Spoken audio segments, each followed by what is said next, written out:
Chapter 25.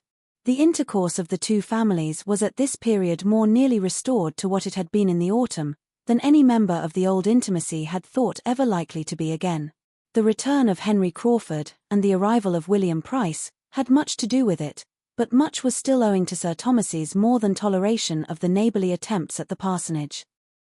His mind, now disengaged from the cares which had pressed on him at first, was at leisure to find the Grants and their young inmates really worth visiting.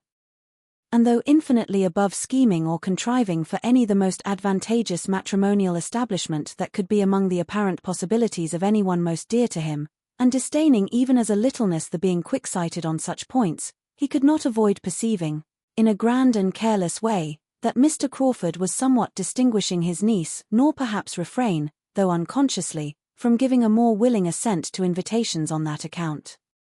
His readiness, however, in agreeing to dine at the parsonage, when the general invitation was at last hazarded, after many debates and many doubts as to whether it were worth while, because Sir Thomas seemed so ill-inclined, and Lady Bertram was so indolent, proceeded from good breeding and goodwill alone, and had nothing to do with Mr. Crawford, but as being one in an agreeable group. For it was in the course of that very visit that he first began to think that any one in the habit of such idle observations would have thought that Mr. Crawford was the admirer of Fanny Price. The meeting was generally felt to be a pleasant one, being composed in a good proportion of those who would talk and those who would listen. And the dinner itself was elegant and plentiful, according to the usual style of the Grants, and too much according to the usual habits of all to raise any emotion except in Mrs. Norris, who could never behold either the wide table or the number of dishes on it with patience, and who did always contrive to experience some evil from the passing of the servants behind her chair, and to bring away some fresh conviction of its being impossible among so many dishes but that some must be cold.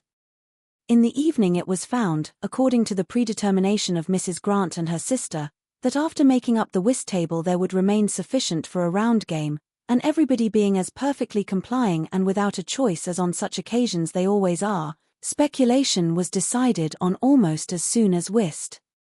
And Lady Bertram soon found herself in the critical situation of being applied to for her own choice between the games, and being required either to draw a card for whist or not. She hesitated. Luckily Sir Thomas was at hand. "What shall I do, Sir Thomas? Whist and speculation, which will amuse me most?" Sir Thomas, after a moment's thought, recommended speculation. He was a whist player himself, and perhaps might feel that it would not much amuse him to have her for a partner. "Very well," was her ladyship's contented answer, "then speculation, if you please, Mrs. Grant. I know nothing about it, but Fanny must teach me." Here Fanny interposed, however, with anxious protestations of her own equal ignorance. She had never played the game nor seen it played in her life, and Lady Bertram felt a moment's indecision again. But upon everybody's assuring her that nothing could be so easy, that it was the easiest game on the cards, and Henry Crawford stepping forward with a most earnest request to be allowed to sit between her ladyship and Miss Price, and teach them both, it was so settled, and Sir Thomas, Mrs. Norris, and Dr. and Mrs. Grant being seated at the table of prime intellectual state and dignity, the remaining 6, under Miss Crawford's direction, were arranged round the other. It was a fine arrangement for Henry Crawford, who was close to Fanny, and with his hands full of business, having two persons' cards to manage as well as his own, for though it was impossible for Fanny not to feel herself mistress of the rules of the game in 3 minutes, he had yet to inspirit her play, sharpen her avarice, and harden her heart, which, especially in any competition with William, was a work of some difficulty. And as for Lady Bertram, he must continue in charge of all her fame and fortune through the whole evening, and if quick enough to keep her from looking at her cards when the deal began, must direct her in whatever was to be done with them to the end of it. He was in high spirits, doing everything with happy ease, and preeminent in all the lively turns, quick resources, and playful impudence that could do honour to the game. And the round table was altogether a very comfortable contrast to the steady sobriety and orderly silence of the other. Twice had Sir Thomas inquired into the enjoyment and success of his lady, but in vain. No pause was long enough for the time his measured manner needed, and very little of her state could be known till Mrs. Grant was able, at the end of the first rubber, to go to her and pay her compliments. "I hope your ladyship is pleased with the game." "Oh dear, yes. Very entertaining indeed. A very odd game. I do not know what it is all about. I am never to see my cards, and Mr. Crawford does all the rest. Bertram, said Crawford, some time afterwards, taking the opportunity of a little languor in the game, I have never told you what happened to me yesterday in my ride home. They had been hunting together, and were in the midst of a good run, and at some distance from Mansfield, when his horse being found to have flung a shoe, Henry Crawford had been obliged to give up, and make the best of his way back. I told you I lost my way after passing that old farmhouse with the yew trees, because I can never bear to ask, but I have not told you that, with my usual luck, for I never do wrong without gaining by it. I found myself in due time in the very place which I had a curiosity to see. I was suddenly, upon turning the corner of a steepish downy field, in the midst of a retired little village between gently rising hills, a small stream before me to be forded, a church standing on a sort of knoll to my right, which church was strikingly large and handsome for the place, and not a gentleman or half a gentleman's house to be seen excepting one, to be presumed the parsonage. Within a stone's throw of the said knoll and church. I found myself, in short, in Thornton Lacey. It sounds like it, said Edmund, but which way did you turn after passing Sewell's farm? I answer no such irrelevant and insidious questions, though were I to answer all that you could put in the course of an hour, you would never be able to prove that it was not Thornton Lacey, for such it certainly was. You inquired, then? No, I never inquire. But I told a man mending a hedge that it was Thornton Lacey, and he agreed to it. You have a good memory. I had forgotten having ever told you half so much of the place. Thornton Lacey was the name of his impending living, as Miss Crawford well knew, and her interest in a negotiation for William Price's knave increased. Well, continued Edmund, and how did you like what you saw? Very much indeed. You are a lucky fellow. There will be work for 5 summers at least before the place is livable. No, not so bad as that. The farmyard must be moved, I grant you, but I am not aware of anything else. The house is by no means bad, and when the yard is removed, there may be a very tolerable approach to it. The farmyard must be cleared away entirely, and planted up to shut out the blacksmith's shop. The house must be turned to front the east instead of the north. The entrance and principal rooms, must be on that side, where the view is really very pretty. I am sure it may be done. And there must be your approach, through what is at present the garden. You must make a new garden at what is now the back of the house, which will be giving it the best aspect in the world, sloping to the southeast. The ground seems precisely formed for it. I rode 50 yards up the lane, between the church and the house, in order to look about me, and saw how it might all be. Nothing can be easier. The meadows beyond what will be the garden, as well as what now is, sweeping round from the lane I stood in to the northeast, that is, to the principal road through the village, must be all laid together, of course. Very pretty meadows they are, finely sprinkled with timber. They belong to the living, I suppose. If not, you must purchase them. Then the stream, something must be done with the stream, but I could not quite determine what. I had 2 or 3 ideas. And I have 2 or 3 ideas also, said Edmund, and one of them is, that very little of your plan for Thornton Lacey will ever be put in practice. I must be satisfied with rather less ornament and beauty. I think the house and premises may be made comfortable, and given the air of a gentleman's residence, without any very heavy expense, and that must suffice me, and, I hope, may suffice all who care about me. Miss Crawford, a little suspicious and resentful of a certain tone of voice, and a certain half-look attending the last expression of his hope, made a hasty finish of her dealings with William Price, and securing his knave at an exorbitant rate, exclaimed, There, I will stake my last like a woman of spirit. No cold prudence for me. I am not born to sit still and do nothing. If I lose the game, it shall not be from not striving for it. The game was hers, and only did not pay her for what she had given to secure it. Another deal proceeded, and Crawford began again about Thornton Lacey. My plan may not be the best possible, I had not many minutes to form it in, but you must do a good deal. The place deserves it, and you will find yourself not satisfied with much less than it is capable of. Excuse me, your ladyship must not see your cards. There, let them lie just before you. The place deserves it, Bertram. You talk of giving it the air of a gentleman's residence. That will be done by the removal of the farmyard, for, independent of that terrible nuisance, I never saw a house of the kind which had in itself so much the air of a gentleman's residence, so much the look of a something above a mere parsonage house, above the expenditure of a few hundreds a year. It is not a scrambling collection of low single rooms, with as many roofs as windows. It is not cramped into the vulgar compactness of a square farmhouse. It is a solid, roomy, mansion-like looking house, such as one might suppose a respectable old country family had lived in from generation to generation, through 2 centuries at least, and were now spending from 2,000 to 3,000 a year in. Miss Crawford listened, and Edmund agreed to this. The air of a gentleman's residence, therefore, you cannot but give it, if you do anything. But it is capable of much more. Let me see, Mary, Lady Bertram bids a dozen for that queen. No, no, a dozen is more than it is worth. Lady Bertram does not bid a dozen. She will have nothing to say to it. Go on, go on. By some such improvements as I have suggested, I do not really require you to proceed upon my plan, though, by the by, I doubt anybody's striking out a better. You may give it a higher character. You may raise it into a place. From being the mere gentleman's residence, it becomes, by judicious improvement, the residence of a man of education, taste, modern manners, good connections. All this may be stamped on it, and that house receive such an air as to make its owner be set down as the great landholder of the parish by every creature travelling the road, especially as there is no real squire's house to dispute the point.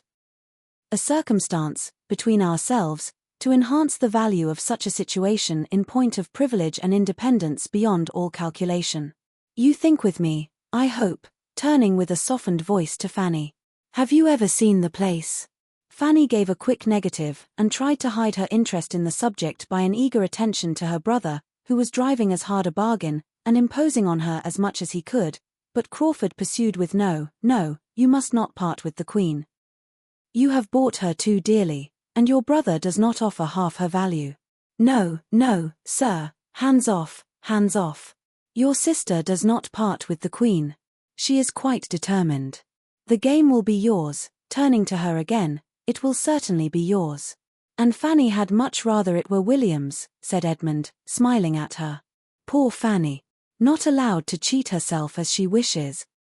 Mr. Bertram, said Miss Crawford, a few minutes afterwards, you know Henry to be such a capital improver, that you cannot possibly engage in anything of the sort at Thornton Lacey without accepting his help. Only think how useful he was at Southerton. Only think what grand things were produced there by our all going with him one hot day in August to drive about the grounds, and see his genius take fire. There we went, and there we came home again. And what was done there is not to be told.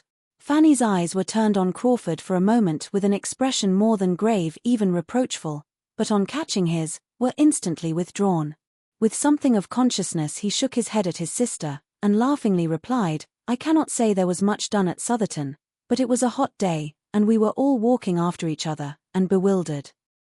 As soon as a general buzz gave him shelter, he added, in a low voice, directed solely at Fanny, I should be sorry to have my powers of planning judged of by the day at Southerton.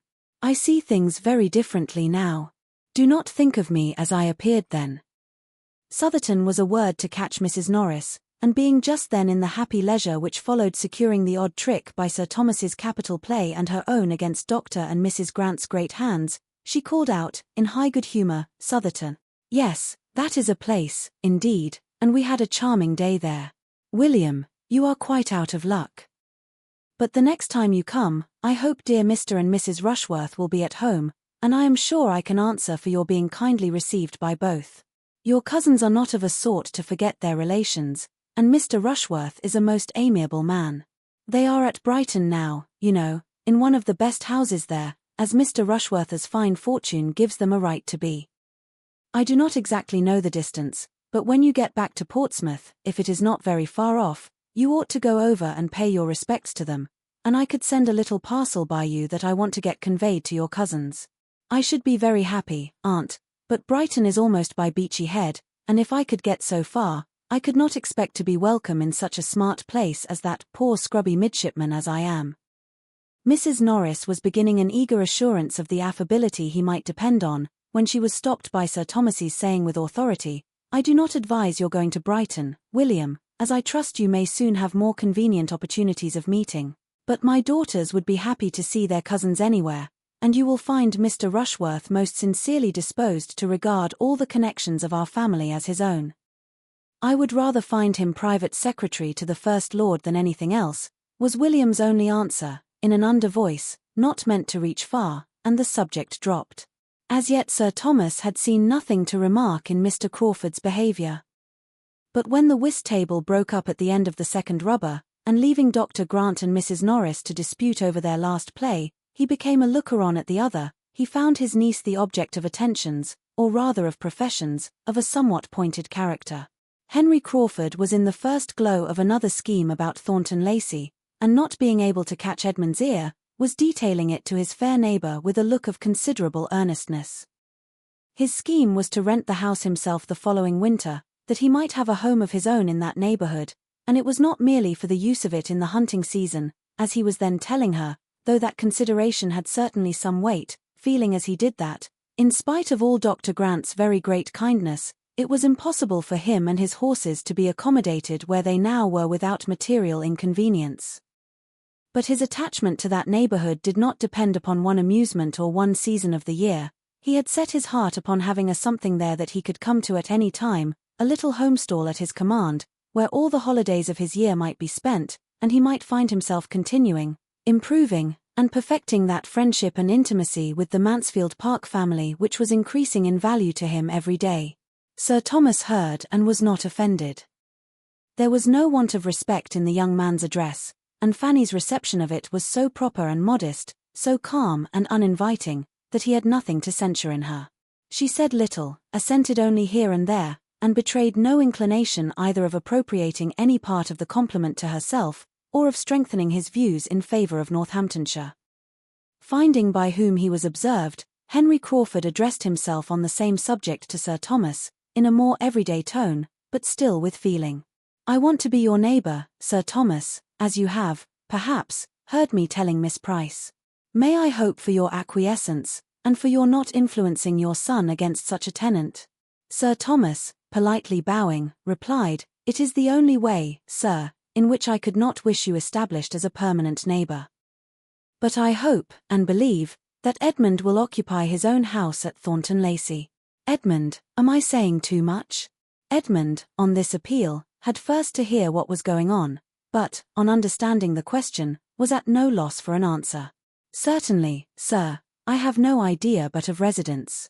But, Crawford, though I refuse you as a tenant, come to me as a friend. Consider the house as half your own every winter, and we will add to the stables on your own improved plan, and with all the improvements of your improved plan that may occur to you this spring. We shall be the losers," continued Sir Thomas. "His going, though only 8 miles, will be an unwelcome contraction of our family circle, but I should have been deeply mortified if any son of mine could reconcile himself to doing less. It is perfectly natural that you should not have thought much on the subject, Mr. Crawford. But a parish has wants and claims which can be known only by a clergyman constantly resident, and which no proxy can be capable of satisfying to the same extent. Edmund might, in the common phrase, do the duty of Thornton, that is, he might read prayers and preach, without giving up Mansfield Park. He might ride over every Sunday, to a house nominally inhabited, and go through divine service. He might be the clergyman of Thornton Lacey every 7th day, for 3 or 4 hours, if that would content him. But it will not. He knows that human nature needs more lessons than a weekly sermon can convey, and that if he does not live among his parishioners, and prove himself, by constant attention, their well-wisher and friend, he does very little either for their good or his own. Mr. Crawford bowed his acquiescence. "I repeat again," added Sir Thomas, "that Thornton Lacey is the only house in the neighbourhood in which I should not be happy to wait on Mr. Crawford as occupier." Mr. Crawford bowed his thanks. "Sir Thomas," said Edmund, "undoubtedly understands the duty of a parish priest. We must hope his son may prove that he knows it too." Whatever effect Sir Thomas's little harangue might really produce on Mr. Crawford, it raised some awkward sensations in 2 of the others, 2 of his most attentive listeners, Miss Crawford and Fanny. one of whom, having never before understood that Thornton was so soon and so completely to be his home, was pondering with downcast eyes on what it would be not to see Edmund every day. And the other, startled from the agreeable fancies she had been previously indulging on the strength of her brother's description, no longer able, in the picture she had been forming of a future Thornton, to shut out the church, sink the clergyman, and see only the respectable, elegant, modernized, and occasional residence of a man of independent fortune, was considering Sir Thomas, with decided ill will, as the destroyer of all this, and suffering the more from that involuntary forbearance which his character and manner commanded, and from not daring to relieve herself by a single attempt at throwing ridicule on his cause. All the agreeable of her speculation was over for that hour. It was time to have done with cards, if sermons prevailed, and she was glad to find it necessary to come to a conclusion, and be able to refresh her spirits by a change of place and neighbour. The chief of the party were now collected irregularly round the fire, and waiting the final break-up. William and Fanny were the most detached. They remained together at the otherwise deserted card table, talking very comfortably, and not thinking of the rest, till some of the rest began to think of them. Henry Crawford's chair was the first to be given a direction towards them, and he sat silently observing them for a few minutes, himself, in the meanwhile, observed by Sir Thomas, who was standing in chat with Dr. Grant. "This is the assembly night," said William. "If I were at Portsmouth I should be at it, perhaps. But you do not wish yourself at Portsmouth, William?" "No, Fanny, that I do not. I shall have enough of Portsmouth and of dancing too, when I cannot have you.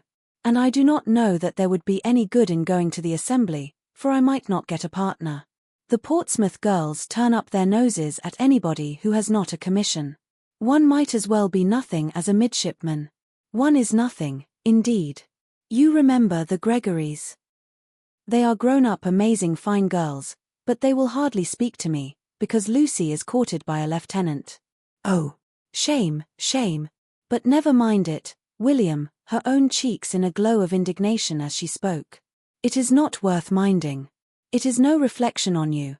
It is no more than what the greatest admirals have all experienced, more or less, in their time. You must think of that, you must try to make up your mind to it as one of the hardships which fall to every sailor's share, like bad weather and hard living, only with this advantage, that there will be an end to it, that there will come a time when you will have nothing of that sort to endure. When you are a lieutenant. Only think, William, when you are a lieutenant, how little you will care for any nonsense of this kind. I begin to think I shall never be a lieutenant, Fanny. Everybody gets made but me. Oh, my dear William, do not talk so, do not be so desponding. My uncle says nothing, but I am sure he will do everything in his power to get you made. He knows, as well as you do, of what consequence it is. She was checked by the sight of her uncle much nearer to them than she had any suspicion of, and each found it necessary to talk of something else. Are you fond of dancing, Fanny? Yes, very, only I am soon tired. I should like to go to a ball with you and see you dance. Have you never any balls at Northampton? I should like to see you dance, and I'd dance with you if you would, for nobody would know who I was here, and I should like to be your partner once more. We used to jump about together many a time, did not we? When the hand organ was in the street. I am a pretty good dancer in my way, but I dare say you are a better. And turning to his uncle, who was now close to them, is not Fanny a very good dancer, sir? Fanny, in dismay at such an unprecedented question, did not know which way to look, or how to be prepared for the answer. Some very grave reproof, or at least the coldest expression of indifference, must be coming to distress her brother, and sink her to the ground. But, on the contrary, it was no worse than, I am sorry to say that I am unable to answer your question.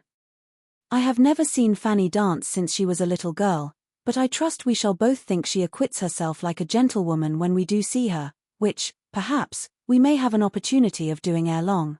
I have had the pleasure of seeing your sister dance, Mr. Price, said Henry Crawford, leaning forward, and will engage to answer every inquiry which you can make on the subject, to your entire satisfaction. But I believe, seeing Fanny looked distressed. It must be at some other time. There is one person in company who does not like to have Miss Price spoken of. True enough, he had once seen Fanny dance, and it was equally true that he would now have answered for her gliding about with quiet, light elegance, and in admirable time. But, in fact, he could not for the life of him recall what her dancing had been, and rather took it for granted that she had been present than remembered anything about her. He passed, however, for an admirer of her dancing, and Sir Thomas, by no means displeased, prolonged the conversation on dancing in general, and was so well engaged in describing the balls of Antigua, and listening to what his nephew could relate of the different modes of dancing which had fallen within his observation, that he had not heard his carriage announced, and was first called to the knowledge of it by the bustle of Mrs. Norris. "Come, Fanny, Fanny, what are you about? We are going. Do not you see your aunt is going? Quick, quick. I cannot bear to keep good old Wilcox waiting. You should always remember the coachman and horses. My dear Sir Thomas, we have settled it that the carriage should come back for you, and Edmund and William."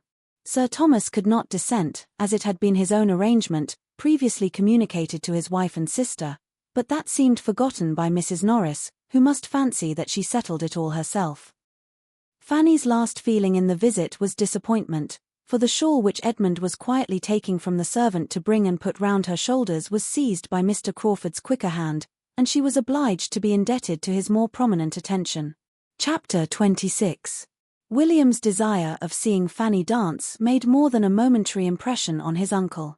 The hope of an opportunity, which Sir Thomas had then given, was not given to be thought of no more.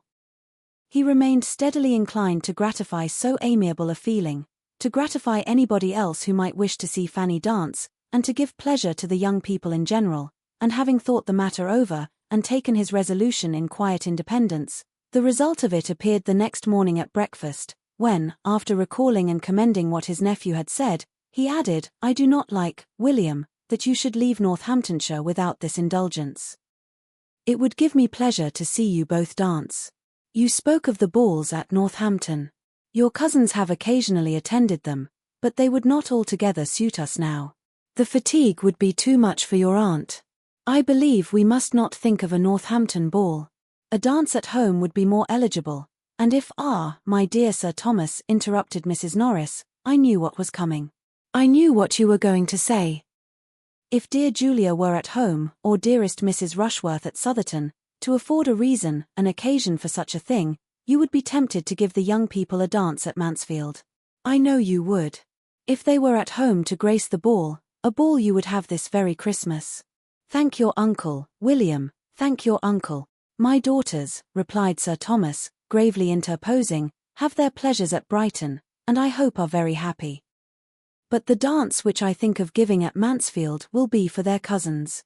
Could we be all assembled, our satisfaction would undoubtedly be more complete, but the absence of some is not to debar the others of amusement." Mrs. Norris had not another word to say. She saw decision in his looks, and her surprise and vexation required some minutes' silence to be settled into composure.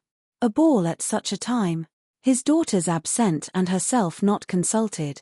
There was comfort, however, soon at hand. She must be the door of everything. Lady Bertram would of course be spared all thought and exertion, and it would all fall upon her. She should have to do the honours of the evening, and this reflection quickly restored so much of her good humour as enabled her to join in with the others, before their happiness and thanks were all expressed. Edmund, William, and Fanny did, in their different ways, look and speak as much grateful pleasure in the promised ball as Sir Thomas could desire. Edmund's feelings were for the other two.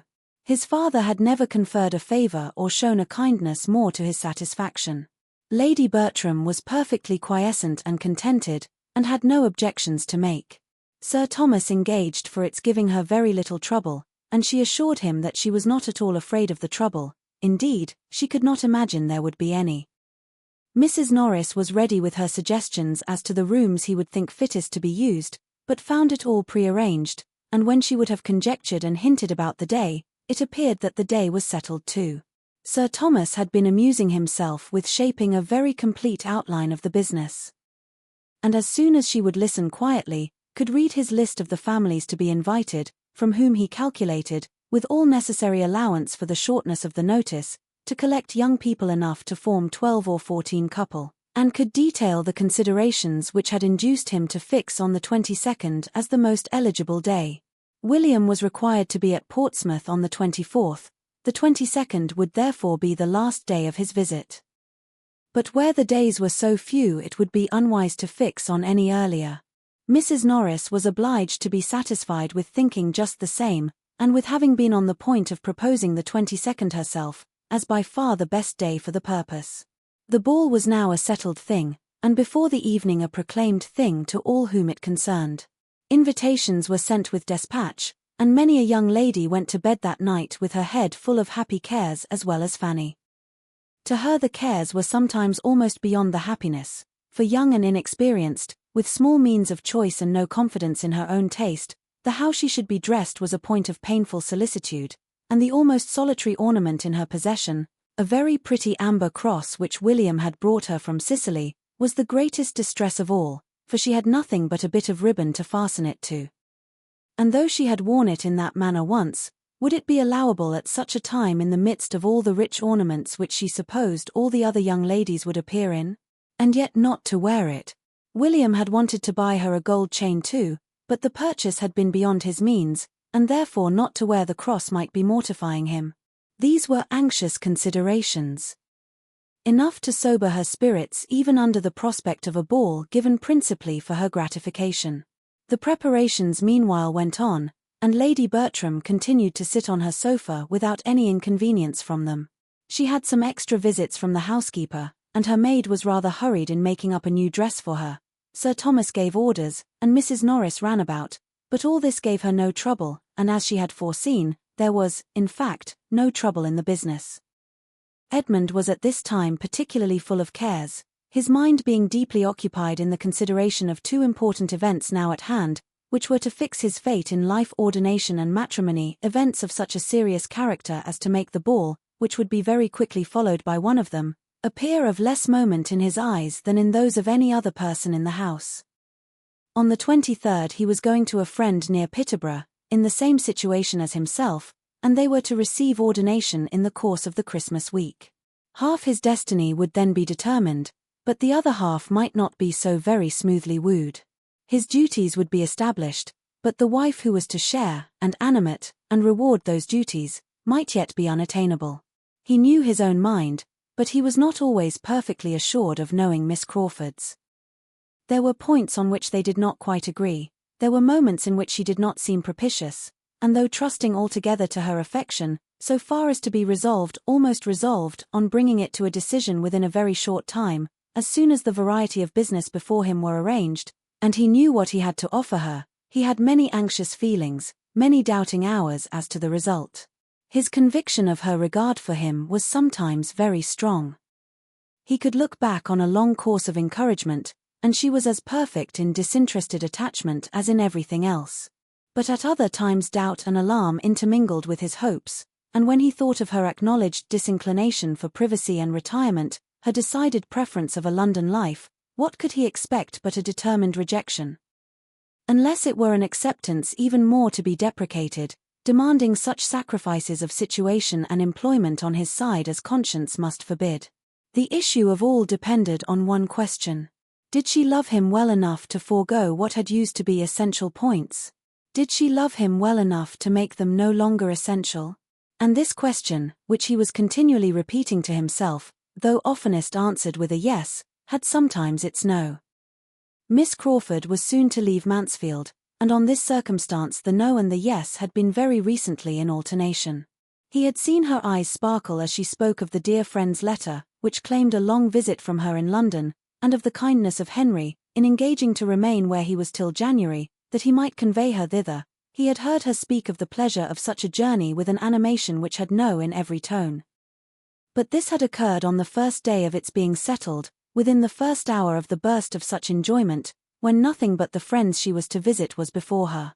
He had since heard her express herself differently, with other feelings, more checkered feelings. He had heard her tell Mrs. Grant that she should leave her with regret, that she began to believe neither the friends nor the pleasures she was going to were worth those she left behind.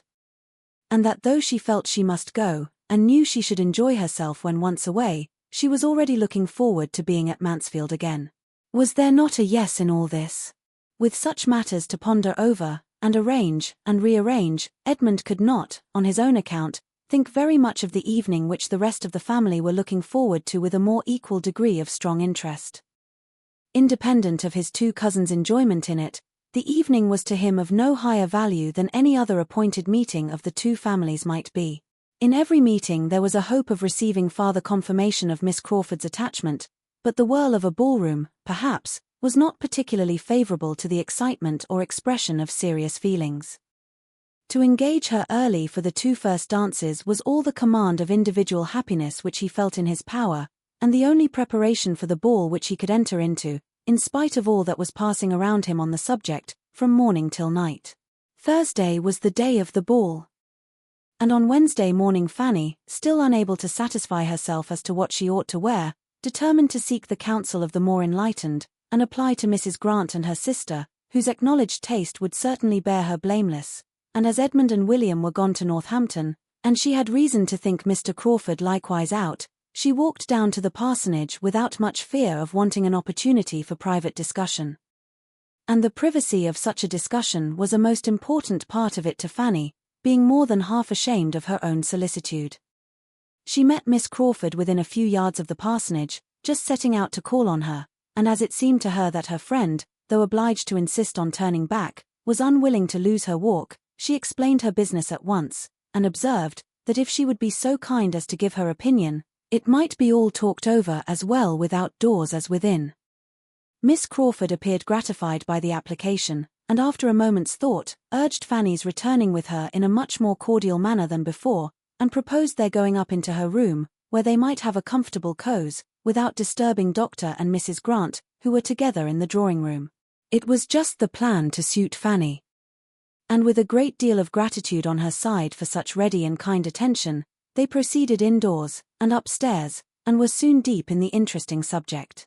Miss Crawford, pleased with the appeal, gave her all her best judgment and taste, made everything easy by her suggestions, and tried to make everything agreeable by her encouragement. The dress being settled in all its grander parts, "But what shall you have by way of necklace?" said Miss Crawford. "Shall not you wear your brother's cross?" And as she spoke she was undoing a small parcel, which Fanny had observed in her hand when they met. Fanny acknowledged her wishes and doubts on this point. She did not know how either to wear the cross, or to refrain from wearing it. She was answered by having a small trinket box placed before her, and being requested to choose from among several gold chains and necklaces.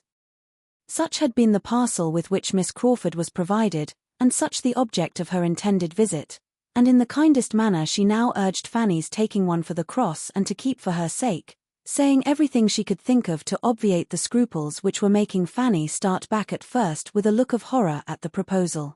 "You see what a collection I have," said she, "more by half than I ever use or think of. I do not offer them as new. I offer nothing but an old necklace. You must forgive the liberty, and oblige me." Fanny still resisted, and from her heart. The gift was too valuable. But Miss Crawford persevered, and argued the case with so much affectionate earnestness through all the heads of William and the cross, and the ball, and herself, as to be finally successful. Fanny found herself obliged to yield, that she might not be accused of pride or indifference, or some other littleness. And having with modest reluctance given her consent, proceeded to make the selection. She looked and looked, longing to know which might be least valuable, and was determined in her choice at last, by fancying there was one necklace more frequently placed before her eyes than the rest. It was of gold, prettily worked, and though Fanny would have preferred a longer and a plainer chain as more adapted for her purpose, she hoped, in fixing on this, to be choosing what Miss Crawford least wished to keep. Miss Crawford smiled her perfect approbation, and hastened to complete the gift by putting the necklace round her, and making her see how well it looked. Fanny had not a word to say against its becomingness, and, excepting what remained of her scruples, was exceedingly pleased with an acquisition so very apropos. She would rather, perhaps, have been obliged to some other person. But this was an unworthy feeling. Miss Crawford had anticipated her wants with a kindness which proved her a real friend. "When I wear this necklace I shall always think of you," said she, "and feel how very kind you were." "You must think of somebody else too, when you wear that necklace," replied Miss Crawford. "You must think of Henry, for it was his choice in the first place. He gave it to me, and with the necklace I make over to you all the duty of remembering the original giver. It is to be a family remembrancer. The sister is not to be in your mind without bringing the brother too." Fanny, in great astonishment and confusion, would have returned the present instantly. To take what had been the gift of another person, of a brother too, impossible. It must not be. And with an eagerness and embarrassment quite diverting to her companion, she laid down the necklace again on its cotton, and seemed resolved either to take another or none at all. Miss Crawford thought she had never seen a prettier consciousness. "My dear child," said she, laughing, "what are you afraid of? Do you think Henry will claim the necklace as mine, and fancy you did not come honestly by it? Or are you imagining he would be too much flattered by seeing round your lovely throat an ornament which his money purchased 3 years ago, before he knew there was such a throat in the world? Or perhaps, looking archly, you suspect a confederacy between us, and that what I am now doing is with his knowledge and at his desire?" With the deepest blushes Fanny protested against such a thought. "Well, then," replied Miss Crawford more seriously, but without at all believing her, "to convince me that you suspect no trick, and are as unsuspicious of compliment as I have always found you, take the necklace and say no more about it. Its being a gift of my brother's need not make the smallest difference in your accepting it, as I assure you it makes none in my willingness to part with it. He is always giving me something or other. I have such innumerable presents from him that it is quite impossible for me to value or for him to remember half. And as for this necklace, I do not suppose I have worn it 6 times. It is very pretty, but I never think of it, and though you would be most heartily welcome to any other in my trinket box, you have happened to fix on the very one which, if I have a choice, I would rather part with and see in your possession than any other. Say no more against it, I entreat you.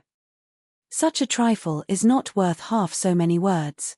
Fanny dared not make any farther opposition, and with renewed but less happy thanks accepted the necklace again, for there was an expression in Miss Crawford's eyes which she could not be satisfied with. It was impossible for her to be insensible of Mr. Crawford's change of manners. She had long seen it. He evidently tried to please her, he was gallant, he was attentive, he was something like what he had been to her cousins. He wanted, she supposed, to cheat her of her tranquillity as he had cheated them, and whether he might not have some concern in this necklace she could not be convinced that he had not, for Miss Crawford, complaisant as a sister, was careless as a woman and a friend. Reflecting and doubting, and feeling that the possession of what she had so much wished for did not bring much satisfaction, she now walked home again, with a change rather than a diminution of cares since her treading that path before. Chapter 27. On reaching home Fanny went immediately upstairs to deposit this unexpected acquisition, this doubtful good of a necklace, in some favourite box in the East Room, which held all her smaller treasures. But on opening the door, what was her surprise to find her cousin Edmund there writing at the table. Such a sight having never occurred before, was almost as wonderful as it was welcome. "Fanny," said he directly, leaving his seat and his pen, and meeting her with something in his hand, "I beg your pardon for being here. I came to look for you, and after waiting a little while in hope of your coming in, was making use of your inkstand to explain my errand. You will find the beginning of a note to yourself, but I can now speak my business, which is merely to beg your acceptance of this little trifle, a chain for William's cross. You ought to have had it a week ago, but there has been a delay from my brother's not being in town by several days so soon as I expected, and I have only just now received it at Northampton. I hope you will like the chain itself, Fanny. I endeavoured to consult the simplicity of your taste. But, at any rate, I know you will be kind to my intentions, and consider it, as it really is, a token of the love of one of your oldest friends." And so saying, he was hurrying away, before Fanny, overpowered by 1,000 feelings of pain and pleasure, could attempt to speak, but quickened by one sovereign wish, she then called out, "Oh, cousin, stop a moment, pray stop." He turned back. "I cannot attempt to thank you," she continued, in a very agitated manner. "Thanks are out of the question. I feel much more than I can possibly express. Your goodness in thinking of me in such a way is beyond, if that is all you have to say." Fanny smiling and turning away again. "No, no, it is not. I want to consult you." Almost unconsciously she had now undone the parcel he had just put into her hand, and seeing before her, in all the niceness of jeweller's packing, a plain gold chain, perfectly simple and neat, she could not help bursting forth again. "Oh, this is beautiful indeed. This is the very thing, precisely what I wished for. This is the only ornament I have ever had a desire to possess. It will exactly suit my cross. They must and shall be worn together. It comes, too, in such an acceptable moment. Oh, cousin, you do not know how acceptable it is. My dear Fanny, you feel these things a great deal too much. I am most happy that you like the chain, and that it should be here in time for tomorrow, but your thanks are far beyond the occasion. Believe me, I have no pleasure in the world superior to that of contributing to yours. No, I can safely say, I have no pleasure so complete, so unalloyed. It is without a drawback." Upon such expressions of affection Fanny could have lived an hour without saying another word, but Edmund, after waiting a moment, obliged her to bring down her mind from its heavenly flight by saying, "But what is it that you want to consult me about?" It was about the necklace, which she was now most earnestly longing to return, and hoped to obtain his approbation of her doing. She gave the history of her recent visit, and now her raptures might well be over, for Edmund was so struck with the circumstance, so delighted with what Miss Crawford had done, so gratified by such a coincidence of conduct between them, that Fanny could not but admit the superior power of one pleasure over his own mind, though it might have its drawback. It was some time before she could get his attention to her plan, or any answer to her demand of his opinion. He was in a reverie of fond reflection, uttering only now and then a few half-sentences of praise, but when he did awake and understand, he was very decided in opposing what she wished. "Return the necklace. No, my dear Fanny, upon no account. It would be mortifying her severely. There can hardly be a more unpleasant sensation than the having anything returned on our hands which we have given with a reasonable hope of its contributing to the comfort of a friend. Why should she lose a pleasure which she has shown herself so deserving of? If it had been given to me in the first instance," said Fanny, "I should not have thought of returning it, but being her brother's present, is not it fair to suppose that she would rather not part with it, when it is not wanted? She must not suppose it not wanted, not acceptable, at least, and its having been originally her brother's gift makes no difference, for as she was not prevented from offering, nor you from taking it on that account, it ought not to prevent you from keeping it. No doubt it is handsomer than mine, and fitter for a ballroom. No, it is not handsomer, not at all handsomer in its way, and, for my purpose, not half so fit. The chain will agree with William's cross beyond all comparison better than the necklace. For one night, Fanny, for only one night, if it be a sacrifice, I am sure you will, upon consideration, make that sacrifice rather than give pain to one who has been so studious of your comfort. Miss Crawford's attentions to you have been not more than you were justly entitled to. I am the last person to think that could be, but they have been invariable. And to be returning them with what must have something the air of ingratitude, though I know it could never have the meaning, is not in your nature, I am sure. Wear the necklace, as you are engaged to do, tomorrow evening, and let the chain, which was not ordered with any reference to the ball, be kept for commoner occasions. This is my advice. I would not have the shadow of a coolness between the two whose intimacy I have been observing with the greatest pleasure, and in whose characters there is so much general resemblance in true generosity and natural delicacy as to make the few slight differences, resulting principally from situation, no reasonable hindrance to a perfect friendship. I would not have the shadow of a coolness arise, he repeated, his voice sinking a little, between the two dearest objects I have on earth. He was gone as he spoke, and Fanny remained to tranquilize herself as she could. She was one of his two dearest that must support her. But the other, the first, she had never heard him speak so openly before, and though it told her no more than what she had long perceived, it was a stab, for it told of his own convictions and views. They were decided. He would marry Miss Crawford. It was a stab, in spite of every long-standing expectation. And she was obliged to repeat again and again that she was one of his two dearest, before the words gave her any sensation. Could she believe Miss Crawford to deserve him, it would be, oh, how different would it be, how far more tolerable. But he was deceived in her, he gave her merits which she had not, her faults were what they had ever been, but he saw them no longer. Till she had shed many tears over this deception, Fanny could not subdue her agitation. and the dejection which followed could only be relieved by the influence of fervent prayers for his happiness. It was her intention, as she felt it to be her duty, to try to overcome all that was excessive, all that bordered on selfishness, in her affection for Edmund. To call or to fancy it a loss, a disappointment, would be a presumption for which she had not words strong enough to satisfy her own humility. To think of him as Miss Crawford might be justified in thinking, would in her be insanity. To her he could be nothing under any circumstances, nothing dearer than a friend. Why did such an idea occur to her even enough to be reprobated and forbidden? It ought not to have touched on the confines of her imagination. She would endeavor to be rational, and to deserve the right of judging of Miss Crawford's character, and the privilege of true solicitude for him by a sound intellect and an honest heart. She had all the heroism of principle, and was determined to do her duty. But having also many of the feelings of youth and nature, let her not be much wondered at, if, after making all these good resolutions on the side of self-government, she seized the scrap of paper on which Edmund had begun writing to her, as a treasure beyond all her hopes, and reading with the tenderest emotion these words, "My very dear Fanny, you must do me the favor to accept," locked it up with the chain, as the dearest part of the gift. It was the only thing approaching to a letter which she had ever received from him. She might never receive another. It was impossible that she ever should receive another so perfectly gratifying in the occasion and the style. 2 lines more prized had never fallen from the pen of the most distinguished author, never more completely blessed the researches of the fondest biographer.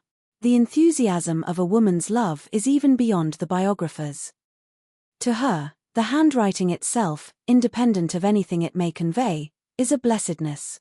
Never were such characters cut by any other human being as Edmund's commonest handwriting gave. This specimen, written in haste as it was, had not a fault, and there was a felicity in the flow of the first 4 words, in the arrangement of "my very dear Fanny," which she could have looked at for ever. Having regulated her thoughts and comforted her feelings by this happy mixture of reason and weakness, she was able in due time to go down and resume her usual employments near her Aunt Bertram, and pay her the usual observances without any apparent want of spirits. Thursday, predestined to hope and enjoyment, came, and opened with more kindness to Fanny than such self-willed, unmanageable days often volunteer, for soon after breakfast a very friendly note was brought from Mr. Crawford to William, stating that as he found himself obliged to go to London on the morrow for a few days, he could not help trying to procure a companion, and therefore hoped that if William could make up his mind to leave Mansfield half a day earlier than had been proposed, he would accept a place in his carriage. Mr. Crawford meant to be in town by his uncle's customary late dinner hour, and William was invited to dine with him at the Admiral's. The proposal was a very pleasant one to William himself, who enjoyed the idea of travelling post with 4 horses, and such a good-humoured, agreeable friend, and, in likening it to going up with despatches, was saying at once everything in favour of its happiness and dignity which his imagination could suggest. And Fanny, from a different motive, was exceedingly pleased, for the original plan was that William should go up by the mail from Northampton the following night, which would not have allowed him an hour's rest before he must have got into a Portsmouth coach, and though this offer of Mr. Crawford's would rob her of many hours of his company, she was too happy in having William spared from the fatigue of such a journey, to think of anything else. Sir Thomas approved of it for another reason. His nephew's introduction to Admiral Crawford might be of service. The Admiral, he believed, had interest. Upon the whole, it was a very joyous note. Fanny's spirits lived on it half the morning, deriving some accession of pleasure from its writer being himself to go away. As for the ball, so near at hand, she had too many agitations and fears to have half the enjoyment in anticipation which she ought to have had, or must have been supposed to have by the many young ladies looking forward to the same event in situations more at ease, but under circumstances of less novelty, less interest, less peculiar gratification, than would be attributed to her. Miss Price, known only by name to half the people invited, was now to make her first appearance, and must be regarded as the queen of the evening. Who could be happier than Miss Price? But Miss Price had not been brought up to the trade of coming out, and had she known in what light this ball was, in general, considered respecting her, it would very much have lessened her comfort by increasing the fears she already had of doing wrong and being looked at. To dance without much observation or any extraordinary fatigue, to have strength and partners for about half the evening, to dance a little with Edmund, and not a great deal with Mr. Crawford, to see William enjoy himself, and be able to keep away from her Aunt Norris, was the height of her ambition, and seemed to comprehend her greatest possibility of happiness. As these were the best of her hopes, they could not always prevail. And in the course of a long morning, spent principally with her two aunts, she was often under the influence of much less sanguine views. William, determined to make this last day a day of thorough enjoyment, was out snipe shooting. Edmund, she had too much reason to suppose, was at the parsonage. And left alone to bear the worrying of Mrs. Norris, who was cross because the housekeeper would have her own way with the supper, and whom she could not avoid though the housekeeper might, Fanny was worn down at last to think everything an evil belonging to the ball, and when sent off with a parting worry to dress, moved as languidly towards her own room, and felt as incapable of happiness as if she had been allowed no share in it. As she walked slowly upstairs she thought of yesterday. It had been about the same hour that she had returned from the parsonage, and found Edmund in the east room. "Suppose I were to find him there again today," said she to herself, in a fond indulgence of fancy. "Fanny," said a voice at that moment near her. Starting and looking up, she saw, across the lobby she had just reached, Edmund himself, standing at the head of a different staircase. He came towards her. "You look tired and fagged, Fanny. You have been walking too far." "No, I have not been out at all." "Then you have had fatigues within doors, which are worse. You had better have gone out." Fanny, not liking to complain, found it easiest to make no answer, and though he looked at her with his usual kindness, she believed he had soon ceased to think of her countenance. He did not appear in spirits. Something unconnected with her was probably amiss. They proceeded upstairs together, their rooms being on the same floor above. "I come from Dr. Grant's," said Edmund presently. "You may guess my errand there, Fanny." And he looked so conscious, that Fanny could think but of one errand, which turned her too sick for speech. "I wish to engage Miss Crawford for the 2 first dances," was the explanation that followed, and brought Fanny to life again, enabling her, as she found she was expected to speak, to utter something like an inquiry as to the result. "Yes," he answered, "she is engaged to me. But," with a smile that did not sit easy, "she says it is to be the last time that she ever will dance with me. She is not serious. I think, I hope, I am sure she is not serious, but I would rather not hear it. She never has danced with a clergyman, she says, and she never will. For my own sake, I could wish there had been no ball just not this very week, this very day. Tomorrow I leave home." Fanny struggled for speech, and said, "I am very sorry that anything has occurred to distress you. This ought to be a day of pleasure. My uncle meant it so. Oh yes, yes. And it will be a day of pleasure. It will all end right. I am only vexed for a moment.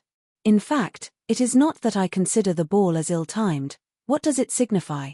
But," Fanny, stopping her, by taking her hand, and speaking low and seriously, "you know what all this means.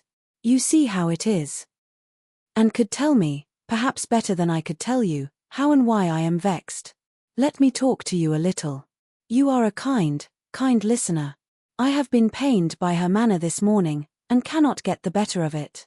I know her disposition to be as sweet and faultless as your own, but the influence of her former companions makes her gives to her conversation, to her professed opinions, sometimes a tinge of wrong.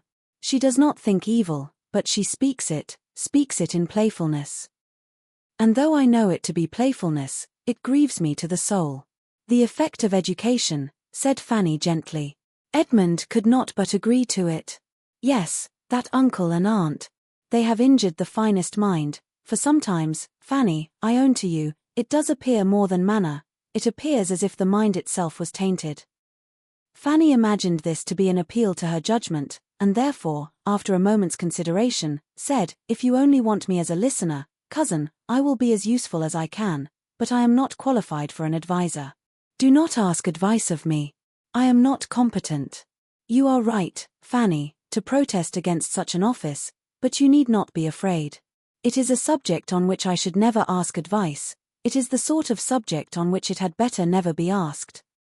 And few, I imagine, do ask it, but when they want to be influenced against their conscience. I only want to talk to you. One thing more. Excuse the liberty, but take care how you talk to me. Do not tell me anything now, which hereafter you may be sorry for. The time may come." The colour rushed into her cheeks as she spoke. "Dearest Fanny," cried Edmund, pressing her hand to his lips with almost as much warmth as if it had been Miss Crawford's, "you are all considerate thought. But it is unnecessary here. The time will never come. No such time as you allude to will ever come. I begin to think it most improbable. The chances grow less and less, and even if it should, there will be nothing to be remembered by either you or me that we need be afraid of, for I can never be ashamed of my own scruples, and if they are removed, it must be by changes that will only raise her character the more by the recollection of the faults she once had. You are the only being upon earth to whom I should say what I have said, but you have always known my opinion of her. You can bear me witness, Fanny, that I have never been blinded. How many a time have we talked over her little errors? You need not fear me. I have almost given up every serious idea of her, but I must be a blockhead indeed, if, whatever befell me, I could think of your kindness and sympathy without the sincerest gratitude." He had said enough to shake the experience of 18. He had said enough to give Fanny some happier feelings than she had lately known, and with a brighter look, she answered, "Yes, cousin, I am convinced that you would be incapable of anything else, though perhaps some might not. I cannot be afraid of hearing anything you wish to say. Do not check yourself. Tell me whatever you like." They were now on the second floor, and the appearance of a housemaid prevented any farther conversation. For Fanny's present comfort it was concluded, perhaps, at the happiest moment, had he been able to talk another 5 minutes, there is no saying that he might not have talked away all Miss Crawford's faults and his own despondence. But as it was, they parted with looks on his side of grateful affection, and with some very precious sensations on hers. She had felt nothing like it for hours. Since the first joy from Mr. Crawford's note to William had worn away, she had been in a state absolutely the reverse. There had been no comfort around, no hope within her. Now everything was smiling. William's good fortune returned again upon her mind, and seemed of greater value than at first. The ball, too, such an evening of pleasure before her, it was now a real animation, and she began to dress for it with much of the happy flutter which belongs to a ball. All went well. She did not dislike her own looks, and when she came to the necklaces again, her good fortune seemed complete, for upon trial the one given her by Miss Crawford would by no means go through the ring of the cross. She had, to oblige Edmund, resolved to wear it, but it was too large for the purpose. His, therefore, must be worn, and having, with delightful feelings, joined the chain and the cross. Those memorials of the two most beloved of her heart, those dearest tokens so formed for each other by everything real and imaginary, and put them round her neck, and seen and felt how full of William and Edmund they were, she was able, without an effort, to resolve on wearing Miss Crawford's necklace too. She acknowledged it to be right. Miss Crawford had a claim. And when it was no longer to encroach on, to interfere with the stronger claims, the true kindness of another, she could do her justice even with pleasure to herself. The necklace really looked very well, and Fanny left her room at last, comfortably satisfied with herself and all about her. Her Aunt Bertram had recollected her on this occasion with an unusual degree of wakefulness. It had really occurred to her, unprompted, that Fanny, preparing for a ball, might be glad of better help than the upper housemaids, and when dressed herself, she actually sent her own maid to assist her, too late, of course, to be of any use. Mrs. Chapman had just reached the attic floor, when Miss Price came out of her room completely dressed, and only civilities were necessary, but Fanny felt her aunt's attention almost as much as Lady Bertram or Mrs. Chapman could do themselves. Chapter 28. Her uncle and both her aunts were in the drawing-room when Fanny went down. To the former she was an interesting object, and he saw with pleasure the general elegance of her appearance, and her being in remarkably good looks. The neatness and propriety of her dress was all that he would allow himself to commend in her presence, but upon her leaving the room again soon afterwards, he spoke of her beauty with very decided praise. "Yes," said Lady Bertram, "she looks very well. I sent Chapman to her. Look well." "Oh, yes," cried Mrs. Norris, "she has good reason to look well with all her advantages, brought up in this family as she has been, with all the benefit of her cousin's manners before her. Only think, my dear Sir Thomas, What extraordinary advantages you and I have been the means of giving her. The very gown you have been taking notice of is your own generous present to her when dear Mrs. Rushworth married. What would she have been if we had not taken her by the hand?" Sir Thomas said no more, but when they sat down to table the eyes of the two young men assured him that the subject might be gently touched again, when the ladies withdrew, with more success. Fanny saw that she was approved, and the consciousness of looking well made her look still better. From a variety of causes she was happy, and she was soon made still happier. For in following her aunts out of the room, Edmund, who was holding open the door, said, as she passed him, "You must dance with me, Fanny. You must keep 2 dances for me, any 2 that you like, except the first." She had nothing more to wish for. She had hardly ever been in a state so nearly approaching high spirits in her life. Her cousin's former gaiety on the day of a ball was no longer surprising to her. She felt it to be indeed very charming, and was actually practicing her steps about the drawing-room as long as she could be safe from the notice of her Aunt Norris, who was entirely taken up at first in fresh arranging and injuring the noble fire which the butler had prepared. Half an hour followed that would have been at least languid under any other circumstances, but Fanny's happiness still prevailed. It was but to think of her conversation with Edmund, and what was the restlessness of Mrs. Norris? What were the yawns of Lady Bertram? The gentleman joined them, and soon after began the sweet expectation of a carriage, when a general spirit of ease and enjoyment seemed diffused, and they all stood about and talked and laughed, and every moment had its pleasure and its hope. Fanny felt that there must be a struggle in Edmund's cheerfulness, but it was delightful to see the effort so successfully made. When the carriages were really heard, when the guests began really to assemble, her own gaiety of heart was much subdued. The sight of so many strangers threw her back into herself. And besides the gravity and formality of the first great circle, which the manners of neither Sir Thomas nor Lady Bertram were of a kind to do away, she found herself occasionally called on to endure something worse. She was introduced here and there by her uncle, and forced to be spoken to, and to curtsy, and speak again. This was a hard duty, and she was never summoned to it without looking at William, as he walked about at his ease in the background of the scene, and longing to be with him. The entrance of the Grants and Crawfords was a favourable epoch. The stiffness of the meeting soon gave way before their popular manners and more diffused intimacies. Little groups were formed, and everybody grew comfortable. Fanny felt the advantage, and, drawing back from the toils of civility, would have been again most happy, could she have kept her eyes from wandering between Edmund and Mary Crawford. She looked all loveliness, and what might not be the end of it? Her own musings were brought to an end on perceiving Mr. Crawford before her, and her thoughts were put into another channel by his engaging her almost instantly for the first 2 dances. Her happiness on this occasion was very much a la mortal, finely checkered. To be secure of a partner at first was a most essential good, for the moment of beginning was now growing seriously near.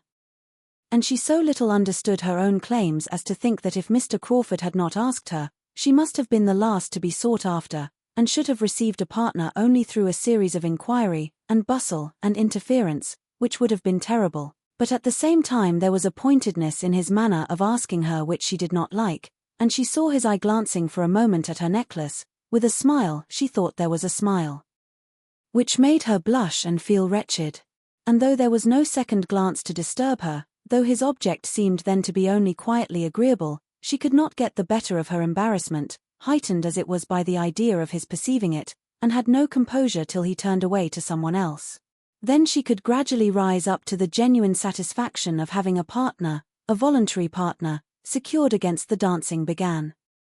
When the company were moving into the ballroom, she found herself for the first time near Miss Crawford, whose eyes and smiles were immediately and more unequivocally directed as her brother's had been, and who was beginning to speak on the subject, when Fanny, anxious to get the story over, hastened to give the explanation of the second necklace, the real chain. Miss Crawford listened, and all her intended compliments and insinuations to Fanny were forgotten. She felt only one thing. And her eyes, bright as they had been before, showing they could yet be brighter, she exclaimed with eager pleasure, "Did he? Did Edmund? That was like himself. No other man would have thought of it. I honor him beyond expression." And she looked around as if longing to tell him so. He was not near, he was attending a party of ladies out of the room, and Mrs. Grant coming up to the two girls, and taking an arm of each, they followed with the rest. Fanny's heart sunk, but there was no leisure for thinking long even of Miss Crawford's feelings. They were in the ballroom, the violins were playing, and her mind was in a flutter that forbade its fixing on anything serious. She must watch the general arrangements, and see how everything was done. In a few minutes Sir Thomas came to her, and asked if she were engaged, and the "Yes, sir," to Mr. Crawford, was exactly what he had intended to hear. Mr. Crawford was not far off. Sir Thomas brought him to her, saying something which discovered to Fanny that she was to lead the way and open the ball, an idea that had never occurred to her before. Whenever she had thought of the minutiae of the evening, it had been as a matter of course that Edmund would begin with Miss Crawford, and the impression was so strong that though her uncle spoke the contrary, she could not help an exclamation of surprise, a hint of her unfitness, an entreaty even to be excused. To be urging her opinion against Sir Thomas's was a proof of the extremity of the case, but such was her horror at the first suggestion, that she could actually look him in the face and say that she hoped it might be settled otherwise. In vain, however. Sir Thomas smiled, tried to encourage her, and then looked too serious, and said too decidedly, "It must be so, my dear," for her to hazard another word. And she found herself the next moment conducted by Mr. Crawford to the top of the room, and standing there to be joined by the rest of the dancers, couple after couple, as they were formed. She could hardly believe it. To be placed above so many elegant young women, the distinction was too great. It was treating her like her cousins. And her thoughts flew to those absent cousins with most unfeigned and truly tender regret, that they were not at home to take their own place in the room, and have their share of a pleasure which would have been so very delightful to them. So often as she had heard them wish for a ball at home as the greatest of all felicities, and to have them away when it was given, and for her to be opening the ball and with Mr. Crawford too, she hoped they would not envy her that distinction now. But when she looked back to the state of things in the autumn, to what they had all been to each other when once dancing in that house before, the present arrangement was almost more than she could understand herself. The ball began. It was rather honor than happiness to Fanny, for the first dance at least. Her partner was in excellent spirits, and tried to impart them to her, but she was a great deal too much frightened to have any enjoyment till she could suppose herself no longer looked at. Young, pretty, and gentle, however, she had no awkwardnesses that were not as good as graces, and there were few persons present that were not disposed to praise her. She was attractive, she was modest, she was Sir Thomas's niece, and she was soon said to be admired by Mr. Crawford. It was enough to give her general favor. Sir Thomas himself was watching her progress down the dance with much complacency. He was proud of his niece. And without attributing all her personal beauty, as Mrs. Norris seemed to do, to her transplantation to Mansfield, he was pleased with himself for having supplied everything else, education and manners she owed to him. Miss Crawford saw much of Sir Thomas's thoughts as he stood, and having, in spite of all his wrongs towards her, a general prevailing desire of recommending herself to him, took an opportunity of stepping aside to say something agreeable of Fanny. Her praise was warm, and he received it as she could wish, joining in it as far as discretion, and politeness, and slowness of speech would allow, and certainly appearing to greater advantage on the subject than his lady did soon afterwards, when Mary, perceiving her on a sofa very near, turned round before she began to dance, to compliment her on Miss Price's looks.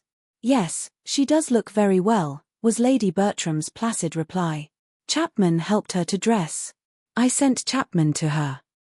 Not but that she was really pleased to have Fanny admired, but she was so much more struck with her own kindness in sending Chapman to her, that she could not get it out of her head.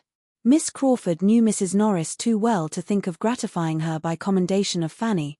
To her, it was as the occasion offered. How much we want dear Mrs. Rushworth and Julia tonight." And Mrs. Norris paid her with as many smiles and courteous words as she had time for, amid so much occupation as she found for herself in making up card tables, giving hints to Sir Thomas, and trying to move all the chaperons to a better part of the room. Miss Crawford blundered most towards Fanny herself in her intentions to please. She meant to be giving her little heart a happy flutter, and filling her with sensations of delightful self-consequence. And, misinterpreting Fanny's blushes, still thought she must be doing so when she went to her after the two first dances, and said, with a significant look, Perhaps you can tell me why my brother goes to town tomorrow? He says he has business there, but will not tell me what. The first time he ever denied me his confidence. But this is what we all come to. All are supplanted sooner or later.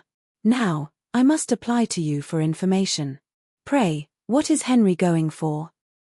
Fanny protested her ignorance as steadily as her embarrassment allowed. Well, then, replied Miss Crawford, laughing, I must suppose it to be purely for the pleasure of conveying your brother, and of talking of you by the way. Fanny was confused, but it was the confusion of discontent, while Miss Crawford wondered she did not smile, and thought her over-anxious, or thought her odd, or thought her anything rather than insensible of pleasure in Henry's attentions. Fanny had a good deal of enjoyment in the course of the evening, but Henry's attentions had very little to do with it. She would much rather not have been asked by him again so very soon, and she wished she had not been obliged to suspect that his previous inquiries of Mrs. Norris, about the supper hour, were all for the sake of securing her at that part of the evening. But it was not to be avoided. He made her feel that she was the object of all. Though she could not say that it was unpleasantly done, that there was indelicacy or ostentation in his manner, and sometimes, when he talked of William, he was really not unagreeable, and showed even a warmth of heart which did him credit. But still his attentions made no part of her satisfaction. She was happy whenever she looked at William, and saw how perfectly he was enjoying himself, in every 5 minutes that she could walk about with him and hear his account of his partners. She was happy in knowing herself admired, and she was happy in having the 2 dances with Edmund still to look forward to, during the greatest part of the evening, her hand being so eagerly sought after that her indefinite engagement with him was in continual perspective. She was happy even when they did take place, but not from any flow of spirits on his side, or any such expressions of tender gallantry as had blessed the morning. His mind was fagged, and her happiness sprung from being the friend with whom it could find repose. I am worn out with civility, said he. I have been talking incessantly all night, and with nothing to say. But with you, Fanny, there may be peace. You will not want to be talked to. Let us have the luxury of silence. Fanny would hardly even speak her agreement. A weariness, arising probably, in great measure, from the same feelings which he had acknowledged in the morning, was peculiarly to be respected, and they went down their 2 dances together with such sober tranquillity as might satisfy any looker-on that Sir Thomas had been bringing up no wife for his younger son. The evening had afforded Edmund little pleasure. Miss Crawford had been in gay spirits when they first danced together, but it was not her gaiety that could do him good, it rather sank than raised his comfort, and afterwards, for he found himself still impelled to seek her again, she had absolutely pained him by her manner of speaking of the profession to which he was now on the point of belonging. They had talked, and they had been silent, he had reasoned, she had ridiculed, and they had parted at last with mutual vexation. Fanny, not able to refrain entirely from observing them, had seen enough to be tolerably satisfied. It was barbarous to be happy when Edmund was suffering. Yet some happiness must and would arise from the very conviction that he did suffer. When her 2 dances with him were over, her inclination and strength for more were pretty well at an end. And Sir Thomas, having seen her walk rather than dance down the shortening set, breathless, and with her hand at her side, gave his orders for her sitting down entirely. From that time Mr. Crawford sat down likewise. Poor Fanny, cried William, coming for a moment to visit her, and working away his partner's fan as if for life, how soon she is knocked up. Why, the sport is but just begun. I hope we shall keep it up these 2 hours. How can you be tired so soon? So soon. My good friend, said Sir Thomas, producing his watch with all necessary caution, it is 3 o'clock, and your sister is not used to these sort of hours. Well, then, Fanny, you shall not get up tomorrow before I go. Sleep as long as you can, and never mind me. Oh, William. What? Did she think of being up before you set off? Oh, yes, sir, cried Fanny, rising eagerly from her seat to be nearer her uncle. I must get up and breakfast with him. It will be the last time, you know. The last morning. You had better not. He is to have breakfasted and be gone by 9:30. Mr. Crawford, I think you call for him at 9:30. Fanny was too urgent, however, and had too many tears in her eyes for denial, and it ended in a gracious well, which was permission. Yes, 9:30, said Crawford to William as the latter was leaving them, and I shall be punctual, for there will be no kind sister to get up for me. And in a lower tone to Fanny, I shall have only a desolate house to hurry from. Your brother will find my ideas of time and his own very different tomorrow. After a short consideration, Sir Thomas asked Crawford to join the early breakfast party in that house instead of eating alone. He should himself be of it. And the readiness with which his invitation was accepted convinced him that the suspicions whence, he must confess to himself, this very ball had in great measure sprung, were well founded. Mr. Crawford was in love with Fanny. He had a pleasing anticipation of what would be. His niece, meanwhile, did not thank him for what he had just done. She had hoped to have William all to herself the last morning. It would have been an unspeakable indulgence. But though her wishes were overthrown, there was no spirit of murmuring within her. On the contrary, she was so totally unused to have her pleasure consulted, or to have anything take place at all in the way she could desire, that she was more disposed to wonder and rejoice in having carried her point so far, than to repine at the counteraction which followed. Shortly afterward, Sir Thomas was again interfering a little with her inclination, by advising her to go immediately to bed. Advise was his word, but it was the advice of absolute power, and she had only to rise, and, with Mr. Crawford's very cordial adieus, pass quietly away, stopping at the entrance door, like the lady of Branksome Hall, one moment and no more, to view the happy scene, and take a last look at the 5 or 6 determined couple who were still hard at work. And then, creeping slowly up the principal staircase, pursued by the ceaseless contradance, feverish with hopes and fears, soup and negus, sore-footed and fatigued, restless and agitated, yet feeling, in spite of everything, that a ball was indeed delightful. In thus sending her away, Sir Thomas perhaps might not be thinking merely of her health. It might occur to him that Mr. Crawford had been sitting by her long enough, or he might mean to recommend her as a wife by showing her persuadableness. Chapter 29. The ball was over, and the breakfast was soon over too. The last kiss was given, and William was gone.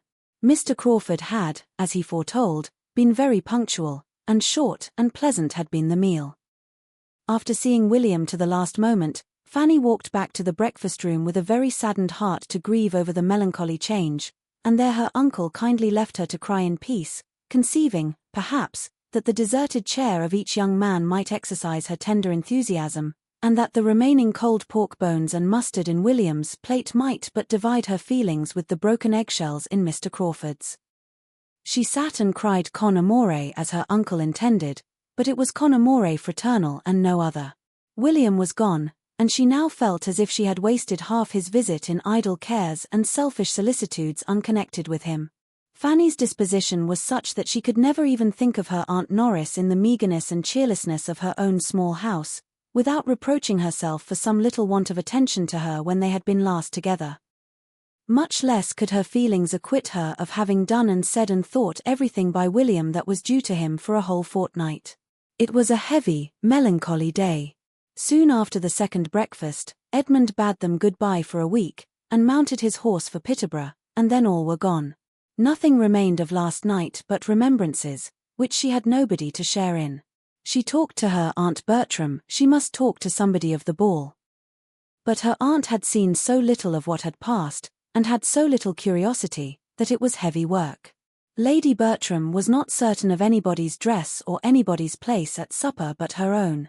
She could not recollect what it was that she had heard about one of the Miss Maddoxes, or what it was that Lady Prescott had noticed in Fanny. She was not sure whether Colonel Harrison had been talking of Mr. Crawford or of William when he said he was the finest young man in the room. Somebody had whispered something to her. She had forgot to ask Sir Thomas what it could be. And these were her longest speeches and clearest communications. The rest was only a languid yes, very well, did you? Did he? I did not see that. I should not know one from the other. This was very bad. It was only better than Mrs. Norris's sharp answers would have been. But she being gone home with all the supernumerary jellies to nurse a sick maid, there was peace and good humour in their little party, though it could not boast much beside. The evening was heavy like the day. I cannot think what is the matter with me, said Lady Bertram, when the tea-things were removed. I feel quite stupid. It must be sitting up so late last night. Fanny, You must do something to keep me awake. I cannot work. Fetch the cards, I feel so very stupid. The cards were brought, and Fanny played at cribbage with her aunt till bedtime, and as Sir Thomas was reading to himself, no sounds were heard in the room for the next 2 hours beyond the reckonings of the game, and that makes 31, 4 in hand and 8 in crib. You are to deal, shall I deal for you? Fanny thought and thought again of the difference which 24 hours had made in that room, and all that part of the house. Last night it had been hope and smiles, bustle and motion, noise and brilliancy, in the drawing-room, and out of the drawing-room, and everywhere. Now it was languor, and all but solitude. A good night's rest improved her spirits. She could think of William the next day more cheerfully. And as the morning afforded her an opportunity of talking over Thursday night with Mrs. Grant and Miss Crawford, in a very handsome style, with all the heightenings of imagination, and all the laughs of playfulness which are so essential to the shade of a departed ball, she could afterwards bring her mind without much effort into its everyday state, and easily conform to the tranquillity of the present quiet week. They were indeed a smaller party than she had ever known there for a whole day together, and he was gone on whom the comfort and cheerfulness of every family meeting and every meal chiefly depended. But this must be learned to be endured. He would soon be always gone, and she was thankful that she could now sit in the same room with her uncle, hear his voice, receive his questions, and even answer them, without such wretched feelings as she had formerly known. "We miss our 2 young men," was Sir Thomas's observation on both the first and second day, as they formed their very reduced circle after dinner, and in consideration of Fanny's swimming eyes, nothing more was said on the first day than to drink their good health, but on the second it led to something farther. William was kindly commended and his promotion hoped for. "And there is no reason to suppose," added Sir Thomas, "but that his visits to us may now be tolerably frequent. As to Edmund, we must learn to do without him. This will be the last winter of his belonging to us, as he has done." "Yes," said Lady Bertram, "but I wish he was not going away. They are all going away, I think. I wish they would stay at home." This wish was levelled principally at Julia, who had just applied for permission to go to town with Maria. And as Sir Thomas thought it best for each daughter that the permission should be granted, Lady Bertram, though in her own good nature she would not have prevented it, was lamenting the change it made in the prospect of Julia's return, which would otherwise have taken place about this time. A great deal of good sense followed on Sir Thomas's side, tending to reconcile his wife to the arrangement. Everything that a considerate parent ought to feel was advanced for her use. And everything that an affectionate mother must feel in promoting her children's enjoyment was attributed to her nature. Lady Bertram agreed to it all with a calm yes, and at the end of a quarter of an hour's silent consideration spontaneously observed, "Sir Thomas, I have been thinking, and I am very glad we took Fanny as we did, for now the others are away we feel the good of it." Sir Thomas immediately improved this compliment by adding, "Very true. We show Fanny what a good girl we think her by praising her to her face. She is now a very valuable companion. If we have been kind to her, she is now quite as necessary to us." "Yes," said Lady Bertram presently, "and it is a comfort to think that we shall always have her." Sir Thomas paused, half smiled, glanced at his niece, and then gravely replied, "She will never leave us, I hope, till invited to some other home that may reasonably promise her greater happiness than she knows here." "And that is not very likely to be, Sir Thomas. Who should invite her? Maria might be very glad to see her at Southerton now and then, but she would not think of asking her to live there, and I am sure she is better off here, and besides, I cannot do without her." The week which passed so quietly and peaceably at the great house in Mansfield had a very different character at the parsonage. To the young lady, at least, in each family, it brought very different feelings. What was tranquillity and comfort to Fanny was tediousness and vexation to Mary. Something arose from difference of disposition and habit, one so easily satisfied, the other so unused to endure, but still more might be imputed to difference of circumstances. In some points of interest they were exactly opposed to each other. To Fanny's mind, Edmund's absence was really, in its cause and its tendency, a relief. To Mary it was every way painful. She felt the want of his society every day, almost every hour, and was too much in want of it to derive anything but irritation from considering the object for which he went.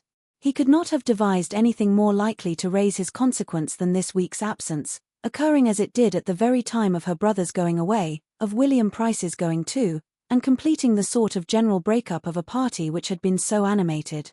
She felt it keenly. They were now a miserable trio, confined within doors by a series of rain and snow, with nothing to do and no variety to hope for. Angry as she was with Edmund for adhering to his own notions, and acting on them in defiance of her, and she had been so angry that they had hardly parted friends at the ball, she could not help thinking of him continually when absent, dwelling on his merit and affection, and longing again for the almost daily meetings they lately had. His absence was unnecessarily long. He should not have planned such an absence, he should not have left home for a week, when her own departure from Mansfield was so near. Then she began to blame herself. She wished she had not spoken so warmly in their last conversation. She was afraid she had used some strong, some contemptuous expressions in speaking of the clergy, and that should not have been. It was ill-bred, it was wrong. She wished such words unsaid with all her heart. Her vexation did not end with the week. All this was bad, but she had still more to feel when Friday came round again and brought no Edmund, when Saturday came and still no Edmund, and when, through the slight communication with the other family which Sunday produced, she learned that he had actually written home to defer his return, having promised to remain some days longer with his friend. If she had felt impatience and regret before, if she had been sorry for what she said, and feared its too strong effect on him, she now felt and feared it all tenfold more. She had, moreover, to contend with one disagreeable emotion entirely new to her, jealousy. His friend Mr. Owen had sisters, he might find them attractive. But, at any rate, his staying away at a time when, according to all preceding plans, she was to remove to London, meant something that she could not bear. Had Henry returned, as he talked of doing, at the end of 3 or 4 days, she should now have been leaving Mansfield. It became absolutely necessary for her to get to Fanny and try to learn something more. She could not live any longer in such solitary wretchedness, and she made her way to the park, through difficulties of walking which she had deemed unconquerable a week before, for the chance of hearing a little in addition, for the sake of at least hearing his name. The first half-hour was lost, for Fanny and Lady Bertram were together, and unless she had Fanny to herself she could hope for nothing. But at last Lady Bertram left the room, and then almost immediately Miss Crawford thus began, with a voice as well regulated as she could, "And how do you like your cousin Edmund staying away so long? Being the only young person at home, I consider you as the greatest sufferer. You must miss him. Does his staying longer surprise you?" "I do not know," said Fanny hesitatingly. "Yes, I had not particularly expected it. Perhaps he will always stay longer than he talks of. It is the general way all young men do. He did not, the only time he went to see Mr. Owen before. He finds the house more agreeable now. He is a very pleasing young man himself, and I cannot help being rather concerned at not seeing him again before I go to London, as will now undoubtedly be the case. I am looking for Henry every day, and as soon as he comes there will be nothing to detain me at Mansfield.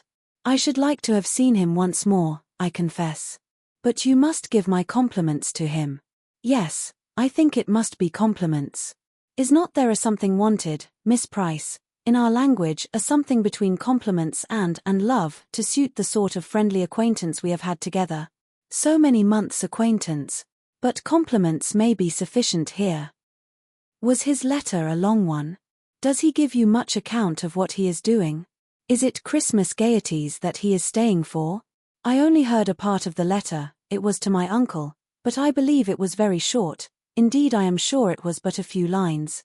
All that I heard was that his friend had pressed him to stay longer, and that he had agreed to do so. A few days longer, or some days longer, I am not quite sure which. Oh, if he wrote to his father. But I thought it might have been to Lady Bertram or you. But if he wrote to his father, no wonder he was concise. Who could write chat to Sir Thomas? If he had written to you, there would have been more particulars. You would have heard of balls and parties. He would have sent you a description of everything and everybody. How many Miss Owens are there? 3 grown up. Are they musical? I do not at all know. I never heard. That is the first question, you know, said Miss Crawford, trying to appear gay and unconcerned, which every woman who plays herself is sure to ask about another. But it is very foolish to ask questions about any young ladies, about any three sisters just grown up, for one knows, without being told, exactly what they are, all very accomplished and pleasing, and one very pretty. There is a beauty in every family, it is a regular thing. Two play on the pianoforte, and one on the harp. And all sing, or would sing if they were taught, or sing all the better for not being taught, or something like it. I know nothing of the Miss Owens, said Fanny calmly. You know nothing and you care less, as people say. Never did tone express indifference plainer. Indeed, how can one care for those one has never seen? Well, when your cousin comes back, he will find Mansfield very quiet, all the noisy ones gone, your brother and mine and myself. I do not like the idea of leaving Mrs. Grant now the time draws near. She does not like my going. Fanny felt obliged to speak. You cannot doubt your being missed by many, said she. You will be very much missed. Miss Crawford turned her eye on her, as if wanting to hear or see more, and then laughingly said, oh yes, missed as every noisy evil is missed when it is taken away, that is, there is a great difference felt. But I am not fishing, don't compliment me. If I am missed, it will appear. I may be discovered by those who want to see me. I shall not be in any doubtful, or distant, or unapproachable region. Now Fanny could not bring herself to speak, and Miss Crawford was disappointed, for she had hoped to hear some pleasant assurance of her power from one who she thought must know, and her spirits were clouded again. The Miss Owens, said she, soon afterwards, suppose you were to have one of the Miss Owens settled at Thornton Lacey, how should you like it? Stranger things have happened. I dare say they are trying for it. And they are quite in the right, for it would be a very pretty establishment for them. I do not at all wonder or blame them. It is everybody's duty to do as well for themselves as they can. Sir Thomas Bertram's son is somebody, and now he is in their own line. Their father is a clergyman, and their brother is a clergyman, and they are all clergymen together. He is their lawful property, he fairly belongs to them. You don't speak, Fanny, Miss Price, you don't speak. But honestly now, do not you rather expect it than otherwise? No, said Fanny stoutly, I do not expect it at all. Not at all, cried Miss Crawford with alacrity. I wonder at that. But I dare say you know exactly, I always imagine you are. Perhaps you do not think him likely to marry at all, or not at present. No, I do not, said Fanny softly, hoping she did not err either in the belief or the acknowledgement of it. Her companion looked at her keenly, and gathering greater spirit from the blush soon produced from such a look, only said, he is best off as he is, and turned the subject. Chapter 30. Miss Crawford's uneasiness was much lightened by this conversation, and she walked home again in spirits which might have defied almost another week of the same small party in the same bad weather, had they been put to the proof, but as that very evening brought her brother down from London again in quite, or more than quite, his usual cheerfulness, she had nothing farther to try her own. His still refusing to tell her what he had gone for was but the promotion of gaiety.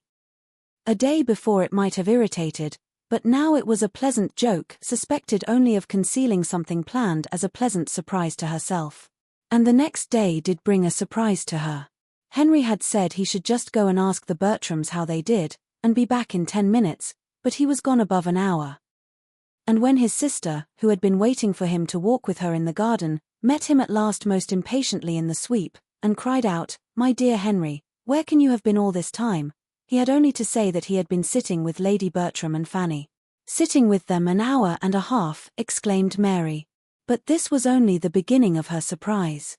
"Yes, Mary," said he, drawing her arm within his, and walking along the sweep as if not knowing where he was. "I could not get away sooner. Fanny looked so lovely. I am quite determined, Mary. My mind is entirely made up. Will it astonish you? No, you must be aware that I am quite determined to marry Fanny Price." The surprise was now complete, for, in spite of whatever his consciousness might suggest, a suspicion of his having any such views had never entered his sister's imagination. And she looked so truly the astonishment she felt, that he was obliged to repeat what he had said, and more fully and more solemnly. The conviction of his determination once admitted, it was not unwelcome. There was even pleasure with the surprise. Mary was in a state of mind to rejoice in a connection with the Bertram family, and to be not displeased with her brother's marrying a little beneath him. "Yes, Mary," was Henry's concluding assurance. "I am fairly caught. You know with what idle designs I began, but this is the end of them. I have, I flatter myself, made no inconsiderable progress in her affections, but my own are entirely fixed." "Lucky, lucky girl," cried Mary, as soon as she could speak. "What a match for her! My dearest Henry, this must be my first feeling, but my second, which you shall have as sincerely, is, that I approve your choice from my soul, and foresee your happiness as heartily as I wish and desire it. You will have a sweet little wife, all gratitude and devotion. Exactly what you deserve. What an amazing match for her. Mrs. Norris often talks of her luck. What will she say now? The delight of all the family, indeed. And she has some true friends in it. How they will rejoice. But tell me all about it. Talk to me forever. When did you begin to think seriously about her?" Nothing could be more impossible than to answer such a question, though nothing could be more agreeable than to have it asked. How the pleasing plague had stolen on him he could not say, and before he had expressed the same sentiment with a little variation of words 3 times over, his sister eagerly interrupted him with, "Ah, my dear Henry, and this is what took you to London. This was your business. You chose to consult the Admiral before you made up your mind." But this he stoutly denied. He knew his uncle too well to consult him on any matrimonial scheme. The Admiral hated marriage, and thought it never pardonable in a young man of independent fortune. "When Fanny is known to him," continued Henry, "he will dote on her. She is exactly the woman to do away every prejudice of such a man as the Admiral, for she is exactly such a woman as he thinks does not exist in the world. She is the very impossibility he would describe, if indeed he has now delicacy of language enough to embody his own ideas. But till it is absolutely settled beyond all interference, he shall know nothing of the matter. No, Mary, you are quite mistaken. You have not discovered my business yet. Well, I am satisfied. I know now to whom it must relate, and am in no hurry for the rest. Fanny Price. Wonderful, quite wonderful. That Mansfield should have done so much for. That you should have found your fate in Mansfield. But you are quite right, you could not have chosen better. There is not a better girl in the world, and you do not want for fortune, and as to her connections, they are more than good. The Bertrams are undoubtedly some of the first people in this country. She is niece to Sir Thomas Bertram, that will be enough for the world. But go on. Tell me more. What are your plans? Does she know her own happiness? No, what are you waiting for? For very little more than opportunity. Mary, she is not like her cousins, but I think I shall not ask in vain. Oh no, you cannot. Were you even less pleasing, supposing her not to love you already, of which, however, I can have little doubt, you would be safe. The gentleness and gratitude of her disposition would secure her all your own immediately. From my soul I do not think she would marry you without love. That is, if there is a girl in the world capable of being uninfluenced by ambition, I can suppose it her, but ask her to love you, and she will never have the heart to refuse. As soon as her eagerness could rest in silence, he was as happy to tell as she could be to listen, and a conversation followed almost as deeply interesting to her as to himself, though he had in fact nothing to relate but his own sensations, nothing to dwell on but Fanny's charms. Fanny's beauty of face and figure, Fanny's graces of manner and goodness of heart, were the exhaustless theme. The gentleness, modesty, and sweetness of her character were warmly expatiated on, that sweetness which makes so essential a part of every woman's worth in the judgment of man, that though he sometimes loves where it is not, he can never believe it absent. Her temper he had good reason to depend on and to praise. He had often seen it tried. Was there one of the family, excepting Edmund, who had not in some way or other continually exercised her patience and forbearance? Her affections were evidently strong. To see her with her brother, what could more delightfully prove that the warmth of her heart was equal to its gentleness? What could be more encouraging to a man who had her love in view? Then, her understanding was beyond every suspicion, quick and clear, and her manners were the mirror of her own modest and elegant mind. Nor was this all. Henry Crawford had too much sense not to feel the worth of good principles in a wife, though he was too little accustomed to serious reflection to know them by their proper name. But when he talked of her having such a steadiness and regularity of conduct, such a high notion of honor, and such an observance of decorum as might warrant any man in the fullest dependence on her faith and integrity, he expressed what was inspired by the knowledge of her being well-principled and religious. "I could so wholly and absolutely confide in her," said he, "and that is what I want." Well might his sister, believing as she really did that his opinion of Fanny Price was scarcely beyond her merits, rejoice in her prospects. "The more I think of it," she cried, "the more am I convinced that you are doing quite right, and though I should never have selected Fanny Price as the girl most likely to attach you, I am now persuaded she is the very one to make you happy. Your wicked project upon her peace turns out a clever thought indeed. You will both find your good in it. It was bad, very bad in me against such a creature, but I did not know her then, and she shall have no reason to lament the hour that first put it into my head. I will make her very happy, Mary, happier than she has ever yet been herself, or ever seen anybody else. I will not take her from Northamptonshire. I shall let Everingham, and rent a place in this neighbourhood, perhaps Stanwix Lodge. I shall let a 7 years' lease of Everingham. I am sure of an excellent tenant at half a word. I could name 3 people now, who would give me my own terms and thank me." "Ha!" cried Mary, "settle in Northamptonshire, that is pleasant. Then we shall be all together." When she had spoken it, she recollected herself, and wished it unsaid, but there was no need of confusion, for her brother saw her only as the supposed inmate of Mansfield parsonage, and replied but to invite her in the kindest manner to his own house, and to claim the best right in her. "You must give us more than half your time," said he. "I cannot admit Mrs. Grant to have an equal claim with Fanny and myself, for we shall both have a right in you. Fanny will be so truly your sister."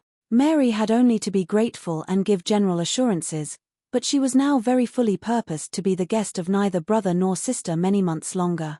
"You will divide your year between London and Northamptonshire?" "Yes. That's right, and in London, of course, a house of your own. No longer with the Admiral.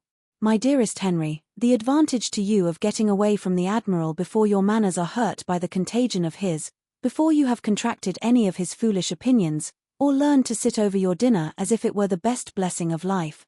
You are not sensible of the gain, for your regard for him has blinded you, but, in my estimation, your marrying early may be the saving of you. To have seen you grow like the Admiral in word or deed, look or gesture, would have broken my heart. Well, well, we do not think quite alike here.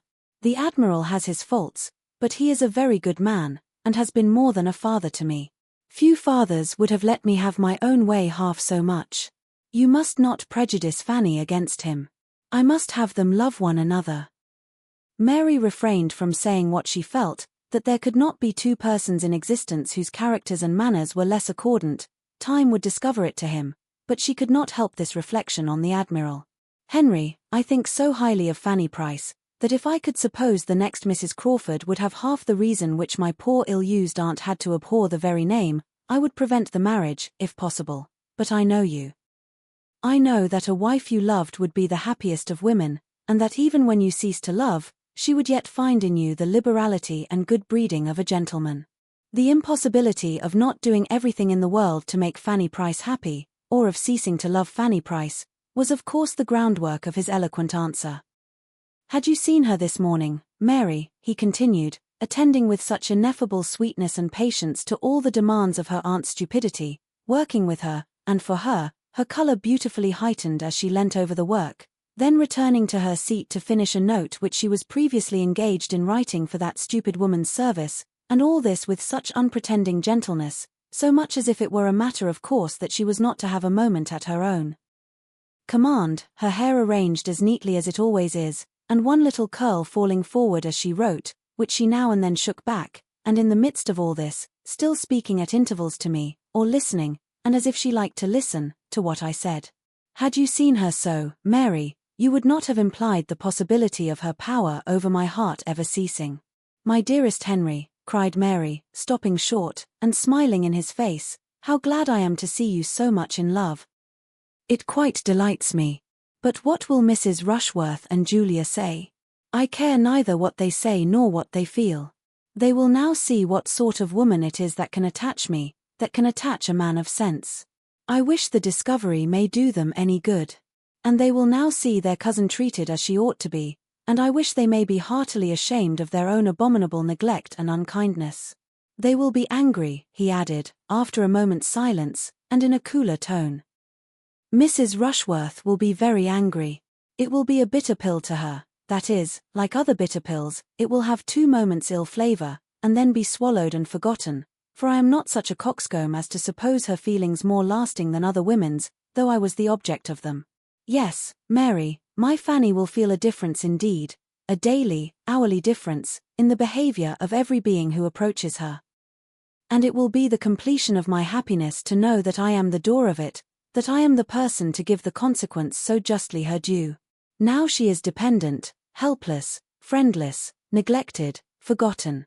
Nay, Henry, not by all, not forgotten by all, not friendless or forgotten. Her cousin Edmund never forgets her. Edmund. True, I believe he is, generally speaking, kind to her, and so is Sir Thomas in his way, but it is the way of a rich, superior, long-worded, arbitrary uncle. What can Sir Thomas and Edmund together do? What do they do for her happiness, comfort, honor, and dignity in the world, to what I shall do? Chapter 31. Henry Crawford was at Mansfield Park again the next morning, and at an earlier hour than common visiting warrants. The 2 ladies were together in the breakfast-room, and, fortunately for him, Lady Bertram was on the very point of quitting it as he entered. She was almost at the door, and not choosing by any means to take so much trouble in vain, she still went on, after a civil reception, a short sentence about being waited for, and a let Sir Thomas know to the servant.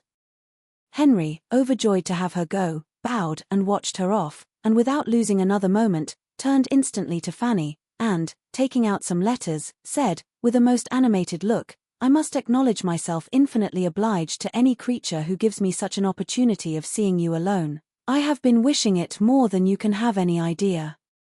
Knowing as I do what your feelings as a sister are, I could hardly have borne that anyone in the house should share with you in the first knowledge of the news I now bring. He is made. Your brother is a lieutenant. I have the infinite satisfaction of congratulating you on your brother's promotion. Here are the letters which announce it, this moment come to hand. You will, perhaps, like to see them. Fanny could not speak, but he did not want her to speak. To see the expression of her eyes, the change of her complexion, the progress of her feelings, their doubt, confusion, and felicity, was enough. She took the letters as he gave them. The first was from the Admiral to inform his nephew, in a few words, of his having succeeded in the object he had undertaken, the promotion of young Price, and enclosing 2 more, one from the Secretary of the First Lord to a friend, whom the Admiral had set to work in the business, the other from that friend to himself, by which it appeared that his lordship had the very great happiness of attending to the recommendation of Sir Charles. That Sir Charles was much delighted in having such an opportunity of proving his regard for Admiral Crawford, and that the circumstance of Mr. William Price's commission as second lieutenant of H.M. sloop Thrush being made out was spreading general joy through a wide circle of great people. While her hand was trembling under these letters, her eye running from one to the other, and her heart swelling with emotion, Crawford thus continued, with unfeigned eagerness, to express his interest in the event. I will not talk of my own happiness, said he, great as it is, for I think only of yours. Compared with you, who has a right to be happy? I have almost grudged myself my own prior knowledge of what you ought to have known before all the world. I have not lost a moment, however. The post was late this morning, but there has not been since a moment's delay. How impatient, how anxious, how wild I have been on the subject, I will not attempt to describe, how severely mortified, how cruelly disappointed, in not having it finished while I was in London. I was kept there from day to day in the hope of it, for nothing less dear to me than such an object would have detained me half the time from Mansfield.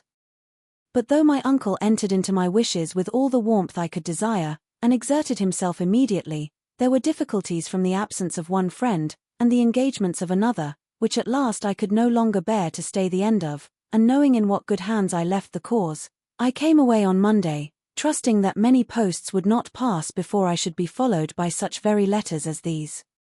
My uncle, who is the very best man in the world, has exerted himself, as I knew he would, after seeing your brother. He was delighted with him.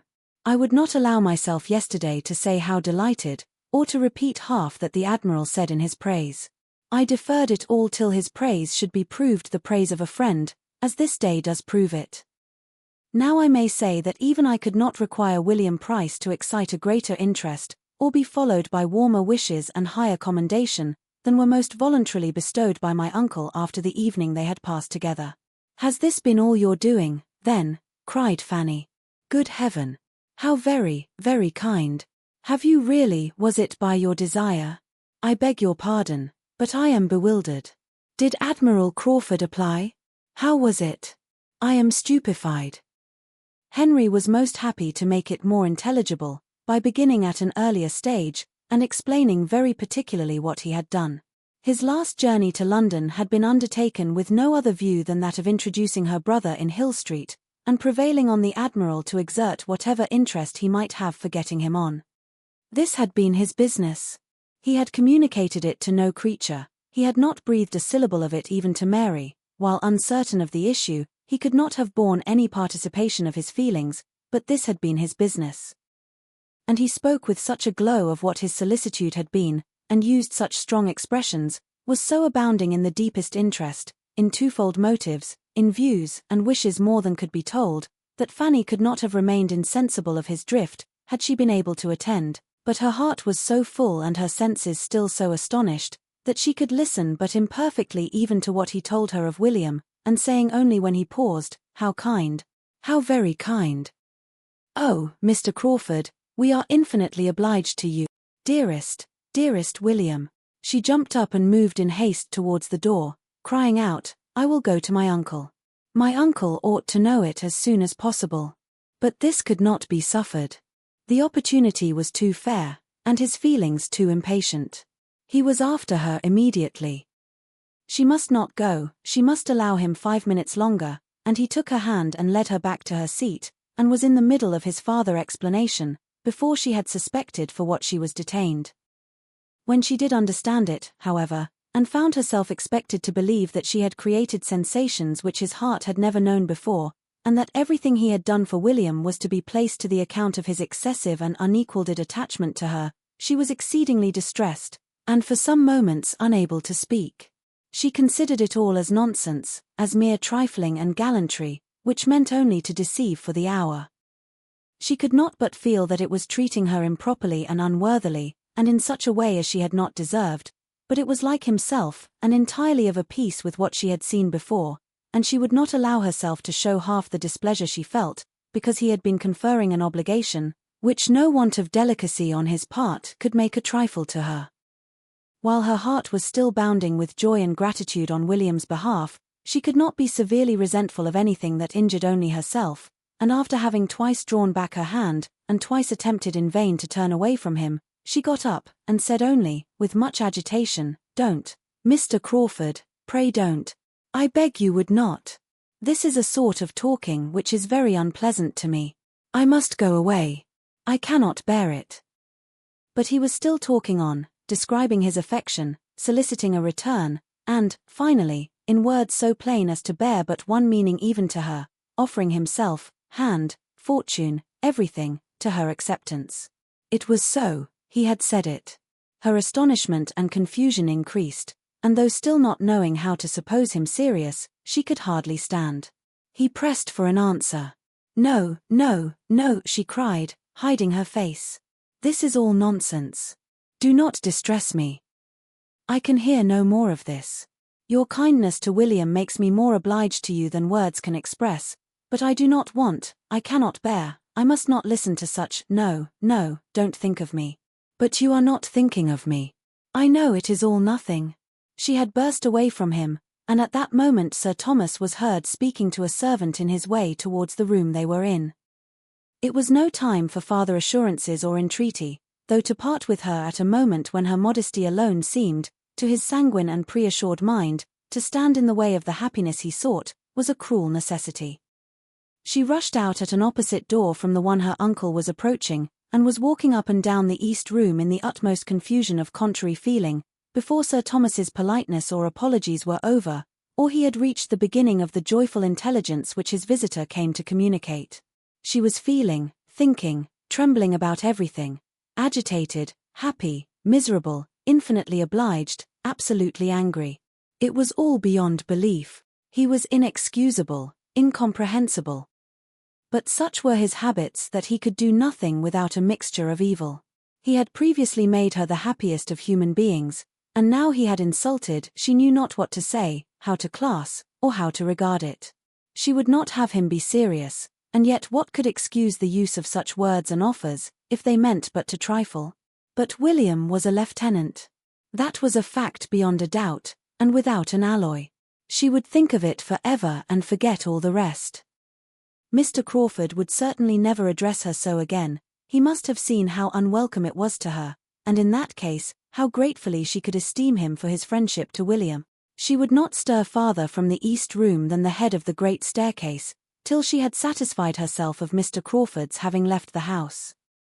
But when convinced of his being gone, she was eager to go down and be with her uncle, and have all the happiness of his joy as well as her own, and all the benefit of his information or his conjectures as to what would now be William's destination.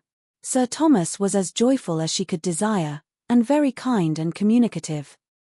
And she had so comfortable a talk with him about William as to make her feel as if nothing had occurred to vex her, till she found, towards the close, that Mr. Crawford was engaged to return and dine there that very day.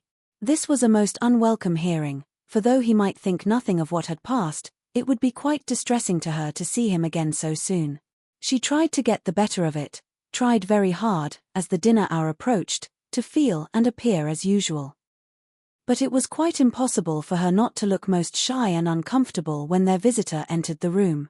She could not have supposed it in the power of any concurrence of circumstances to give her so many painful sensations on the first day of hearing of William's promotion.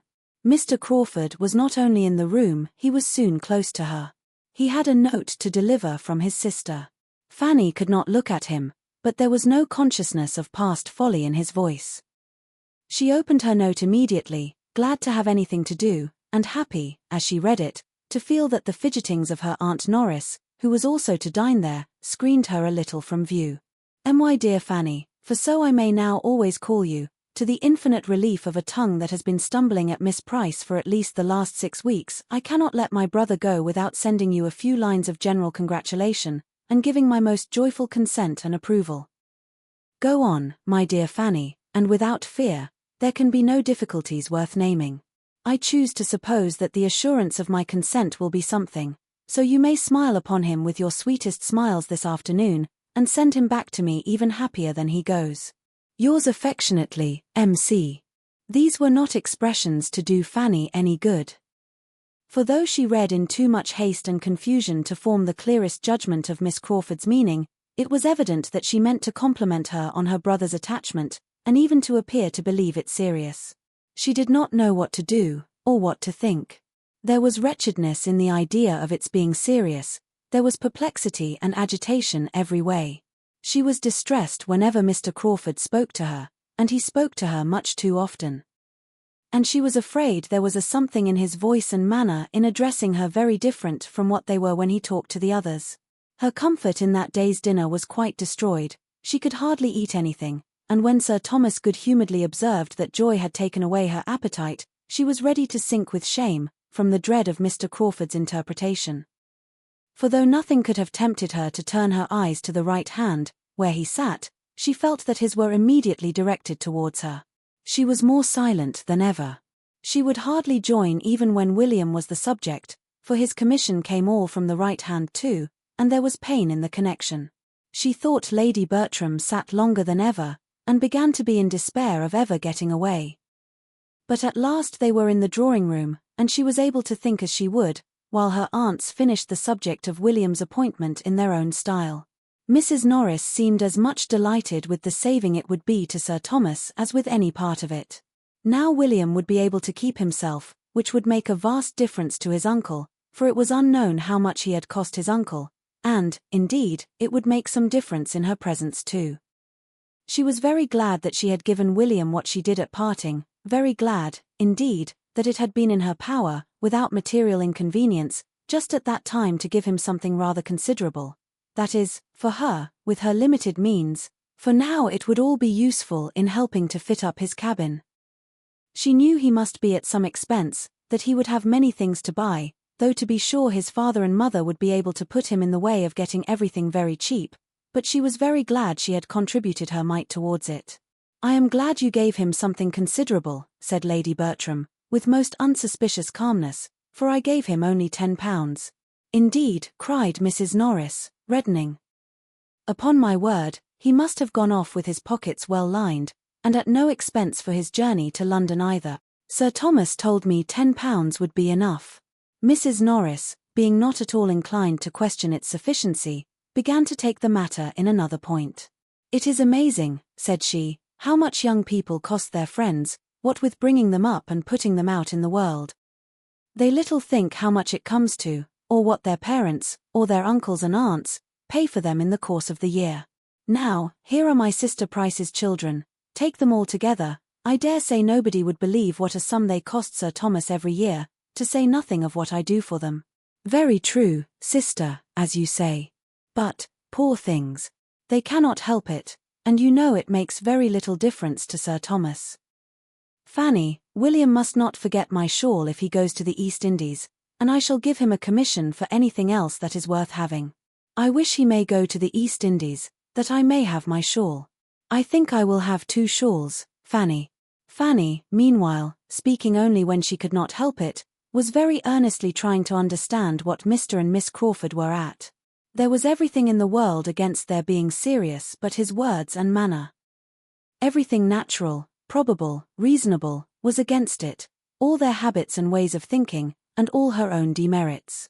How could she have excited serious attachment in a man who had seen so many, and been admired by so many, and flirted with so many, infinitely her superiors, who seemed so little open to serious impressions, even where pains had been taken to please him, who thought so slightly, so carelessly, so unfeelingly on all such points? Who was everything to everybody, and seemed to find no one essential to him? And farther, how could it be supposed that his sister, with all her high and worldly notions of matrimony, would be forwarding anything of a serious nature in such a quarter? Nothing could be more unnatural in either. Fanny was ashamed of her own doubts. Everything might be possible rather than serious attachment, or serious approbation of it toward her. She had quite convinced herself of this before Sir Thomas and Mr. Crawford joined them. The difficulty was in maintaining the conviction quite so absolutely after Mr. Crawford was in the room, for once or twice a look seemed forced on her which she did not know how to class among the common meaning. In any other man, at least, she would have said that it meant something very earnest, very pointed. But she still tried to believe it no more than what he might often have expressed towards her cousins and 50 other women. She thought he was wishing to speak to her unheard by the rest. She fancied he was trying for it the whole evening at intervals, whenever Sir Thomas was out of the room, or at all engaged with Mrs. Norris, and she carefully refused him every opportunity. At last, it seemed at last to Fanny's nervousness, though not remarkably late, he began to talk of going away. But the comfort of the sound was impaired by his turning to her the next moment, and saying, "Have you nothing to send to Mary? No answer to her note? She will be disappointed if she receives nothing from you. Pray write to her, if it be only a line." "Oh yes, certainly," cried Fanny, rising in haste, the haste of embarrassment and of wanting to get away. "I will write directly." She went accordingly to the table, where she was in the habit of writing for her aunt, and prepared her materials without knowing what in the world to say. She had read Miss Crawford's note only once, and how to reply to anything so imperfectly understood was most distressing. Quite unpracticed in such sort of note-writing, had there been time for scruples and fears as to style she would have felt them in abundance, but something must be instantly written. And with only one decided feeling, that of wishing not to appear to think anything really intended, she wrote thus, in great trembling both of spirits and hand: "I am very much obliged to you, my dear Miss Crawford, for your kind congratulations, as far as they relate to my dearest William. The rest of your note I know means nothing, but I am so unequal to anything of the sort, that I hope you will excuse my begging you to take no farther notice. I have seen too much of Mr. Crawford not to understand his manners. If he understood me as well, he would, I dare say, behave differently. I do not know what I write, but it would be a great favor of you never to mention the subject again. With thanks for the honor of your note, I remain, dear Miss Crawford, and C. The conclusion was scarcely intelligible from increasing fright, for she found that Mr. Crawford, under pretense of receiving the note, was coming towards her. You cannot think I mean to hurry you, said he, in an under voice, perceiving the amazing trepidation with which she made up the note. You cannot think I have any such object. Do not hurry yourself, I entreat.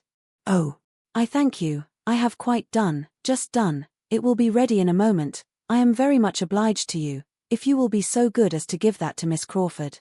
The note was held out, and must be taken. And as she instantly and with averted eyes walked towards the fireplace, where sat the others, he had nothing to do but to go in good earnest. Fanny thought she had never known a day of greater agitation, both of pain and pleasure, but happily the pleasure was not of a sort to die with the day, for every day would restore the knowledge of William's advancement, whereas the pain, she hoped, would return no more. She had no doubt that her note must appear excessively ill-written, that the language would disgrace a child, for her distress had allowed no arrangement, but at least it would assure them both of her being neither imposed on nor gratified by Mr. Crawford's attentions. Chapter 30 TWO. Fanny had by no means forgotten Mr. Crawford when she awoke the next morning, but she remembered the purport of her note, and was not less sanguine as to its effect than she had been the night before. If Mr. Crawford would but go away, that was what she most earnestly desired, go and take his sister with him, as he was to do, and as he returned to Mansfield on purpose to do. And why it was not done already she could not devise, for Miss Crawford certainly wanted no delay. Fanny had hoped, in the course of his yesterday's visit, to hear the day named, but he had only spoken of their journey as what would take place ere long. Having so satisfactorily settled the conviction her note would convey, she could not but be astonished to see Mr. Crawford, as she accidentally did, coming up to the house again, and at an hour as early as the day before. His coming might have nothing to do with her, but she must avoid seeing him if possible, and being then on her way upstairs, she resolved there to remain, during the whole of his visit, unless actually sent for. And as Mrs. Norris was still in the house, there seemed little danger of her being wanted. She sat some time in a good deal of agitation, listening, trembling, and fearing to be sent for every moment, but as no footsteps approached the east room, she grew gradually composed, could sit down, and be able to employ herself, and able to hope that Mr. Crawford had come and would go without her being obliged to know anything of the matter. Nearly half an hour had passed, and she was growing very comfortable, when suddenly the sound of a step in regular approach was heard, a heavy step, an unusual step in that part of the house. It was her uncle's, she knew it as well as his voice, she had trembled at it as often, and began to tremble again, at the idea of his coming up to speak to her, whatever might be the subject. It was indeed Sir Thomas who opened the door and asked if she were there, and if he might come in. The terror of his former occasional visits to that room seemed all renewed, and she felt as if he were going to examine her again in French and English. She was all attention, however, in placing a chair for him, and trying to appear honored, and, in her agitation, had quite overlooked the deficiencies of her apartment, till he, stopping short as he entered, said, with much surprise, "Why have you no fire today?" There was snow on the ground, and she was sitting in a shawl. She hesitated. "I am not cold, sir, I never sit here long at this time of year. But you have a fire in general." "No, sir. How comes this about? Here must be some mistake. I understood that you had the use of this room by way of making you perfectly comfortable. In your bedchamber I know you cannot have a fire. Here is some great misapprehension which must be rectified. It is highly unfit for you to sit, be it only half an hour a day, without a fire. You are not strong. You are chilly. Your aunt cannot be aware of this." Fanny would rather have been silent, but being obliged to speak, she could not forbear, in justice to the aunt she loved best, from saying something in which the words "my Aunt Norris" were distinguishable. "I understand," cried her uncle, recollecting himself, and not wanting to hear more, "I understand. Your Aunt Norris has always been an advocate, and very judiciously, for young people's being brought up without unnecessary indulgences, but there should be moderation in everything. She is also very hardy herself, which of course will influence her in her opinion of the wants of others. And on another account, too, I can perfectly comprehend. I know what her sentiments have always been. The principle was good in itself, but it may have been, and I believe has been, carried too far in your case.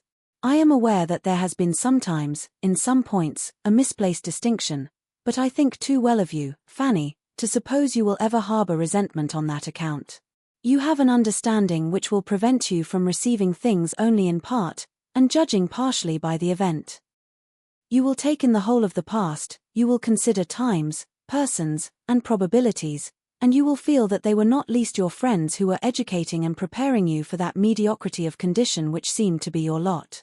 Though their caution may prove eventually unnecessary, it was kindly meant, and of this you may be assured, that every advantage of affluence will be doubled by the little privations and restrictions that may have been imposed. I am sure you will not disappoint my opinion of you, by failing at any time to treat your Aunt Norris with the respect and attention that are due to her. But enough of this. Sit down, my dear. I must speak to you for a few minutes, but I will not detain you long. Fanny obeyed, with eyes cast down and colour rising. After a moment's pause, Sir Thomas, trying to suppress a smile, went on. You are not aware, perhaps, that I have had a visitor this morning. I had not been long in my own room, after breakfast, when Mr. Crawford was shown in. His errand you may probably conjecture. Fanny's colour grew deeper and deeper, and her uncle, perceiving that she was embarrassed to a degree that made either speaking or looking up quite impossible, turned away his own eyes, and without any farther pause proceeded in his account of Mr. Crawford's visit. Mr. Crawford's business had been to declare himself the lover of Fanny, make decided proposals for her, and entreat the sanction of the uncle, who seemed to stand in the place of her parents, and he had done it all so well, so openly, so liberally, so properly, that Sir Thomas, feeling, moreover, his own replies, and his own remarks to have been very much to the purpose, was exceedingly happy to give the particulars of their conversation. And little aware of what was passing in his niece's mind, conceived that by such details he must be gratifying her far more than himself. He talked, therefore, for several minutes without Fanny's daring to interrupt him. She had hardly even attained the wish to do it. Her mind was in too much confusion. She had changed her position, and, with her eyes fixed intently on one of the windows, was listening to her uncle in the utmost perturbation and dismay. For a moment he ceased, but she had barely become conscious of it, when, rising from his chair, he said, "And now, Fanny, having performed one part of my commission, and shown you everything placed on a basis the most assured and satisfactory, I may execute the remainder by prevailing on you to accompany me downstairs, where, though I cannot but presume on having been no unacceptable companion myself, I must submit to your finding one still better worth listening to. Mr. Crawford, as you have perhaps foreseen, is yet in the house. He is in my room, and hoping to see you there." There was a look, a start, an exclamation on hearing this, which astonished Sir Thomas, but what was his increase of astonishment on hearing her exclaim, "Oh, no, sir, I cannot, indeed I cannot go down to him. Mr. Crawford ought to know, he must know that, I told him enough yesterday to convince him. He spoke to me on this subject yesterday, and I told him without disguise that it was very disagreeable to me, and quite out of my power to return his good opinion." "I do not catch your meaning," said Sir Thomas, sitting down again. "Out of your power to return his good opinion? What is all this? I know he spoke to you yesterday, and, as far as I understand, received as much encouragement to proceed as a well-judging young woman could permit herself to give. I was very much pleased with what I collected to have been your behaviour on the occasion. It showed a discretion highly to be commended.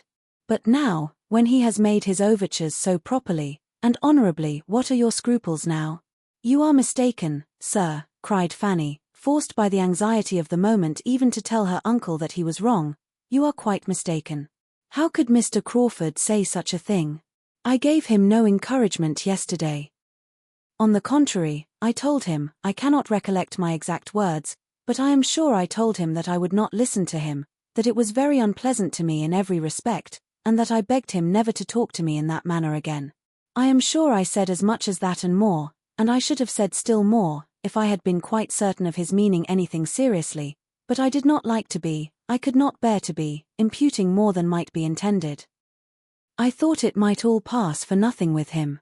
She could say no more, her breath was almost gone. Am I to understand, said Sir Thomas, after a few moments' silence, that you mean to refuse Mr. Crawford? Yes, sir. Refuse him? Yes, sir. Refuse Mr. Crawford. Upon what plea? For what reason? I cannot like him, sir, well enough to marry him. This is very strange, said Sir Thomas, in a voice of calm displeasure. There is something in this which my comprehension does not reach. Here is a young man wishing to pay his addresses to you, with everything to recommend him, not merely situation in life, fortune, and character, but with more than common agreeableness, with address and conversation pleasing to everybody. And he is not an acquaintance of today, you have now known him some time.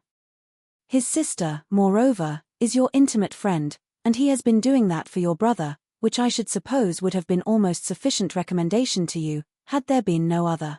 It is very uncertain when my interest might have got William on. He has done it already. Yes, said Fanny, in a faint voice, and looking down with fresh shame, and she did feel almost ashamed of herself, after such a picture as her uncle had drawn, for not liking Mr. Crawford. You must have been aware, continued Sir Thomas presently, you must have been some time aware of a particularity in Mr. Crawford's manners to you. This cannot have taken you by surprise. You must have observed his attentions, and though you always received them very properly, I have no accusation to make on that head, I never perceived them to be unpleasant to you. I am half inclined to think, Fanny, that you do not quite know your own feelings. Oh yes, sir. Indeed I do. His attentions were always what I did not like. Sir Thomas looked at her with deeper surprise. This is beyond me, said he. This requires explanation. Young as you are, and having seen scarcely any one, it is hardly possible that your affections. He paused and eyed her fixedly. He saw her lips formed into a no, though the sound was inarticulate, but her face was like scarlet. That, however, in so modest a girl, might be very compatible with innocence. And choosing at least to appear satisfied, he quickly added, No, I know that is quite out of the question, quite impossible. Well, there is nothing more to be said. And for a few minutes he did say nothing. He was deep in thought. His niece was deep in thought likewise, trying to harden and prepare herself against farther questioning. She would rather die than own the truth, and she hoped, by a little reflection, to fortify herself beyond betraying it. Independently of the interest which Mr. Crawford's choice seemed to justify, said Sir Thomas, beginning again, and very composedly, his wishing to marry at all so early is recommendatory to me. I am an advocate for early marriages, where there are means in proportion, and would have every young man, with a sufficient income, settle as soon after 24 as he can. This is so much my opinion, that I am sorry to think how little likely my own eldest son, your cousin, Mr. Bertram, is to marry early, but at present, as far as I can judge, matrimony makes no part of his plans or thoughts. I wish he were more likely to fix. Here was a glance at Fanny. Edmund, I consider, from his dispositions and habits, as much more likely to marry early than his brother. He, indeed, I have lately thought, has seen the woman he could love, which, I am convinced, my eldest son has not. Am I right? Do you agree with me, my dear? Yes, sir. It was gently, but it was calmly said, and Sir Thomas was easy on the score of the cousins. But the removal of his alarm did his niece no service. As her unaccountableness was confirmed, his displeasure increased. And getting up and walking about the room with a frown, which Fanny could picture to herself, though she dared not lift up her eyes, he shortly afterwards, and in a voice of authority, said, Have you any reason, child, to think ill of Mr. Crawford's temper? No, sir. She longed to add, but of his principles I have, but her heart sunk under the appalling prospect of discussion, explanation, and probably non-conviction. Her ill opinion of him was founded chiefly on observations, which, for her cousin's sake, she could scarcely dare mention to their father. Maria and Julia, and especially Maria, were so closely implicated in Mr. Crawford's misconduct, that she could not give his character, such as she believed it, without betraying them. She had hoped that, to a man like her uncle, so discerning, so honourable, so good, the simple acknowledgment of settled dislike on her side would have been sufficient. To her infinite grief she found it was not. Sir Thomas came towards the table where she sat in trembling wretchedness, and with a good deal of cold sternness, said, "It is of no use, I perceive, to talk to you. We had better put an end to this most mortifying conference. Mr. Crawford must not be kept longer waiting. I will, therefore, only add, as thinking it my duty to mark my opinion of your conduct, that you have disappointed every expectation I had formed, and proved yourself of a character the very reverse of what I had supposed. For I had, Fanny, as I think my behaviour must have shown, formed a very favourable opinion of you from the period of my return to England. I had thought you peculiarly free from wilfulness of temper, self-conceit, and every tendency to that independence of spirit which prevails so much in modern days, even in young women, and which in young women is offensive and disgusting beyond all common offence. But you have now shown me that you can be wilful and perverse, that you can and will decide for yourself, without any consideration or deference for those who have surely some right to guide you, without even asking their advice. You have shown yourself very, very different from anything that I had imagined. The advantage or disadvantage of your family, of your parents, your brothers and sisters, never seems to have had a moment's share in your thoughts on this occasion. How they might be benefited, how they must rejoice in such an establishment for you, is nothing to you. You think only of yourself, and because you do not feel for Mr. Crawford exactly what a young heated fancy imagines to be necessary for happiness, you resolve to refuse him at once, without wishing even for a little time to consider of it, a little more time for cool consideration, and for really examining your own inclinations. And are, in a wild fit of folly, throwing away from you such an opportunity of being settled in life, eligibly, honourably, nobly settled, as will, probably, never occur to you again. Here is a young man of sense, of character, of temper, of manners, and of fortune, exceedingly attached to you, and seeking your hand in the most handsome and disinterested way. And let me tell you, Fanny, that you may live 18 years longer in the world without being addressed by a man of half Mr. Crawford's estate, or a 10th part of his merits. Gladly would I have bestowed either of my own daughters on him. Maria is nobly married, but had Mr. Crawford sought Julia's hand, I should have given it to him with superior and more heartfelt satisfaction than I gave Maria's to Mr. Rushworth. After half a moment's pause. And I should have been very much surprised had either of my daughters, on receiving a proposal of marriage at any time which might carry with it only half the eligibility of this, immediately and peremptorily, and without paying my opinion or my regard the compliment of any consultation, put a decided negative on it. I should have been much surprised and much hurt by such a proceeding. I should have thought it a gross violation of duty and respect. You are not to be judged by the same rule. You do not owe me the duty of a child. But, Fanny, if your heart can acquit you of ingratitude, he ceased. Fanny was by this time crying so bitterly that, angry as he was, he would not press that article farther. Her heart was almost broke by such a picture of what she appeared to him, by such accusations, so heavy, so multiplied, so rising in dreadful gradation, self-willed, obstinate, selfish, and ungrateful. He thought her all this. She had deceived his expectations. She had lost his good opinion. What was to become of her? I am very sorry, said she inarticulately, through her tears. I am very sorry indeed. Sorry. Yes, I hope you are sorry, and you will probably have reason to be long sorry for this day's transactions. If it were possible for me to do otherwise, said she, with another strong effort, but I am so perfectly convinced that I could never make him happy, and that I should be miserable myself. Another burst of tears.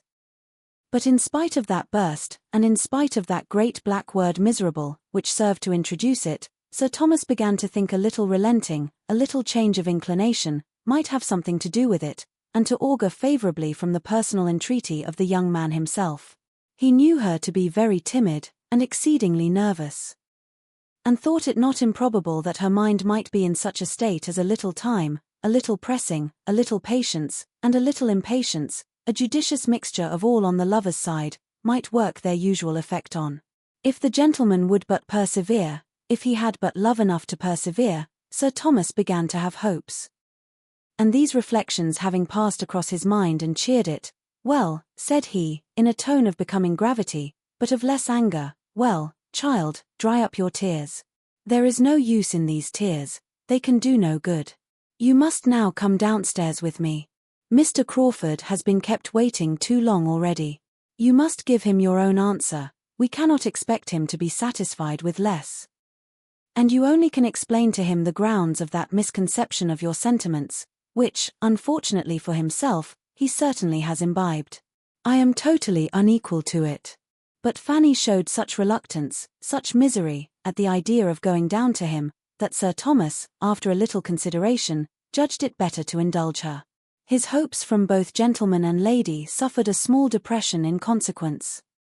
But when he looked at his niece, and saw the state of feature and complexion which her crying had brought her into, he thought there might be as much lost as gained by an immediate interview.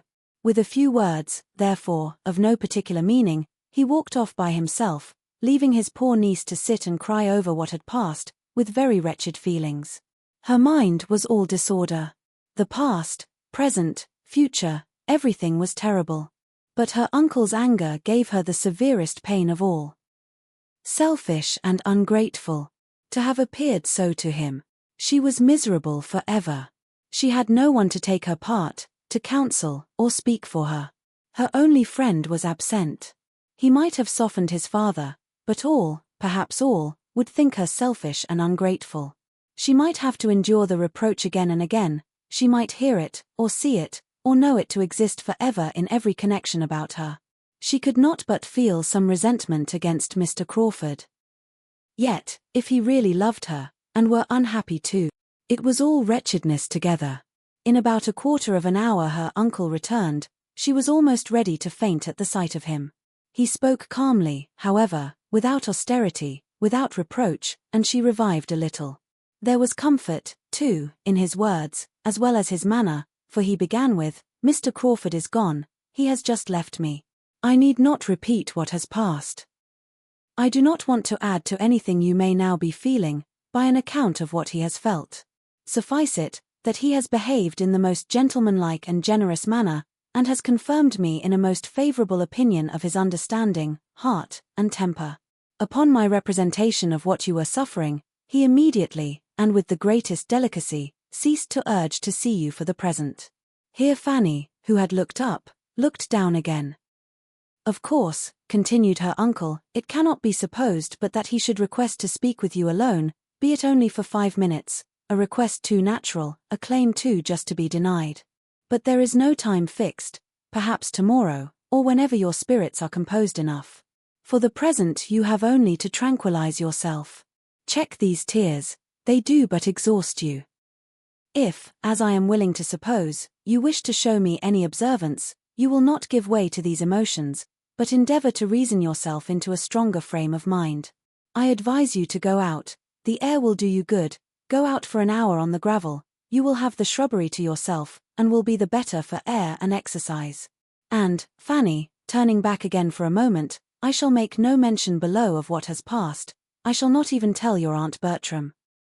There is no occasion for spreading the disappointment, say nothing about it yourself." This was an order to be most joyfully obeyed, this was an act of kindness which Fanny felt at her heart. To be spared from her Aunt Norris's interminable reproaches, he left her in a glow of gratitude. Anything might be bearable rather than such reproaches. Even to see Mr. Crawford would be less overpowering. She walked out directly, as her uncle recommended, and followed his advice throughout, as far as she could, did check her tears, did earnestly try to compose her spirits and strengthen her mind. She wished to prove to him that she did desire his comfort, and sought to regain his favour, and he had given her another strong motive for exertion, in keeping the whole affair from the knowledge of her aunts. Not to excite suspicion by her look or manner was now an object worth attaining. And she felt equal to almost anything that might save her from her Aunt Norris. She was struck, quite struck, when, on returning from her walk and going into the east room again, the first thing which caught her eye was a fire lighted and burning. A fire! It seemed too much, just at that time to be giving her such an indulgence was exciting even painful gratitude. She wondered that Sir Thomas could have leisure to think of such a trifle again, but she soon found, from the voluntary information of the housemaid, who came in to attend it, that so it was to be every day. Sir Thomas had given orders for it. "I must be a brute, indeed, if I can be really ungrateful," said she, in soliloquy. "Heaven defend me from being ungrateful." She saw nothing more of her uncle, nor of her Aunt Norris, till they met at dinner. Her uncle's behaviour to her was then as nearly as possible what it had been before. She was sure he did not mean there should be any change, and that it was only her own conscience that could fancy any, but her aunt was soon quarrelling with her. And when she found how much and how unpleasantly her having only walked out without her aunt's knowledge could be dwelt on, she felt all the reason she had to bless the kindness which saved her from the same spirit of reproach, exerted on a more momentous subject. "If I had known you were going out, I should have got you just to go as far as my house with some orders for Nanny," said she, "which I have since, to my very great inconvenience, been obliged to go and carry myself. I could very ill spare the time, and you might have saved me the trouble, if you would only have been so good as to let us know you were going out. It would have made no difference to you, I suppose, whether you had walked in the shrubbery or gone to my house." "I recommended the shrubbery to Fanny as the driest place," said Sir Thomas. "Oh," said Mrs. Norris, with a moment's check, "that was very kind of you, Sir Thomas, but you do not know how dry the path is to my house. Fanny would have had quite as good a walk there, I assure you, with the advantage of being of some use, and obliging her aunt. It is all her fault. If she would but have let us know she was going out. But there is a something about Fanny, I have often observed it before, she likes to go her own way to work, she does not like to be dictated to, she takes her own independent walk whenever she can. She certainly has a little spirit of secrecy, and independence, and nonsense, about her, which I would advise her to get the better of." As a general reflection on Fanny, Sir Thomas thought nothing could be more unjust, though he had been so lately expressing the same sentiments himself, and he tried to turn the conversation, tried repeatedly before he could succeed. For Mrs. Norris had not discernment enough to perceive, either now, or at any other time, to what degree he thought well of his niece, or how very far he was from wishing to have his own children's merits set off by the depreciation of hers. She was talking at Fanny, and resenting this private walk half through the dinner. It was over, however, at last, and the evening set in with more composure to Fanny, and more cheerfulness of spirits than she could have hoped for after so stormy a morning. But she trusted, in the first place, that she had done right, that her judgment had not misled her.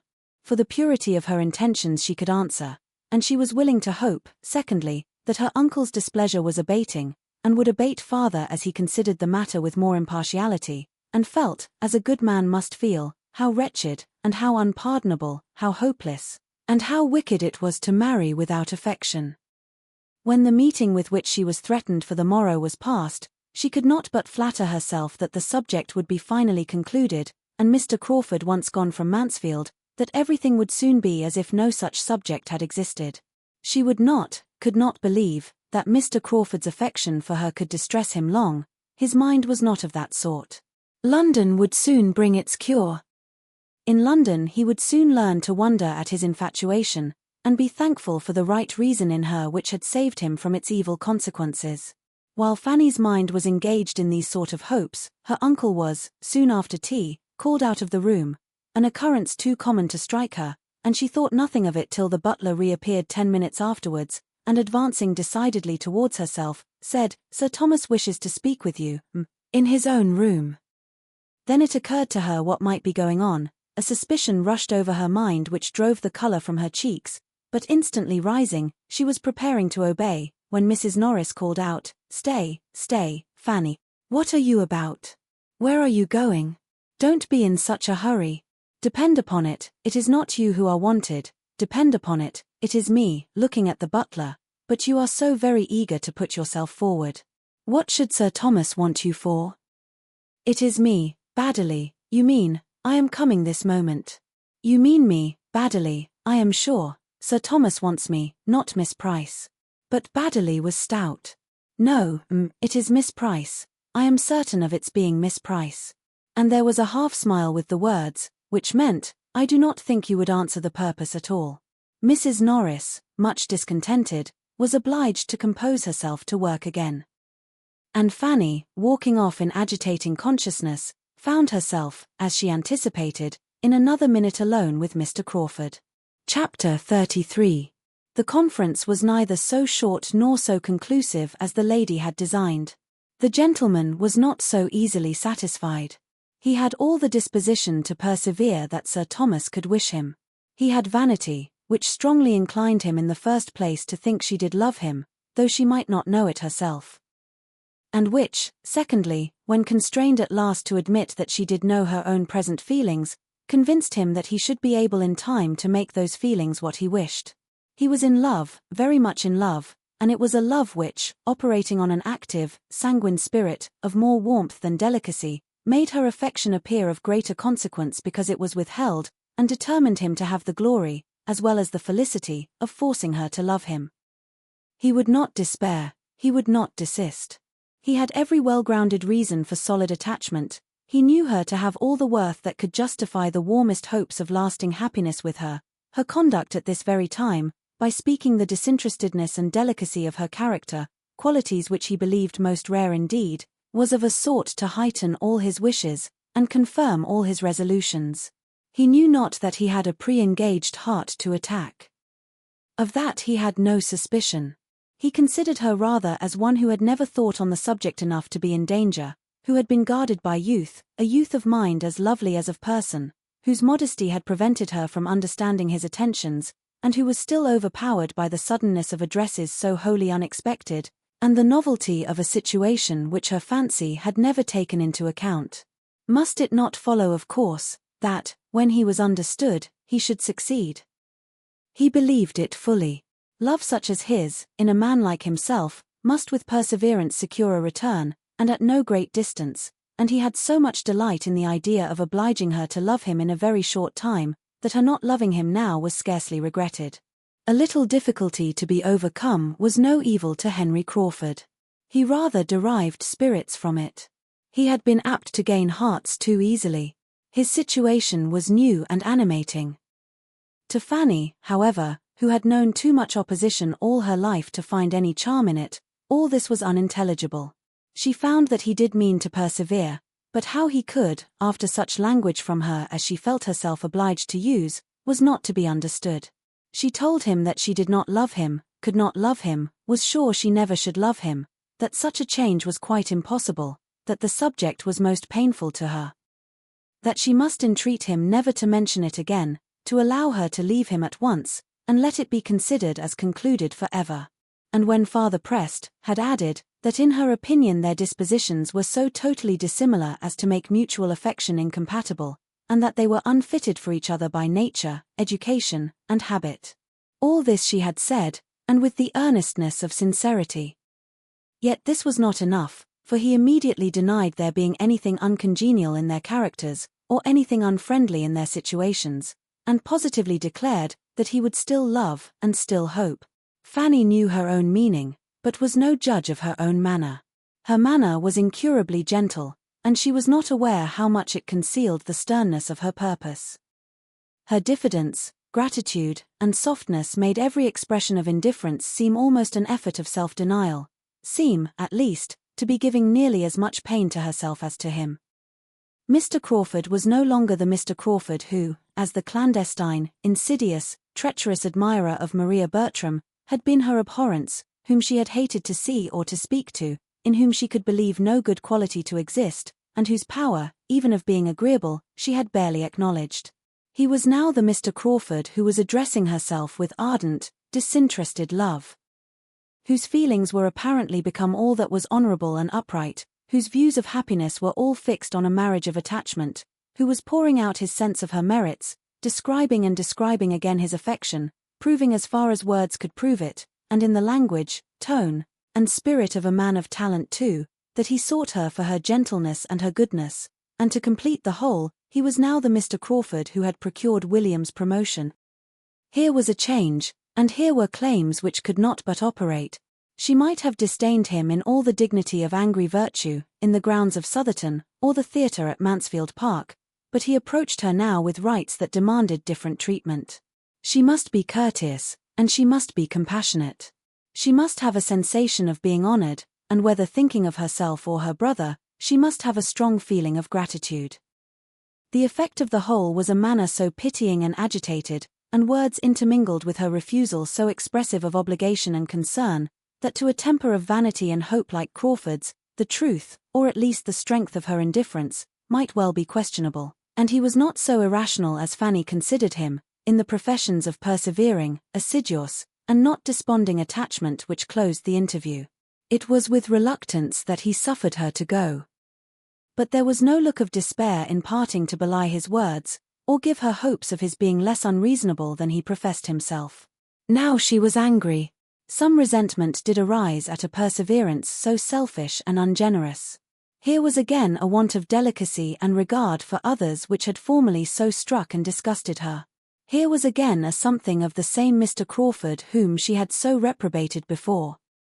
How evidently was there a gross want of feeling and humanity where his own pleasure was concerned, and, alas, how always known no principle to supply as a duty what the heart was deficient in.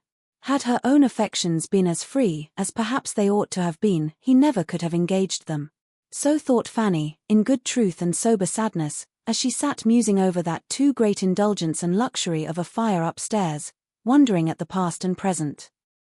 Wondering at what was yet to come, and in a nervous agitation which made nothing clear to her but the persuasion of her being never under any circumstances able to love Mr. Crawford, and the felicity of having a fire to sit over and think of it. Sir Thomas was obliged, or obliged himself, to wait till the morrow for a knowledge of what had passed between the young people. He then saw Mr. Crawford, and received his account. The first feeling was disappointment. He had hoped better things.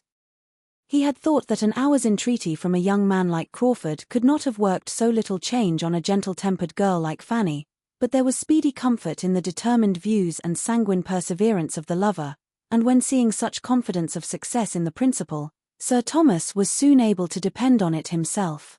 Nothing was omitted, on his side, of civility, compliment, or kindness, that might assist the plan. Mr. Crawford's steadiness was honoured, and Fanny was praised, and the connection was still the most desirable in the world. At Mansfield Park Mr. Crawford would always be welcome. He had only to consult his own judgment and feelings as to the frequency of his visits, at present or in future. In all his niece's family and friends, there could be but one opinion, one wish on the subject. The influence of all who loved her must incline one way.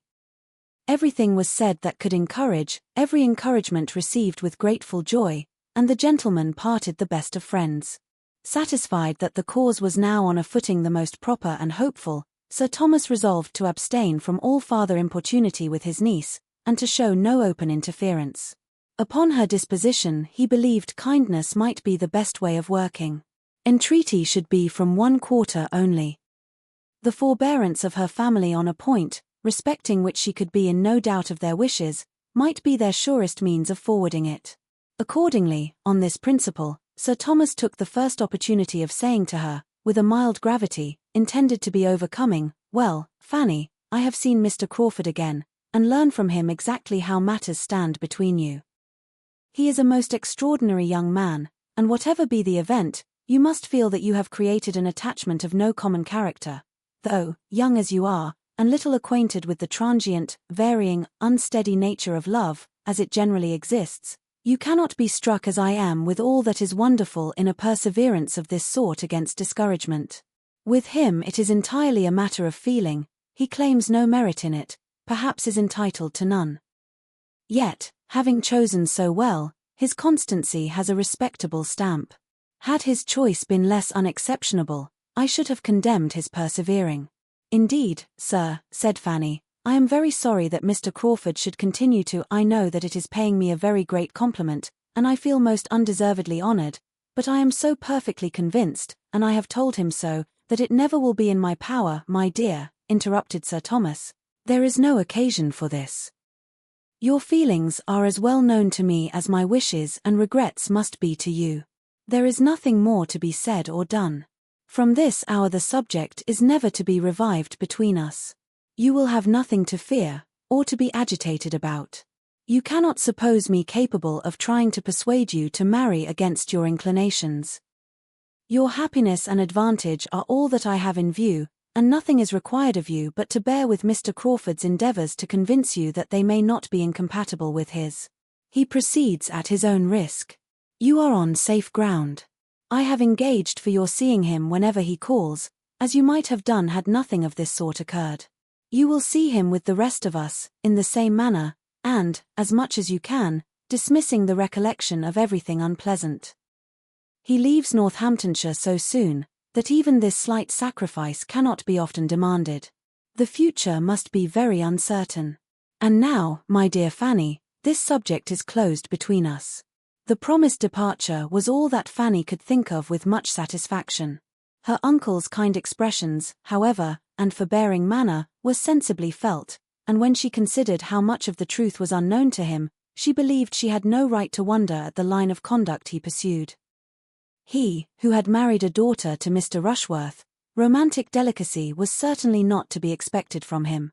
She must do her duty, and trust that time might make her duty easier than it now was. She could not, though only 18, suppose Mr. Crawford's attachment would hold out forever. She could not but imagine that steady, unceasing discouragement from herself would put an end to it in time. How much time she might, in her own fancy, allot for its dominion, is another concern. It would not be fair to inquire into a young lady's exact estimate of her own perfections. In spite of his intended silence, Sir Thomas found himself once more obliged to mention the subject to his niece, to prepare her briefly for its being imparted to her aunts, a measure which he would still have avoided, if possible, but which became necessary from the totally opposite feelings of Mr. Crawford as to any secrecy of proceeding. He had no idea of concealment. It was all known at the parsonage, where he loved to talk over the future with both his sisters, and it would be rather gratifying to him to have enlightened witnesses of the progress of his success. When Sir Thomas understood this, he felt the necessity of making his own wife and sister-in-law acquainted with the business without delay, though, on Fanny's account, he almost dreaded the effect of the communication to Mrs. Norris as much as Fanny herself. He deprecated her mistaken but well-meaning zeal. Sir Thomas, indeed, was, by this time, not very far from classing Mrs. Norris as one of those well-meaning people who are always doing mistaken and very disagreeable things. Mrs. Norris, however, relieved him. He pressed for the strictest forbearance and silence towards their niece. She not only promised, but did observe it. She only looked her increased ill will. Angry she was, bitterly angry. But she was more angry with Fanny for having received such an offer than for refusing it. It was an injury and affront to Julia, who ought to have been Mr. Crawford's choice, and, independently of that, she disliked Fanny, because she had neglected her, and she would have grudged such an elevation to one whom she had been always trying to depress. Sir Thomas gave her more credit for discretion on the occasion than she deserved. And Fanny could have blessed her for allowing her only to see her displeasure, and not to hear it. Lady Bertram took it differently. She had been a beauty, and a prosperous beauty, all her life, and beauty and wealth were all that excited her respect. To know Fanny to be sought in marriage by a man of fortune, raised her, therefore, very much in her opinion.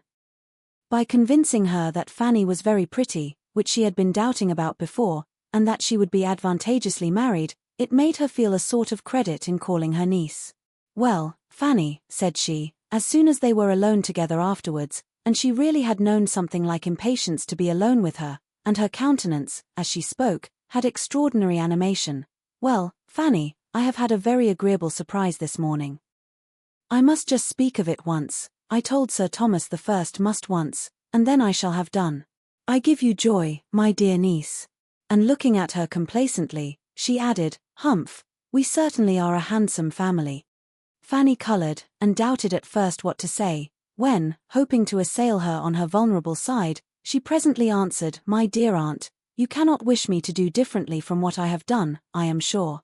You cannot wish me to marry, for you would miss me, should not you? Yes, I am sure you would miss me too much for that. No, my dear, I should not think of missing you, when such an offer as this comes in your way. I could do very well without you, if you were married to a man of such good estate as Mr. Crawford. And you must be aware, Fanny, that it is every young woman's duty to accept such a very unexceptionable offer as this." This was almost the only rule of conduct, the only piece of advice, which Fanny had ever received from her aunt in the course of 8 years and a half. It silenced her. She felt how unprofitable contention would be. If her aunt's feelings were against her, Nothing could be hoped from attacking her understanding. Lady Bertram was quite talkative. "I will tell you what, Fanny," said she, "I am sure he fell in love with you at the ball. I am sure the mischief was done that evening. You did look remarkably well. Everybody said so. Sir Thomas said so. And you know you had Chapman to help you to dress. I am very glad I sent Chapman to you.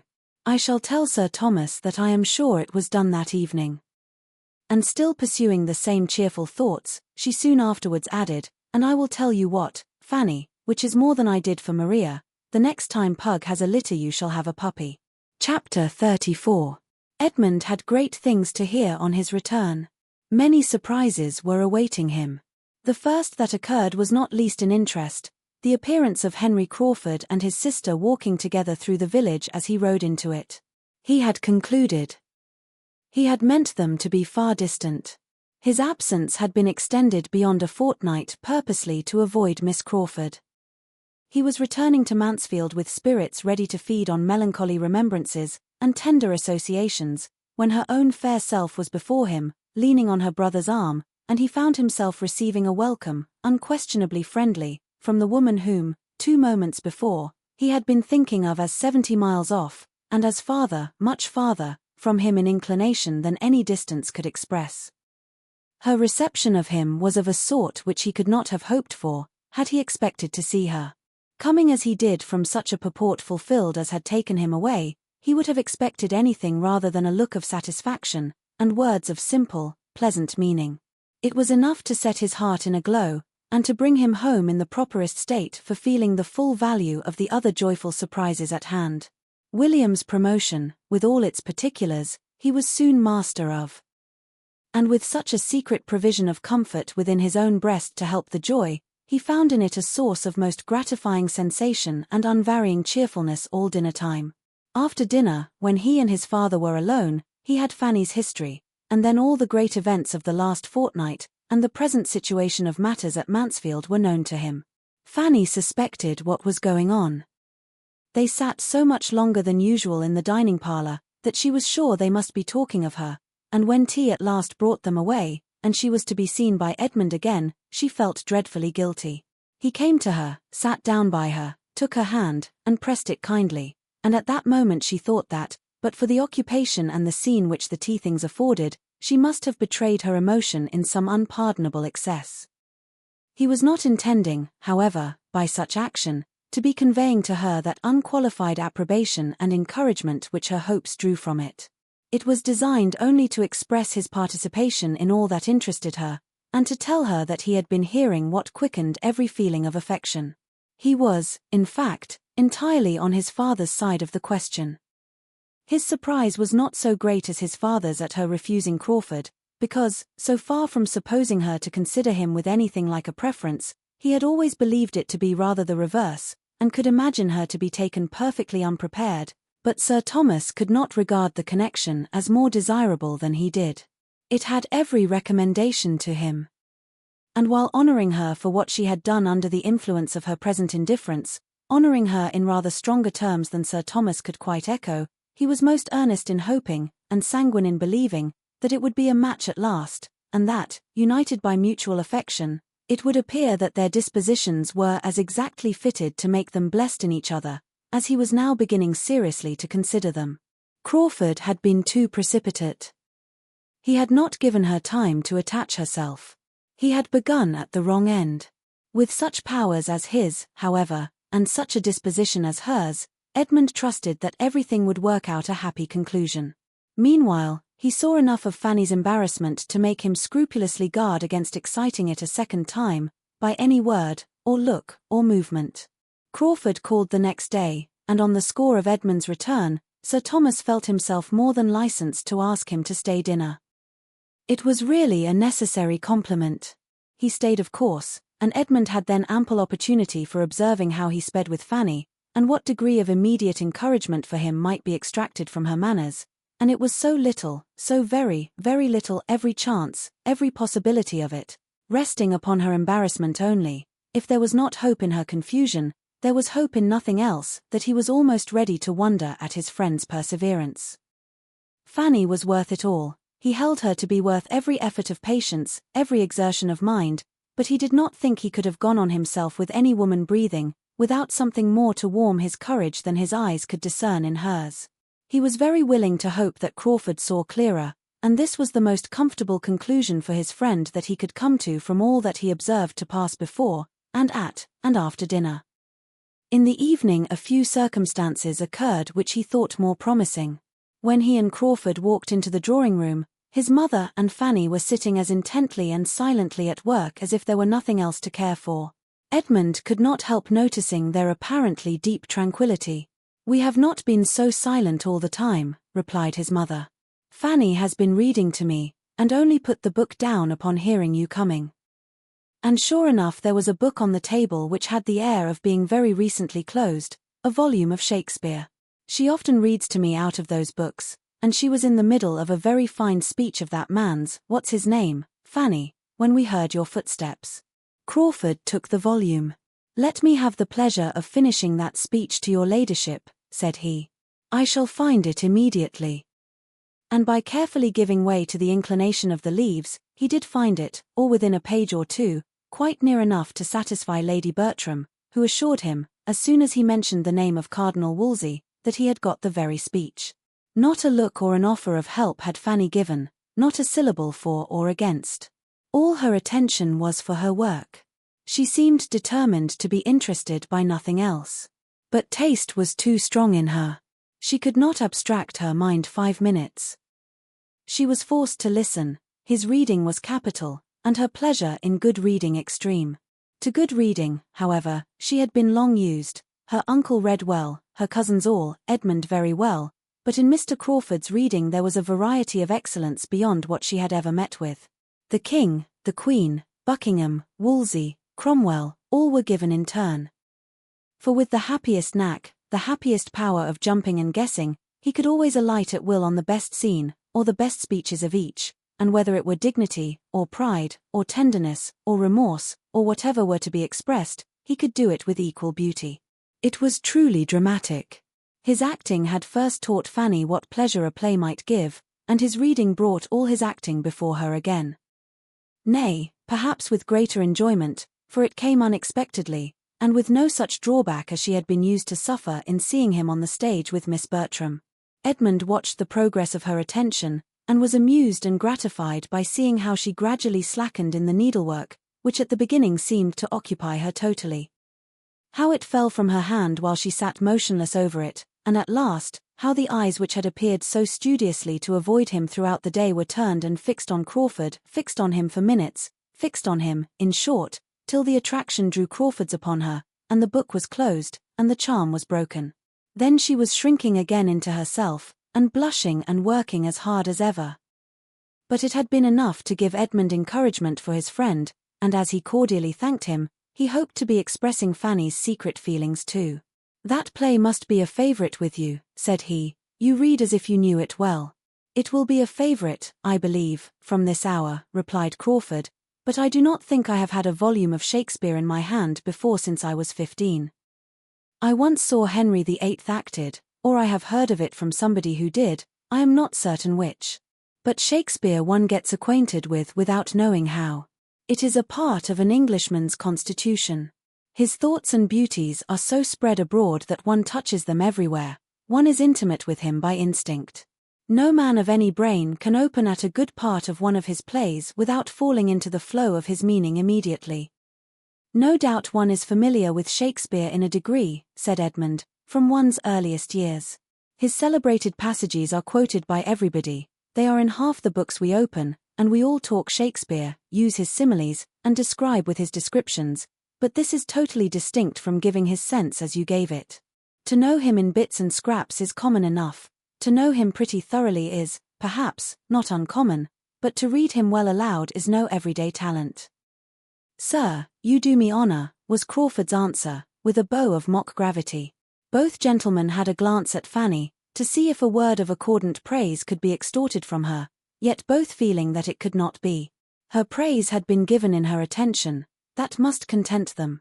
Lady Bertram's admiration was expressed, and strongly too. "It was really like being at a play," said she. I wish Sir Thomas had been here." Crawford was excessively pleased.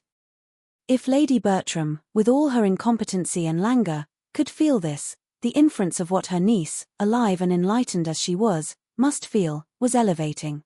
"You have a great turn for acting, I am sure, Mr. Crawford," said her ladyship soon afterwards, "and I will tell you what, I think you will have a theatre, some time or other, at your house in Norfolk. I mean when you are settled there. I do indeed. I think you will fit up a theatre at your house in Norfolk." "Do you, cried he, with quickness. "No, no, that will never be. Your ladyship is quite mistaken. No theatre at Everingham. Oh no." And he looked at Fanny with an expressive smile, which evidently meant, "That lady will never allow a theatre at Everingham." Edmund saw it all, and saw Fanny so determined not to see it, as to make it clear that the voice was enough to convey the full meaning of the protestation. And such a quick consciousness of compliment, such a ready comprehension of a hint, he thought, was rather favourable than not. The subject of reading aloud was farther discussed. The two young men were the only talkers, but they, standing by the fire, talked over the too common neglect of the qualification, the total inattention to it, in the ordinary school system for boys, the consequently natural, yet in some instances almost unnatural, degree of ignorance and uncouthness of men, of sensible and well-informed men, when suddenly called to the necessity of reading aloud, which had fallen within their notice, giving instances of blunders and failures with their secondary causes, the want of management of the voice, of proper modulation and emphasis, of foresight and judgment, all proceeding from the first cause, want of early attention and habit, and Fanny was listening again with great entertainment. "Even in my profession," said Edmund, with a smile, "how little the art of reading has been studied, how little a clear manner, and good delivery, have been attended to. I speak rather of the past, however, than the present. There is now a spirit of improvement abroad, but among those who were ordained 20, 30, 40 years ago, the larger number, to judge by their performance, must have thought reading was reading, and preaching was preaching. It is different now. The subject is more justly considered. It is felt that distinctness and energy may have weight in recommending the most solid truths, and besides, there is more general observation and taste, a more critical knowledge diffused than formerly. In every congregation there is a larger proportion who know a little of the matter, and who can judge and criticize." Edmund had already gone through the service once since his ordination, and upon this being understood, he had a variety of questions from Crawford as to his feelings and success. Questions, which being made, though with the vivacity of friendly interest and quick taste, without any touch of that spirit of banter or air of levity which Edmund knew to be most offensive to Fanny, he had true pleasure in satisfying. And when Crawford proceeded to ask his opinion and give his own as to the properest manner in which particular passages in the service should be delivered, showing it to be a subject on which he had thought before, and thought with judgment, Edmund was still more and more pleased. This would be the way to Fanny's heart. She was not to be won by all that gallantry and wit and good nature together could do. Or, at least, she would not be won by them nearly so soon, without the assistance of sentiment and feeling, and seriousness on serious subjects. "Our liturgy," observed Crawford, "has beauties, which not even a careless, slovenly style of reading can destroy, but it has also redundancies and repetitions which require good reading not to be felt. For myself, at least, I must confess being not always so attentive as I ought to be," here was a glance at Fanny, "that 19 times out of 20 I am thinking how such a prayer ought to be read, and longing to have it to read myself. Did you speak?" stepping eagerly to Fanny, and addressing her in a softened voice, and upon her saying no, he added, "Are you sure you did not speak? I saw your lips move. I fancied you might be going to tell me I ought to be more attentive, and not allow my thoughts to wander. Are not you going to tell me so? No, indeed, you know your duty too well for me to." Even supposing, she stopped, felt herself getting into a puzzle, and could not be prevailed on to add another word, not by dint of several minutes of supplication and waiting. He then returned to his former station, and went on as if there had been no such tender interruption. A sermon, well delivered, is more uncommon even than prayers well read. A sermon, good in itself, is no rare thing. It is more difficult to speak well than to compose well. That is, The rules and trick of composition are oftener an object of study. A thoroughly good sermon, thoroughly well delivered, is a capital gratification. I can never hear such a one without the greatest admiration and respect, and more than half a mind to take orders and preach myself. There is something in the eloquence of the pulpit, when it is really eloquence, which is entitled to the highest praise and honor. The preacher who can touch and affect such an heterogeneous mass of hearers, on subjects limited, and long worn threadbare in all common hands, who can say anything new or striking, anything that rouses the attention without offending the taste, or wearing out the feelings of his hearers, is a man whom one could not, in his public capacity, honor enough. I should like to be such a man. Edmund laughed. I should indeed. I never listened to a distinguished preacher in my life without a sort of envy. But then, I must have a London audience. I could not preach but to the educated, to those who were capable of estimating my composition. And I do not know that I should be fond of preaching often, now and then, perhaps once or twice in the spring, after being anxiously expected for half a dozen Sundays together, but not for a constancy. It would not do for a constancy. Here Fanny, who could not but listen, involuntarily shook her head, and Crawford was instantly by her side again, entreating to know her meaning. And as Edmund perceived, by his drawing in a chair, and sitting down close by her, that it was to be a very thorough attack, that looks and undertones were to be well tried, he sank as quietly as possible into a corner, turned his back, and took up a newspaper, very sincerely wishing that dear little Fanny might be persuaded into explaining away that shake of the head to the satisfaction of her ardent lover. And as earnestly trying to bury every sound of the business from himself in murmurs of his own, over the various advertisements of a most desirable estate in South Wales, to parents and guardians, and a capital seasoned hunter. Fanny, meanwhile, vexed with herself for not having been as motionless as she was speechless, and grieved to the heart to see Edmund's arrangements, was trying by everything in the power of her modest, gentle nature, to repulse Mr. Crawford, and avoid both his looks and inquiries, and he, unrepulsable, was persisting in both. What did that shake of the head mean? Said he. What was it meant to express? Disapprobation, I fear. But of what? What had I been saying to displease you? Did you think me speaking improperly, lightly, irreverently on the subject? Only tell me if I was. Only tell me if I was wrong. I want to be set right. Nay, nay, I entreat you, for one moment put down your work. What did that shake of the head mean? In vain was her pray, sir, don't, pray, Mr. Crawford, repeated twice over, and in vain did she try to move away. In the same low, eager voice, and the same close neighborhood, he went on, re-urging the same questions as before. She grew more agitated and displeased. How can you, sir? You quite astonish me. I wonder how you can. Do I astonish you? Said he. Do you wonder? Is there anything in my present entreaty that you do not understand? I will explain to you instantly all that makes me urge you in this manner, all that gives me an interest in what you look and do, and excites my present curiosity. I will not leave you to wonder long. In spite of herself, she could not help half a smile, but she said nothing.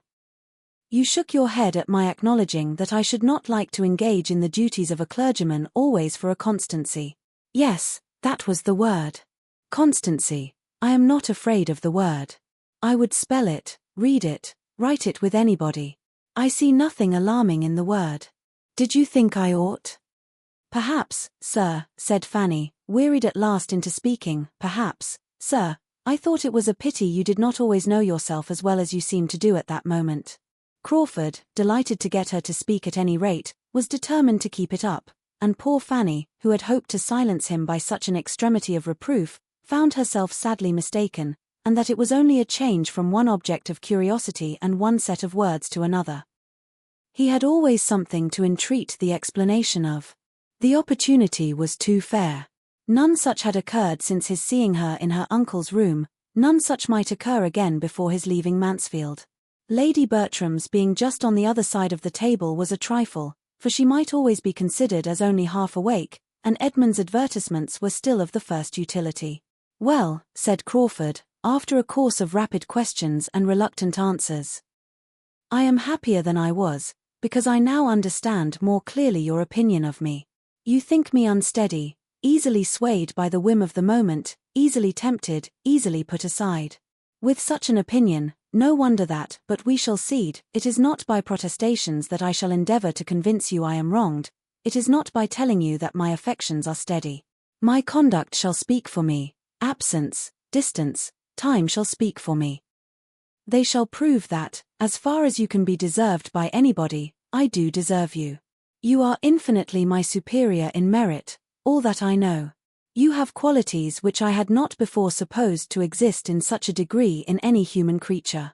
You have some touches of the angel in you beyond what, not merely beyond what one sees, because one never sees anything like it, but beyond what one fancies might be. But still I am not frightened. It is not by equality of merit that you can be one. That is out of the question. It is he who sees and worships your merit the strongest, who loves you most devotedly, that has the best right to a return. There I build my confidence. By that right I do and will deserve you, and when once convinced that my attachment is what I declare it, I know you too well not to entertain the warmest hopes. Yes, dearest, sweetest Fanny. Nay, seeing her draw back displeased, forgive me. Perhaps I have as yet no right, but by what other name can I call you? Do you suppose you are ever present to my imagination under any other? No, it is Fanny that I think of all day, and dream of all night. You have given the name such reality of sweetness, that nothing else can now be descriptive of you.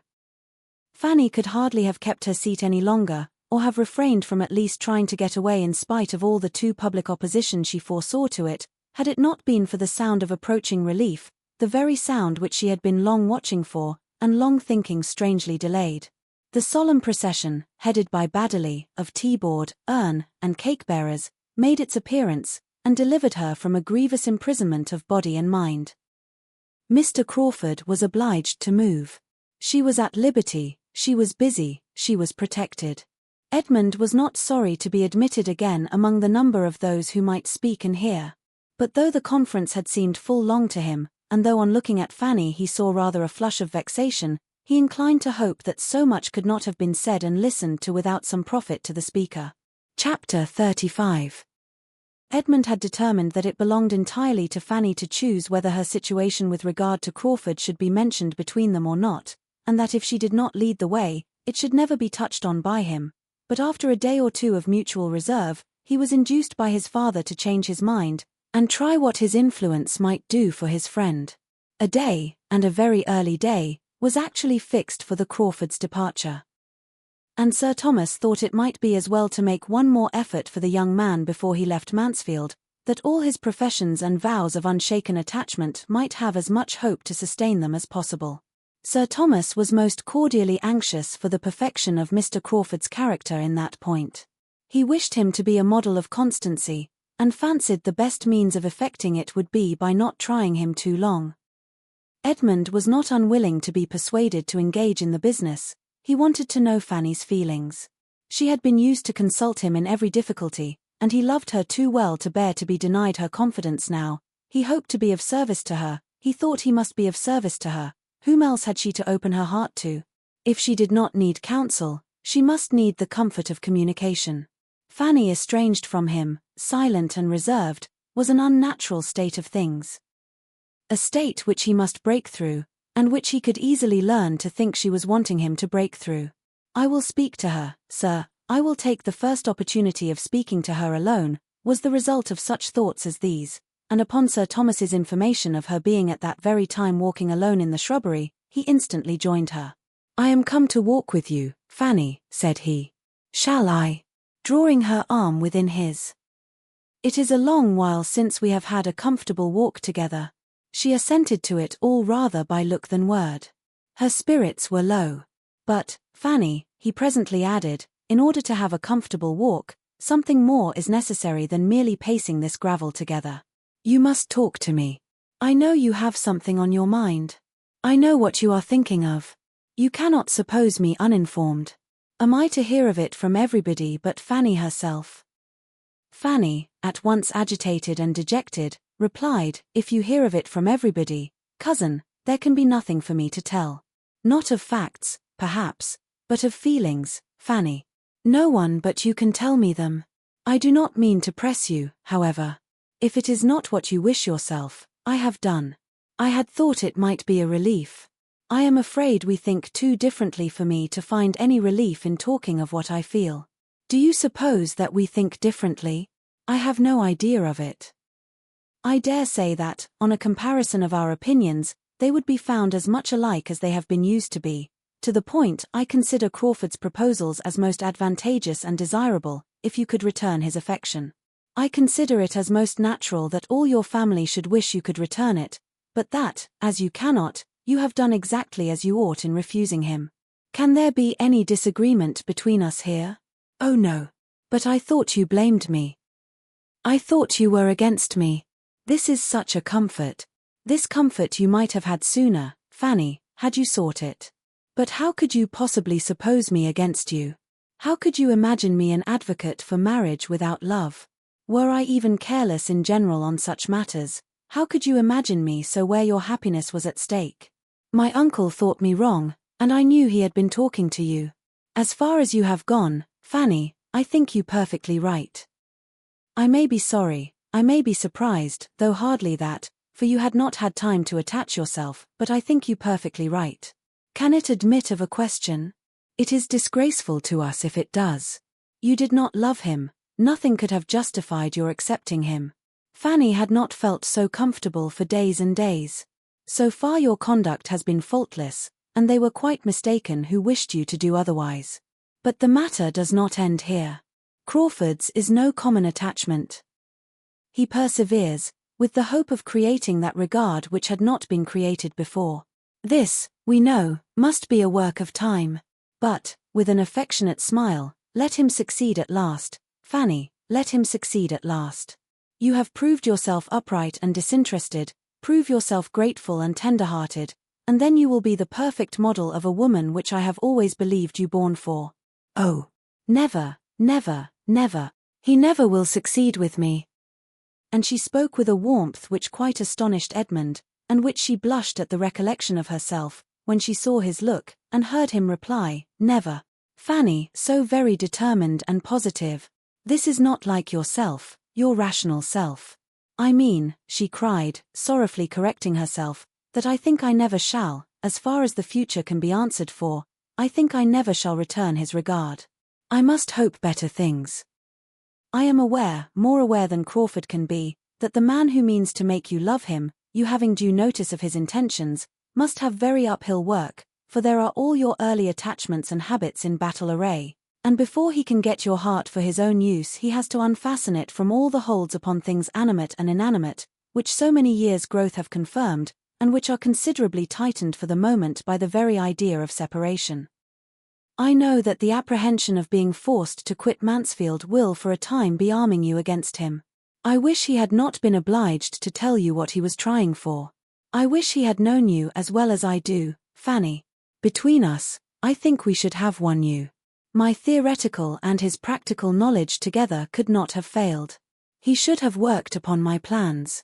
I must hope, however, that time, proving him, as I firmly believe it will, to deserve you by his steady affection, will give him his reward. I cannot suppose that you have not the wish to love him, the natural wish of gratitude. You must have some feeling of that sort. You must be sorry for your own indifference. We are so totally unlike, said Fanny, avoiding a direct answer, we are so very, very different in all our inclinations and ways, that I consider it as quite impossible we should ever be tolerably happy together, even if I could like him. There never were two people more dissimilar. We have not one taste in common. We should be miserable. You are mistaken, Fanny. The dissimilarity is not so strong. You are quite enough alike. You have tastes in common. You have moral and literary tastes in common. You have both warm hearts and benevolent feelings, and, Fanny, who that heard him read, and saw you listen to Shakespeare the other night, will think you unfitted as companions. You forget yourself. There is a decided difference in your tempers, I allow. He is lively, you are serious, but so much the better, his spirits will support yours. It is your disposition to be easily dejected and to fancy difficulties greater than they are. His cheerfulness will counteract this. He sees difficulties nowhere, And his pleasantness and gaiety will be a constant support to you. Your being so far unlike Fanny does not in the smallest degree make against the probability of your happiness together. Do not imagine it. I am myself convinced that it is rather a favorable circumstance. I am perfectly persuaded that the tempers had better be unlike, I mean unlike in the flow of the spirits, in the manners, in the inclination for much or little company, in the propensity to talk or to be silent, to be grave or to be gay. Some opposition here is, I am thoroughly convinced, friendly to matrimonial happiness. I exclude extremes, of course. And a very close resemblance in all those points would be the likeliest way to produce an extreme. A counteraction, gentle and continual, is the best safeguard of manners and conduct. Full well could Fanny guess where his thoughts were now. Miss Crawford's power was all returning. He had been speaking of her cheerfully from the hour of his coming home. His avoiding her was quite at an end. He had dined at the parsonage only the preceding day. After leaving him to his happier thoughts for some minutes, Fanny, feeling it due to herself, returned to Mr. Crawford, and said, "It is not merely in temper that I consider him as totally unsuited to myself, though, in that respect, I think the difference between us too great, infinitely too great. His spirits often oppress me, but there is something in him which I object to still more. I must say, cousin, that I cannot approve his character. I have not thought well of him from the time of the play. I then saw him behaving, as it appeared to me, so very improperly and unfeelingly. I may speak of it now because it is all over, so improperly by poor Mr. Rushworth, not seeming to care how he exposed or hurt him, and paying attentions to my cousin Maria, which, in short, at the time of the play, I received an impression which will never be got over." "My dear Fanny," replied Edmund, scarcely hearing her to the end, "let us not, any of us, be judged by what we appeared at that period of general folly. The time of the play is a time which I hate to recollect. Maria was wrong, Crawford was wrong, we were all wrong together, but none so wrong as myself. Compared with me, all the rest were blameless. I was playing the fool with my eyes open. As a bystander," said Fanny, "perhaps I saw more than you did. And I do think that Mr. Rushworth was sometimes very jealous." "Very possibly. No wonder. Nothing could be more improper than the whole business. I am shocked whenever I think that Maria could be capable of it, but, if she could undertake the part, we must not be surprised at the rest. Before the play, I am much mistaken if Julia did not think he was paying her attentions. Julia! I have heard before from someone of his being in love with Julia, but I could never see anything of it. And, Fanny, though I hope I do justice to my sister's good qualities, I think it very possible that they might, one or both, be more desirous of being admired by Crawford, and might show that desire rather more unguardedly than was perfectly prudent. I can remember that they were evidently fond of his society, and with such encouragement, a man like Crawford, lively, and it may be, a little unthinking, might be led on to. There could be nothing very striking, because it is clear that he had no pretensions, his heart was reserved for you. And I must say, that its being for you has raised him inconceivably in my opinion. It does him the highest honor, it shows his proper estimation of the blessing of domestic happiness and pure attachment. It proves him unspoilt by his uncle. It proves him, in short, everything that I had been used to wish to believe him, and feared he was not. I am persuaded that he does not think, as he ought, on serious subjects. Say, rather, that he has not thought at all upon serious subjects, which I believe to be a good deal the case. How could it be otherwise, with such an education and adviser? Under the disadvantages, indeed, which both have had, is it not wonderful that they should be what they are? Crawford's feelings, I am ready to acknowledge, have hitherto been too much his guides. Happily, those feelings have generally been good. You will supply the rest, and a most fortunate man he is to attach himself to such a creature, to a woman who, firm as a rock in her own principles, has a gentleness of character so well adapted to recommend them. He has chosen his partner, indeed, with rare felicity. He will make you happy, Fanny, I know he will make you happy, but you will make him everything. I would not engage in such a charge, cried Fanny, in a shrinking accent, in such an office of high responsibility. As usual, believing yourself unequal to anything, fancying everything too much for you. Well, though I may not be able to persuade you into different feelings, you will be persuaded into them, I trust. I confess myself sincerely anxious that you may. I have no common interest in Crawford's well-doing. Next to your happiness, Fanny, his has the first claim on me. You are aware of my having no common interest in Crawford. Fanny was too well aware of it to have anything to say. And they walked on together some 50 yards in mutual silence and abstraction. Edmund first began again. I was very much pleased by her manner of speaking of it yesterday, particularly pleased, because I had not depended upon her seeing everything in so just a light. I knew she was very fond of you, but yet I was afraid of her not estimating your worth to her brother quite as it deserved, and of her regretting that he had not rather fixed on some woman of distinction or fortune. I was afraid of the bias of those worldly maxims, which she has been too much used to hear. But it was very different. She spoke of you, Fanny, just as she ought. She desires the connection as warmly as your uncle or myself. We had a long talk about it. I should not have mentioned the subject, though very anxious to know her sentiments. But I had not been in the room 5 minutes before she began introducing it with all that openness of heart, and sweet peculiarity of manner, that spirit and ingenuousness which are so much a part of herself. Mrs. Grant laughed at her for her rapidity. Was Mrs. Grant in the room, then? Yes, when I reached the house I found the two sisters together by themselves, and when once we had begun, we had not done with you, Fanny, till Crawford and Dr. Grant came in. It is above a week since I saw Miss Crawford. Yes, she laments it, yet owns it may have been best. You will see her, however, before she goes. She is very angry with you, Fanny, you must be prepared for that. She calls herself very angry, but you can imagine her anger. It is the regret and disappointment of a sister, who thinks her brother has a right to everything he may wish for, at the first moment. She is hurt, as you would be for William. But she loves and esteems you with all her heart. I knew she would be very angry with me. My dearest Fanny, cried Edmund, pressing her arm closer to him, do not let the idea of her anger distress you. It is anger to be talked of rather than felt. Her heart is made for love and kindness, not for resentment. I wish you could have overheard her tribute of praise. I wish you could have seen her countenance, when she said that you should be Henry's wife. And I observed that she always spoke of you as Fanny, which she was never used to do, and it had a sound of most sisterly cordiality. And Mrs. Grant, did she speak? Was she there all the time? Yes, she was agreeing exactly with her sister. The surprise of your refusal, Fanny, seems to have been unbounded. That you could refuse such a man as Henry Crawford seems more than they can understand.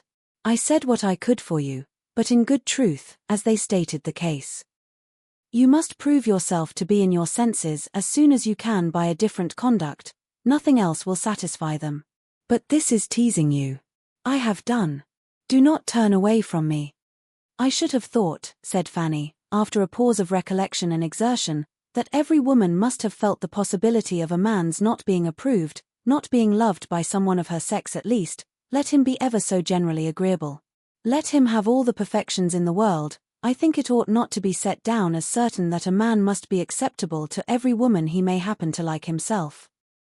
But, even supposing it is so, allowing Mr. Crawford to have all the claims which his sisters think he has, how was I to be prepared to meet him with any feeling answerable to his own?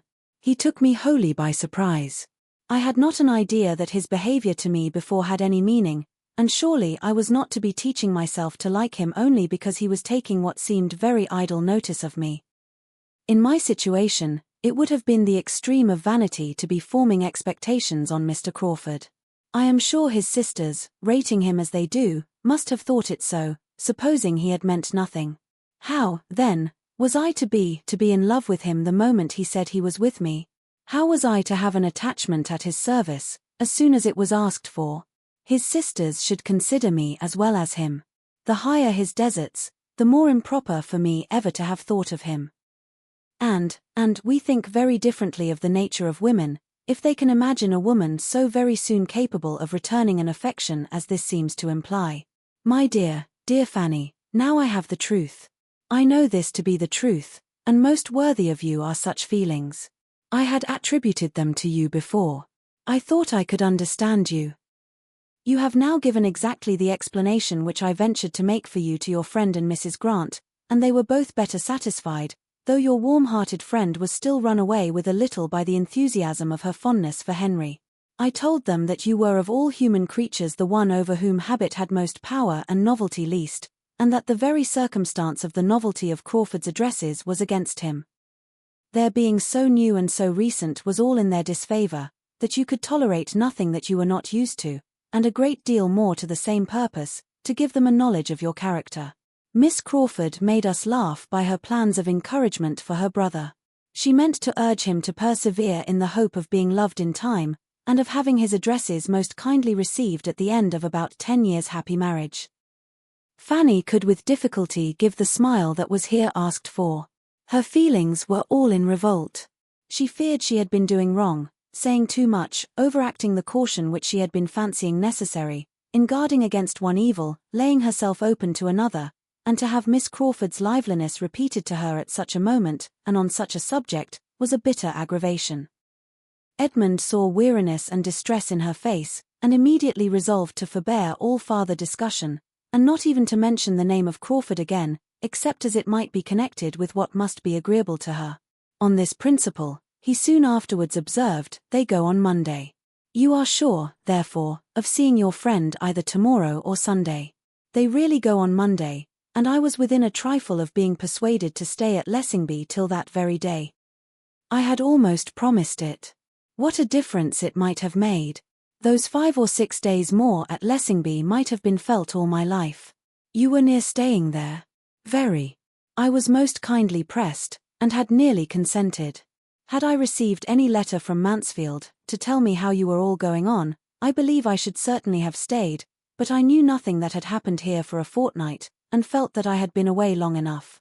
"You spent your time pleasantly there?"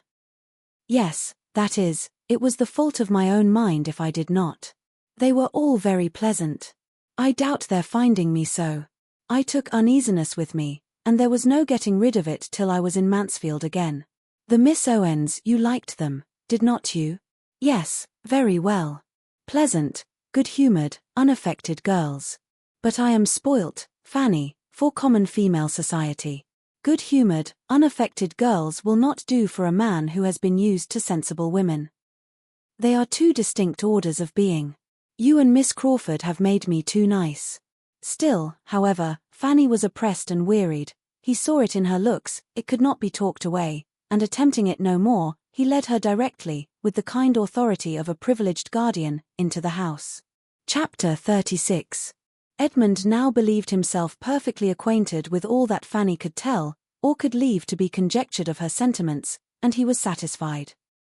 It had been, as he before presumed, too hasty a measure on Crawford's side, and time must be given to make the idea first familiar, and then agreeable to her. She must be used to the consideration of his being in love with her, and then a return of affection might not be very distant. He gave this opinion as the result of the conversation to his father, and recommended there being nothing more said to her, no farther attempts to influence or persuade, but that everything should be left to Crawford's assiduities, and the natural workings of her own mind. Sir Thomas promised that it should be so. Edmund's account of Fanny's disposition he could believe to be just. He supposed she had all those feelings, but he must consider it as very unfortunate that she had.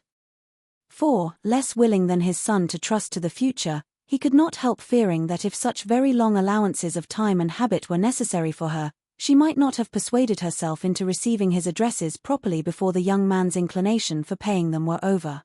There was nothing to be done, however, but to submit quietly and hope the best.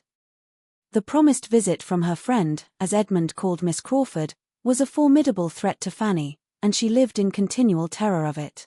As a sister, so partial and so angry, and so little scrupulous of what she said, and in another light so triumphant and secure, she was in every way an object of painful alarm.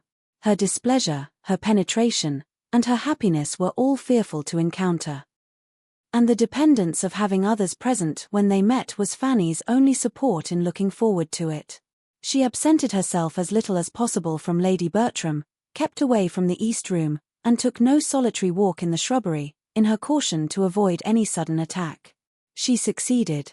She was safe in the breakfast room, with her aunt, when Miss Crawford did come. And the first misery over, and Miss Crawford looking and speaking with much less particularity of expression than she had anticipated, Fanny began to hope there would be nothing worse to be endured than a half-hour of moderate agitation. But here she hoped too much.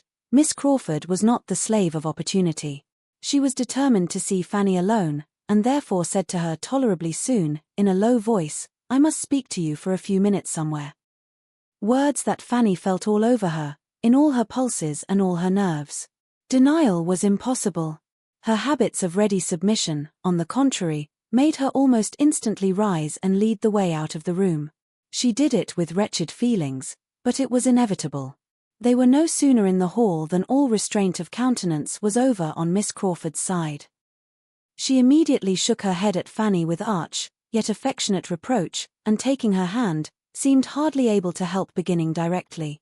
She said nothing, however, but, sad girl, I do not know when I shall have done scolding you, and had discretion enough to reserve the rest till they might be secure of having four walls to themselves.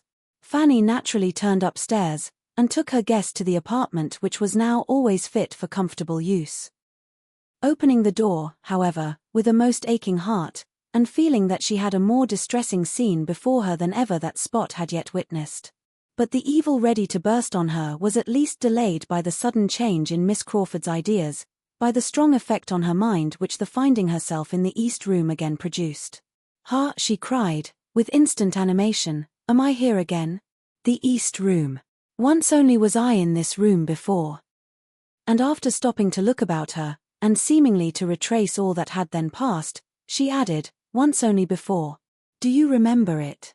I came to rehearse. Your cousin came too, and we had a rehearsal. You were our audience and prompter. A delightful rehearsal.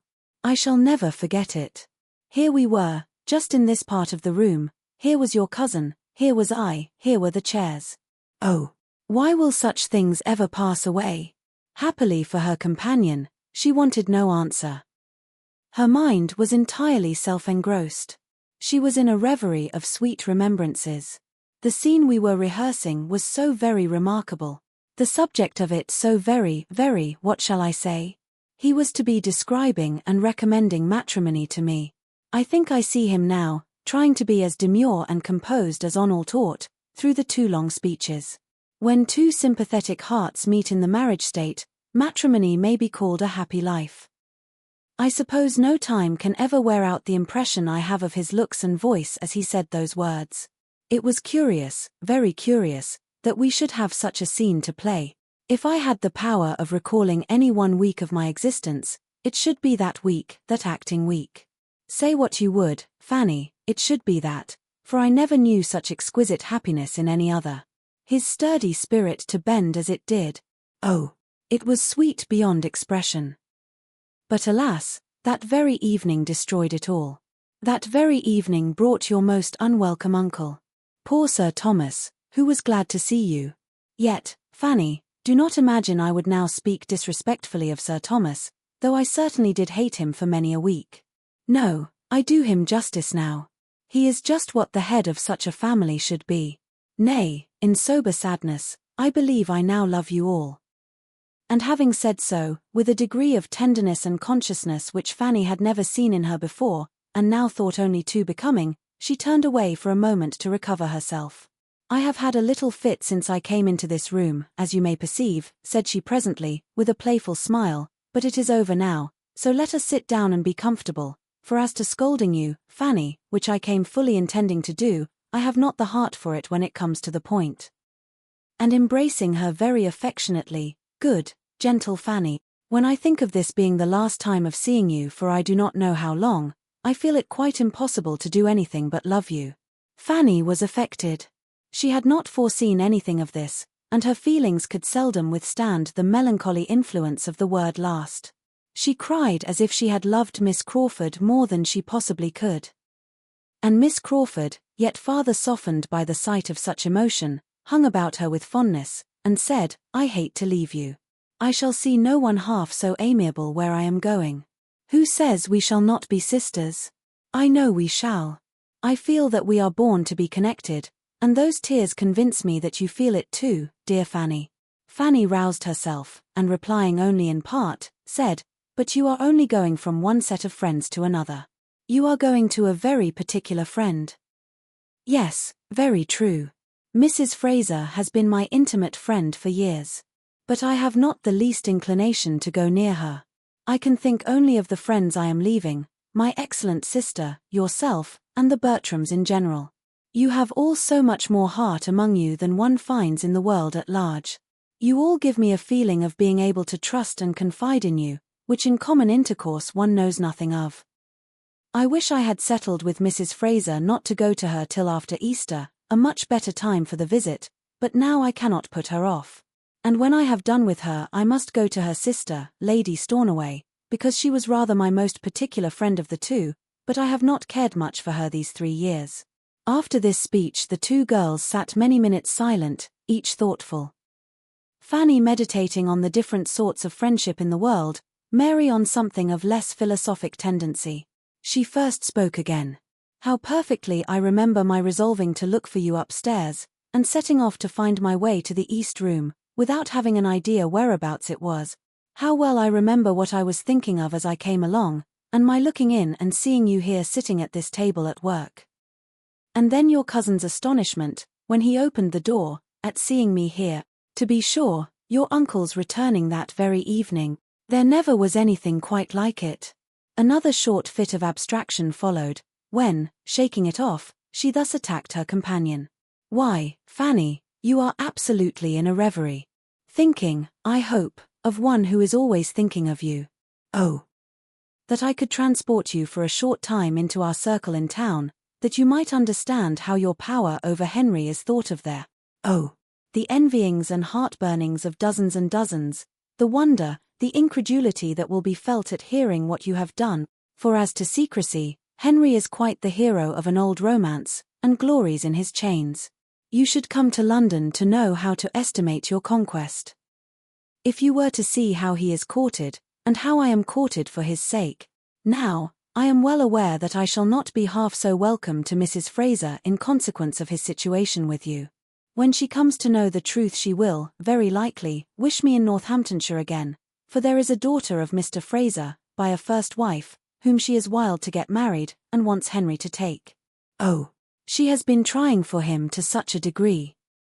Innocent and quiet as you sit here, you cannot have an idea of the sensation that you will be occasioning, of the curiosity there will be to see you, of the endless questions I shall have to answer.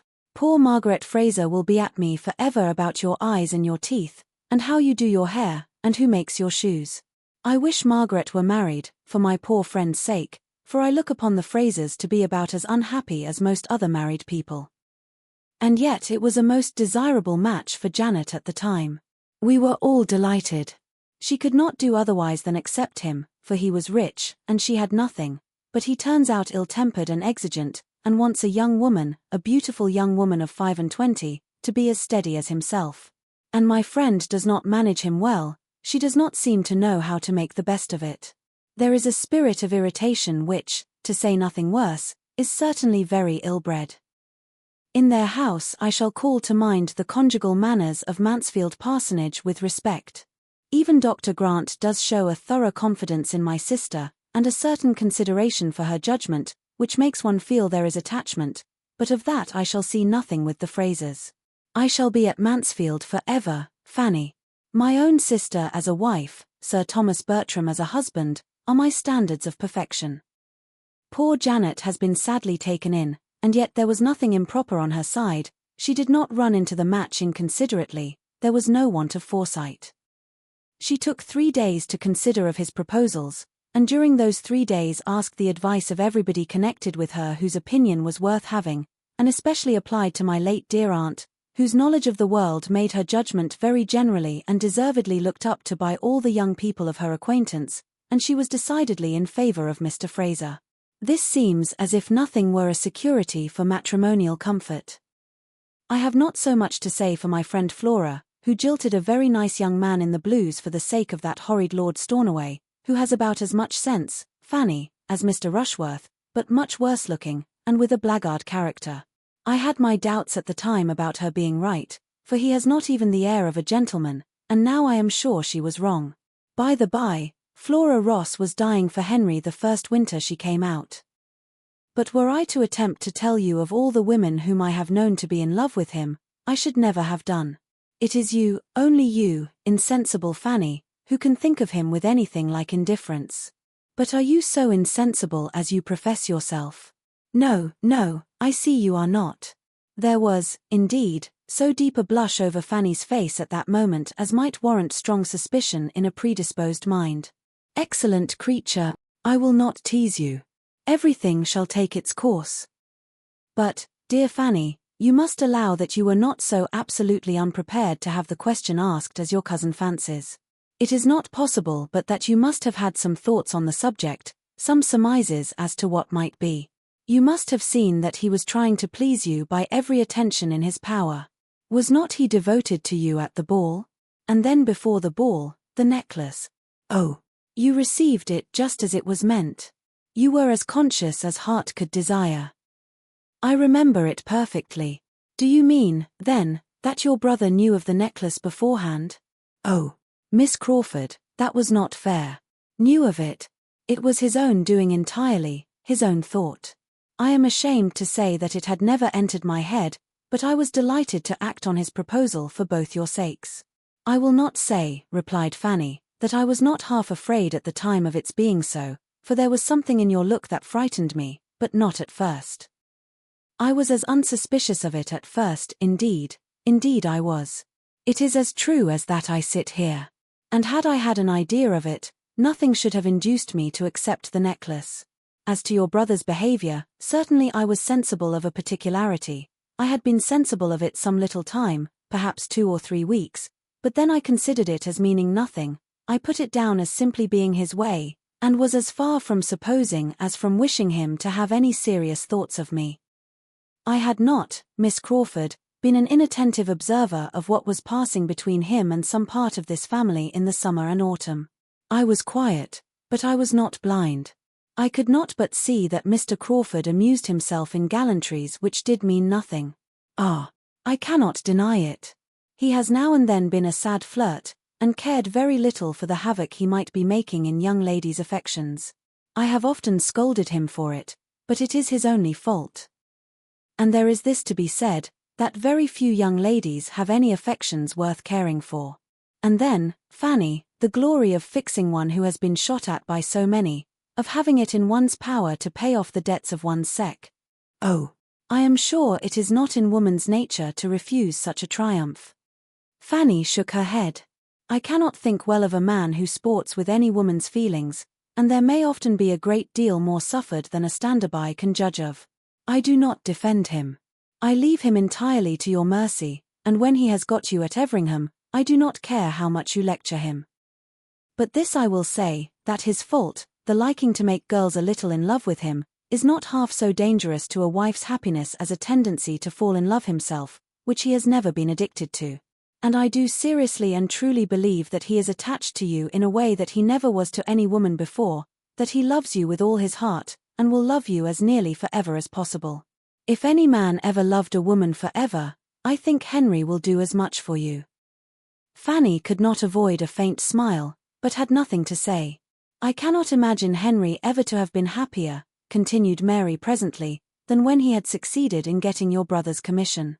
She had made a sure push at Fanny's feelings here. Oh, yes. How very, very kind of him.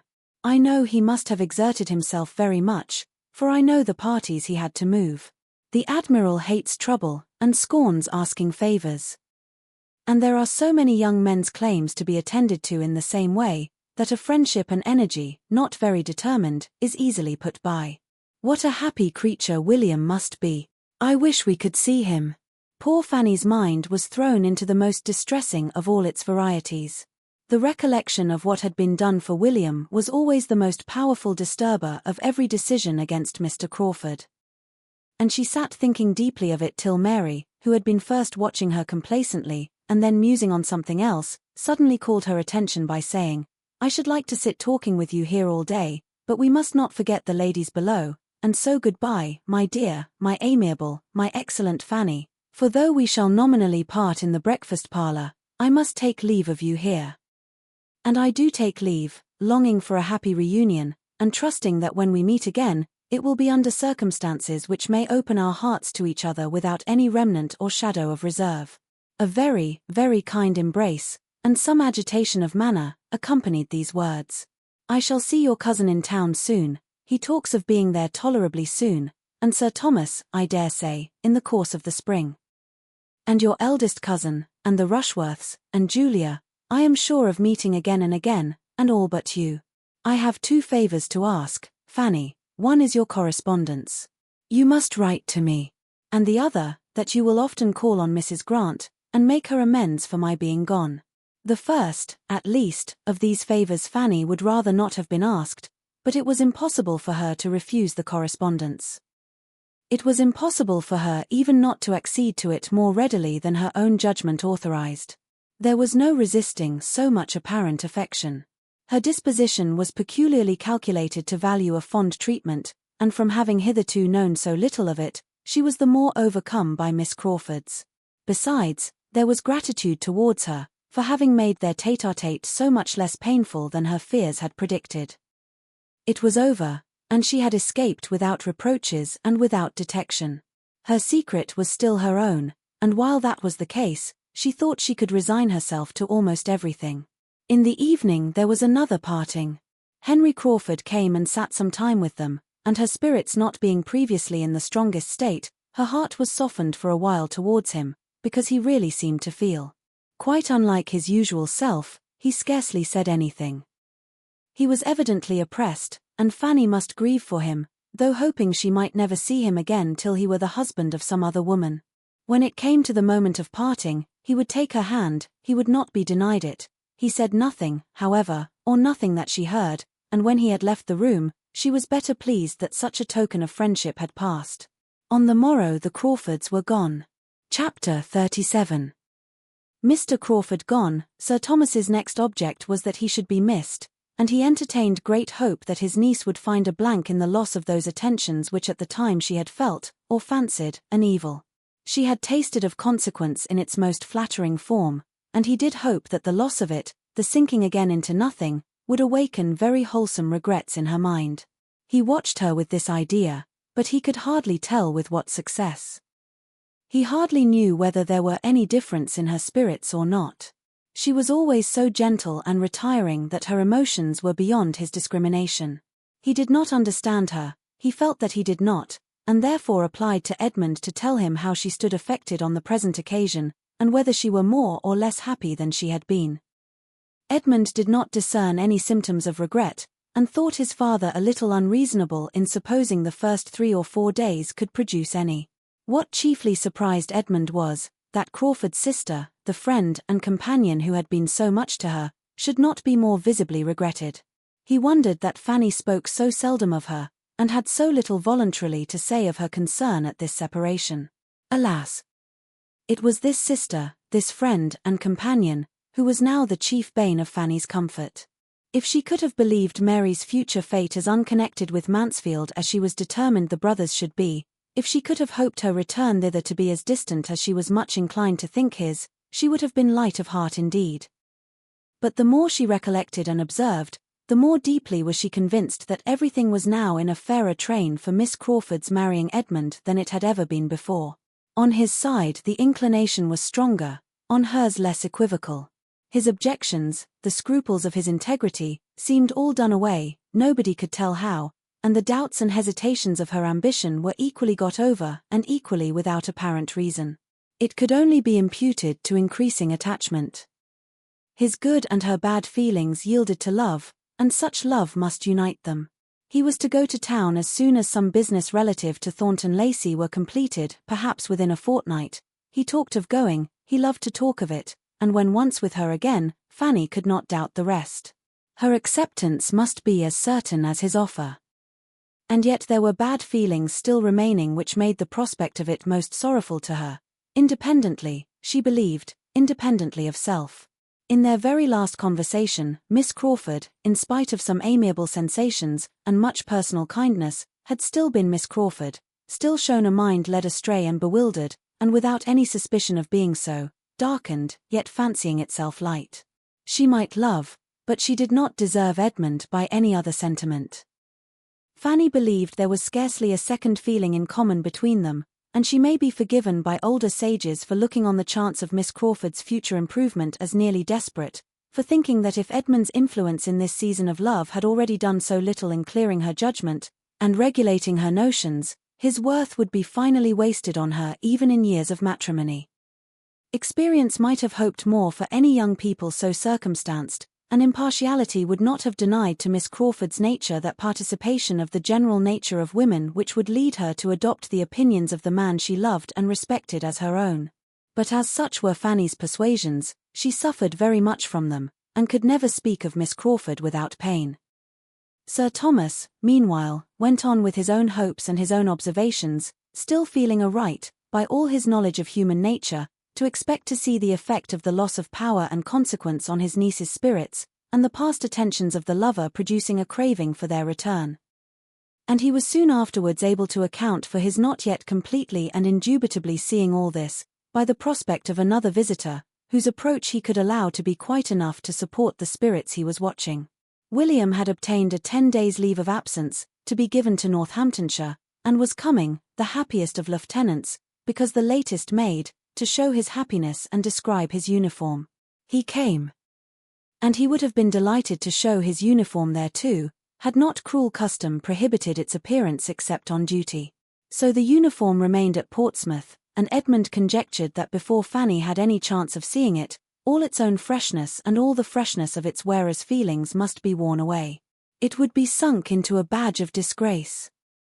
For what can be more unbecoming, or more worthless, than the uniform of a lieutenant, who has been a lieutenant a year or two, and sees others made commanders before him? So reasoned Edmund, till his father made him the confidant of a scheme which placed Fanny's chance of seeing the second lieutenant of HMS Thrush in all his glory in another light. This scheme was that she should accompany her brother back to Portsmouth, and spend a little time with her own family. It had occurred to Sir Thomas, in one of his dignified musings, as a right and desirable measure, but before he absolutely made up his mind, he consulted his son. Edmund considered it every way, and saw nothing but what was right. The thing was good in itself, and could not be done at a better time, and he had no doubt of it being highly agreeable to Fanny. This was enough to determine Sir Thomas, and a decisive then so it shall be closed that stage of the business.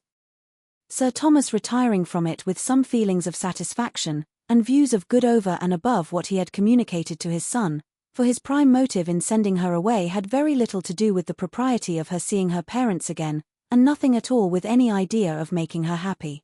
He certainly wished her to go willingly, but he as certainly wished her to be heartily sick of home before her visit ended. And that a little abstinence from the elegances and luxuries of Mansfield Park would bring her mind into a sober state, and incline her to a juster estimate of the value of that home of greater permanence, and equal comfort, of which she had the offer. It was a medicinal project upon his niece's understanding, which he must consider as at present diseased. A residence of 8 or 9 years in the abode of wealth and plenty, had a little disordered her powers of comparing and judging. Her father's house would, in all probability, teach her the value of a good income, and he trusted that she would be the wiser and happier woman, all her life, for the experiment he had devised. Had Fanny been at all addicted to raptures, she must have had a strong attack of them when she first understood what was intended, when her uncle first made her the offer of visiting the parents, and brothers, and sisters, from whom she had been divided almost half her life. Of returning for a couple of months to the scenes of her infancy, with William for the protector and companion of her journey, and the certainty of continuing to see William to the last hour of his remaining on land. Had she ever given way to bursts of delight, it must have been then, for she was delighted, but her happiness was of a quiet, deep, heart-swelling sort, and though never a great talker, she was always more inclined to silence when feeling most strongly. At the moment she could only thank and accept. Afterwards, when familiarized with the visions of enjoyment so suddenly opened, she could speak more largely to William and Edmund of what she felt, but still there were emotions of tenderness that could not be clothed in words. The remembrance of all her earliest pleasures, and of what she had suffered in being torn from them, came over her with renewed strength, and it seemed as if to be at home again would heal every pain that had since grown out of the separation. To be in the center of such a circle, loved by so many, and more loved by all than she had ever been before, to feel affection without fear or restraint, to feel herself the equal of those who surrounded her. To be at peace from all mention of the Crawfords, safe from every look which could be fancied a reproach on their account. This was a prospect to be dwelt on with a fondness that could be but half acknowledged. Edmund, too, to be 2 months from him, and perhaps she might be allowed to make her absence 3, must do her good. At a distance, unassailed by his looks or his kindness, and safe from the perpetual irritation of knowing his heart, and striving to avoid his confidence, she should be able to reason herself into a proper estate, she should be able to think of him as in London, and arranging everything there, without wretchedness. What might have been hard to bear at Mansfield was to become a slight evil at Portsmouth. The only drawback was the doubt of her Aunt Bertram's being comfortable without her. She was of use to no one else, but there she might be missed to a degree that she did not like to think of, and that part of the arrangement was, indeed, the hardest for Sir Thomas to accomplish, and what only he could have accomplished at all.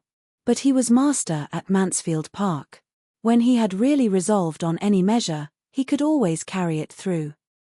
And now by dint of long talking on the subject, explaining and dwelling on the duty of Fanny's sometimes seeing her family, he did induce his wife to let her go, obtaining it rather from submission, however, than conviction, for Lady Bertram was convinced of very little more than that Sir Thomas thought Fanny ought to go, and therefore that she must. In the calmness of her own dressing-room, in the impartial flow of her own meditations, unbiased by his bewildering statements, she could not acknowledge any necessity for Fanny's ever going near a father and mother who had done without her so long, while she was so useful to herself. And as to the not missing her, which under Mrs. Norris's discussion was the point attempted to be proved, she set herself very steadily against admitting any such thing. Sir Thomas had appealed to her reason, conscience, and dignity. He called it a sacrifice, and demanded it of her goodness and self-command as such. But Mrs. Norris wanted to persuade her that Fanny could be very well spared, she being ready to give up all her own time to her as requested, and, in short, could not really be wanted or missed. "That may be, sister," was all Lady Bertram's reply. "I dare say you are very right, but I am sure I shall miss her very much." The next step was to communicate with Portsmouth. Fanny wrote to offer herself, and her mother's answer, though short, was so kind, a few simple lines expressed so natural and motherly a joy in the prospect of seeing her child again, as to confirm all the daughter's views of happiness in being with her, convincing her that she should now find a warm and affectionate friend in the mamma who had certainly shown no remarkable fondness for her formerly. But this she could easily suppose to have been her own fault or her own fancy. She had probably alienated love by the helplessness and fretfulness of a fearful temper, or been unreasonable in wanting a larger share than anyone among so many could deserve. Now, when she knew better how to be useful and how to forbear, and when her mother could be no longer occupied by the incessant demands of a house full of little children, there would be leisure and inclination for every comfort, and they should soon be what mother and daughter ought to be to each other. William was almost as happy in the plan as his sister. It would be the greatest pleasure to him to have her there to the last moment before he sailed, and perhaps find her there still when he came in from his first cruise. And besides, he wanted her so very much to see the Thrush before she went out of harbour. The Thrush was certainly the finest sloop in the service, and there were several improvements in the dockyard, too, which he quite longed to show her. He did not scruple to add that her being at home for a while would be a great advantage to everybody. "I do not know how it is," said he, "but we seem to want some of your nice ways and orderliness at my father's. The house is always in confusion. You will set things going in a better way, I am sure. You will tell my mother how it all ought to be, and you will be so useful to Susan, and you will teach Betsy, and make the boys love and mind you.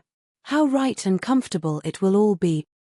By the time Mrs. Price's answer arrived, there remained but a very few days more to be spent at Mansfield, and for part of one of those days the young travellers were in a good deal of alarm on the subject of their journey, for when the mode of it came to be talked of, and Mrs. Norris found that all her anxiety to save her brother-in-law's money was vain, and that in spite of her wishes and hints for a less expensive conveyance of Fanny, they were to travel post. When she saw Sir Thomas actually give William notes for the purpose, she was struck with the idea of there being room for a third in the carriage, and suddenly seized with a strong inclination to go with them, to go and see her poor dear sister Price. She proclaimed her thoughts.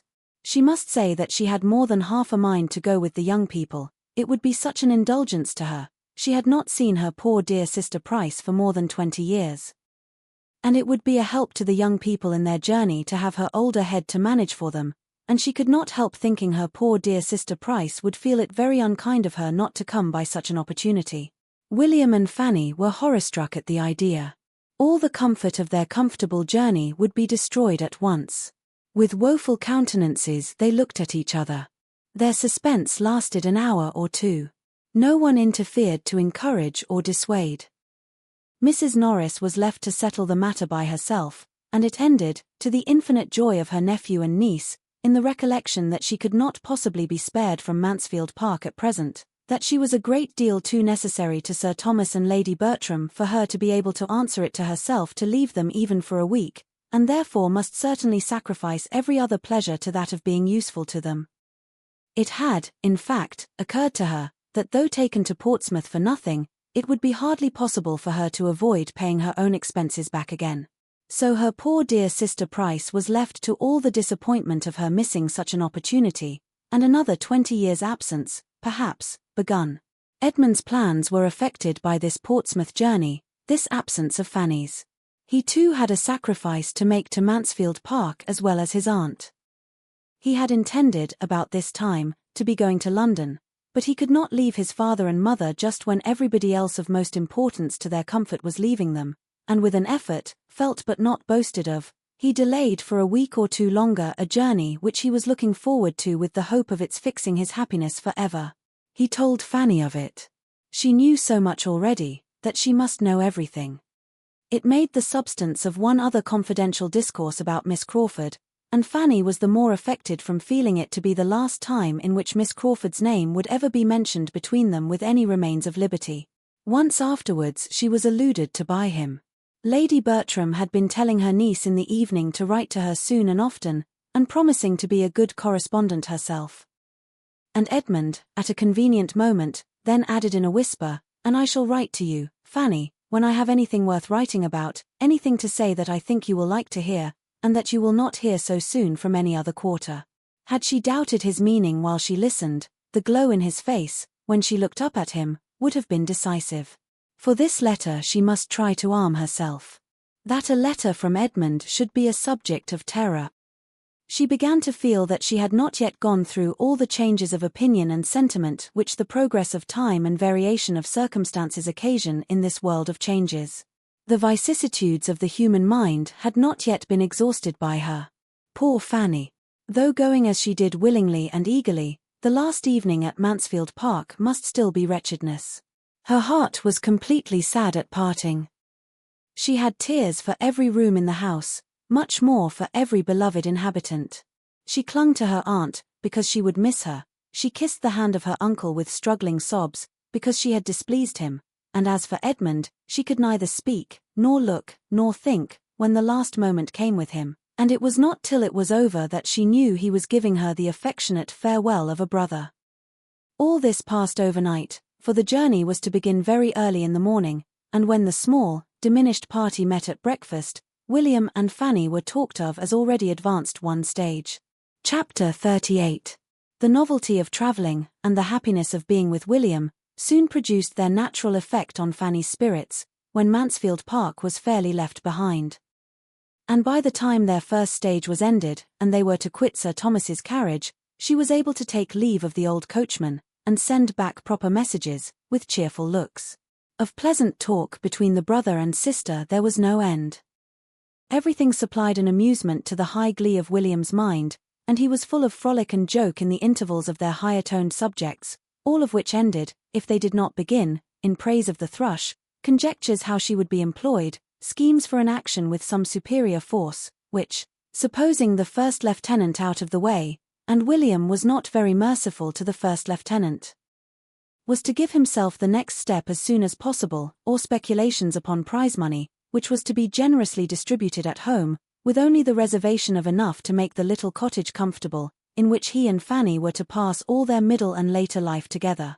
Fanny's immediate concerns, as far as they involved Mr. Crawford, made no part of their conversation.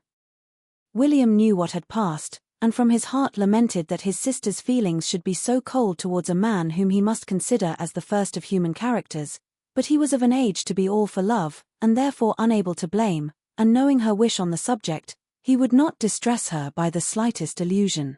She had reason to suppose herself not yet forgotten by Mr. Crawford.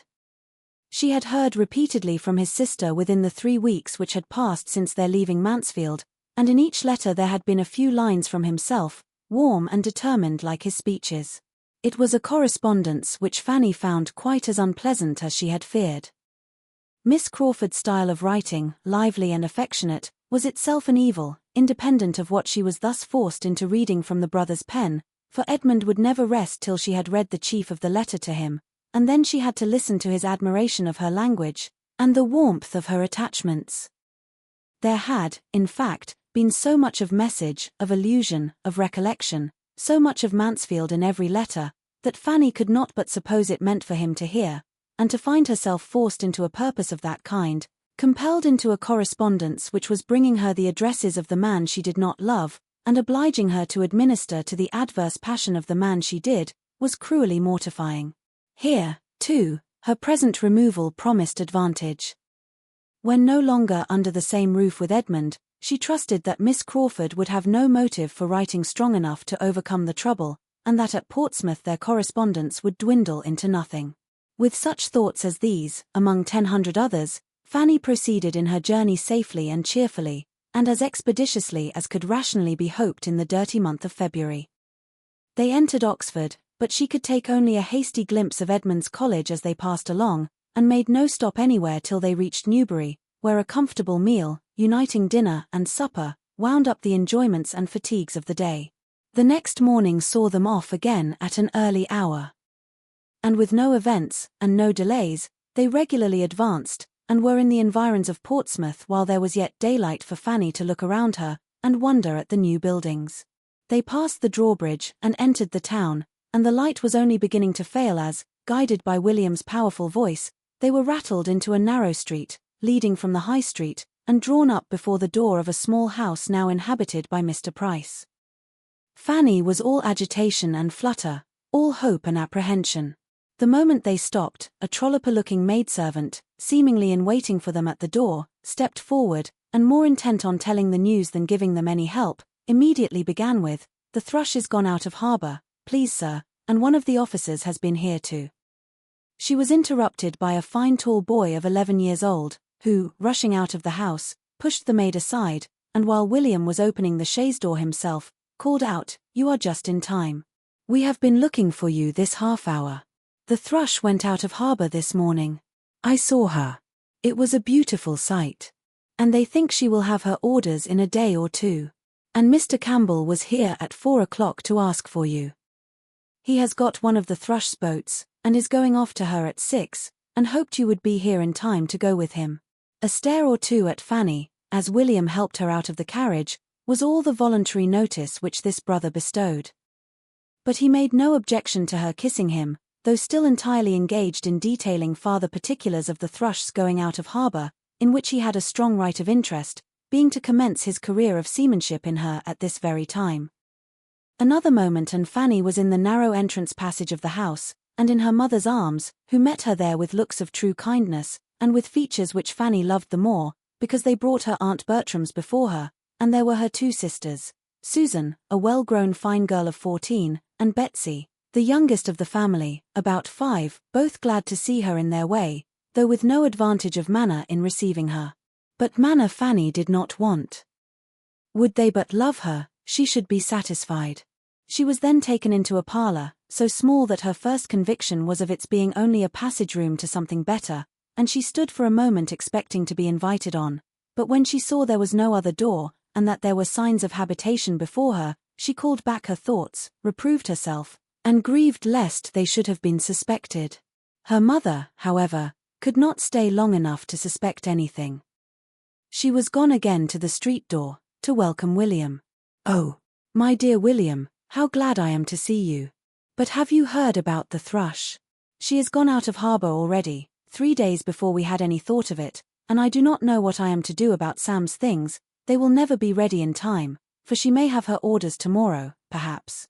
It takes me quite unawares. And now you must be off for Spithead too. Campbell has been here, quite in a worry about you. And now what shall we do? I thought to have had such a comfortable evening with you, and here everything comes upon me at once.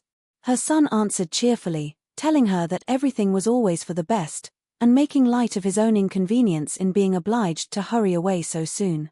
To be sure, I had much rather she had stayed in harbour, that I might have sat a few hours with you in comfort, but as there is a boat ashore, I had better go off at once, and there is no help for it. Whereabouts does the thrush lay at Spithead? Near the canopus. But no matter, here's Fanny in the parlour, and why should we stay in the passage? Come, mother, you have hardly looked at your own dear Fanny yet. In they both came, and Mrs. Price, having kindly kissed her daughter again, and commented a little on her growth, began with very natural solicitude to feel for their fatigues and wants as travellers. Poor dears! How tired you must both be! And now, what will you have? I began to think you would never come. Betsy and I have been watching for you this half hour. And when did you get anything to eat?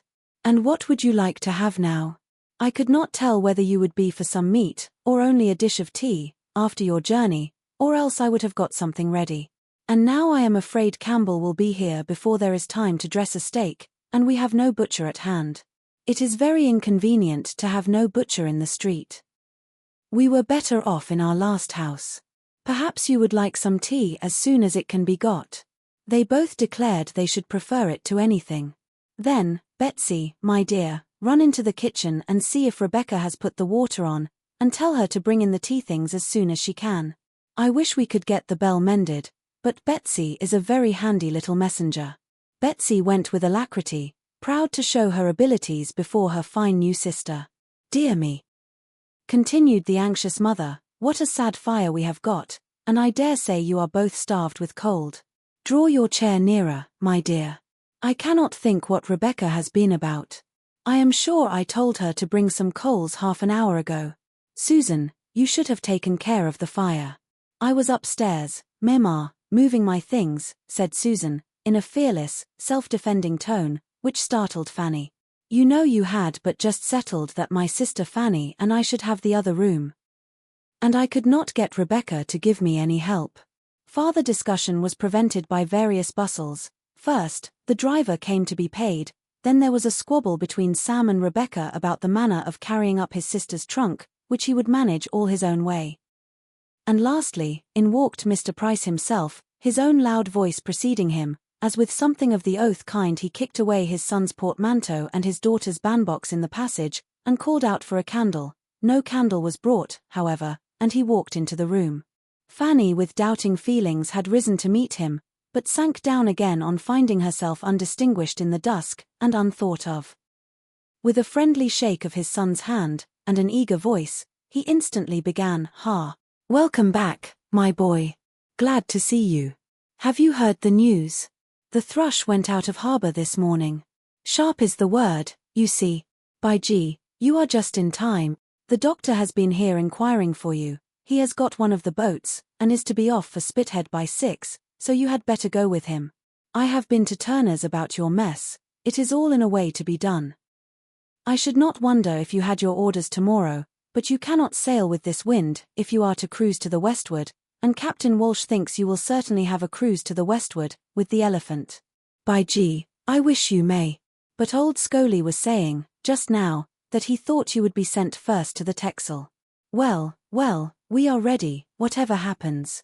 But by G, you lost a fine sight by not being here in the morning to see the thrush go out of harbour. I would not have been out of the way for £1,000. Old Scoley ran in at breakfast time, to say she had slipped her moorings and was coming out. I jumped up, and made but 2 steps to the platform.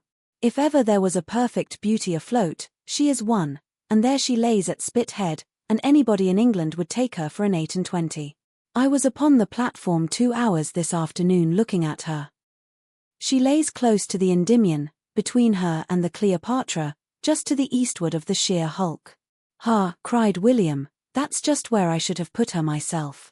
It's the best berth at Spithead. "But here is my sister, sir, here is Fanny," turning and leading her forward. "It is so dark you do not see her." With an acknowledgement that he had quite forgot her, Mr. Price now received his daughter.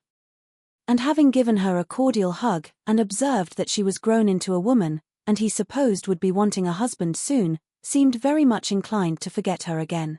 Fanny shrunk back to her seat, with feelings sadly pained by his language and his smell of spirits, and he talked on only to his son, and only of the thrush, though William, warmly interested as he was in that subject, more than once tried to make his father think of Fanny, and her long absence and long journey. After sitting some time longer, a candle was obtained, but as there was still no appearance of tea, nor, from Betsy's reports from the kitchen, much hope of any under a considerable period, William determined to go and change his dress, and make the necessary preparations for his removal on board directly, that he might have his tea in comfort afterwards. As he left the room, 2 rosy-faced boys, ragged and dirty, about 8 and 9 years old, rushed into it just released from school, and coming eagerly to see their sister, and tell that the thrush was gone out of harbour, Tom and Charles. Charles had been born since Fanny's going away, but Tom she had often helped to nurse, and now felt a particular pleasure in seeing again. Both were kissed very tenderly, but Tom she wanted to keep by her, to try to trace the features of the baby she had loved, and talked to, of his infant preference of herself.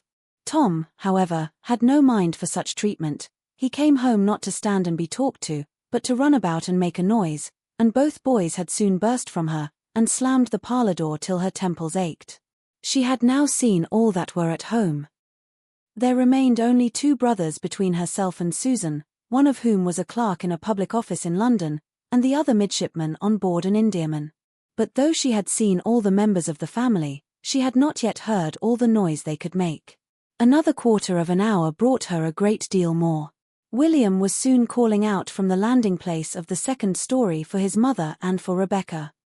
He was in distress for something that he had left there, and did not find again.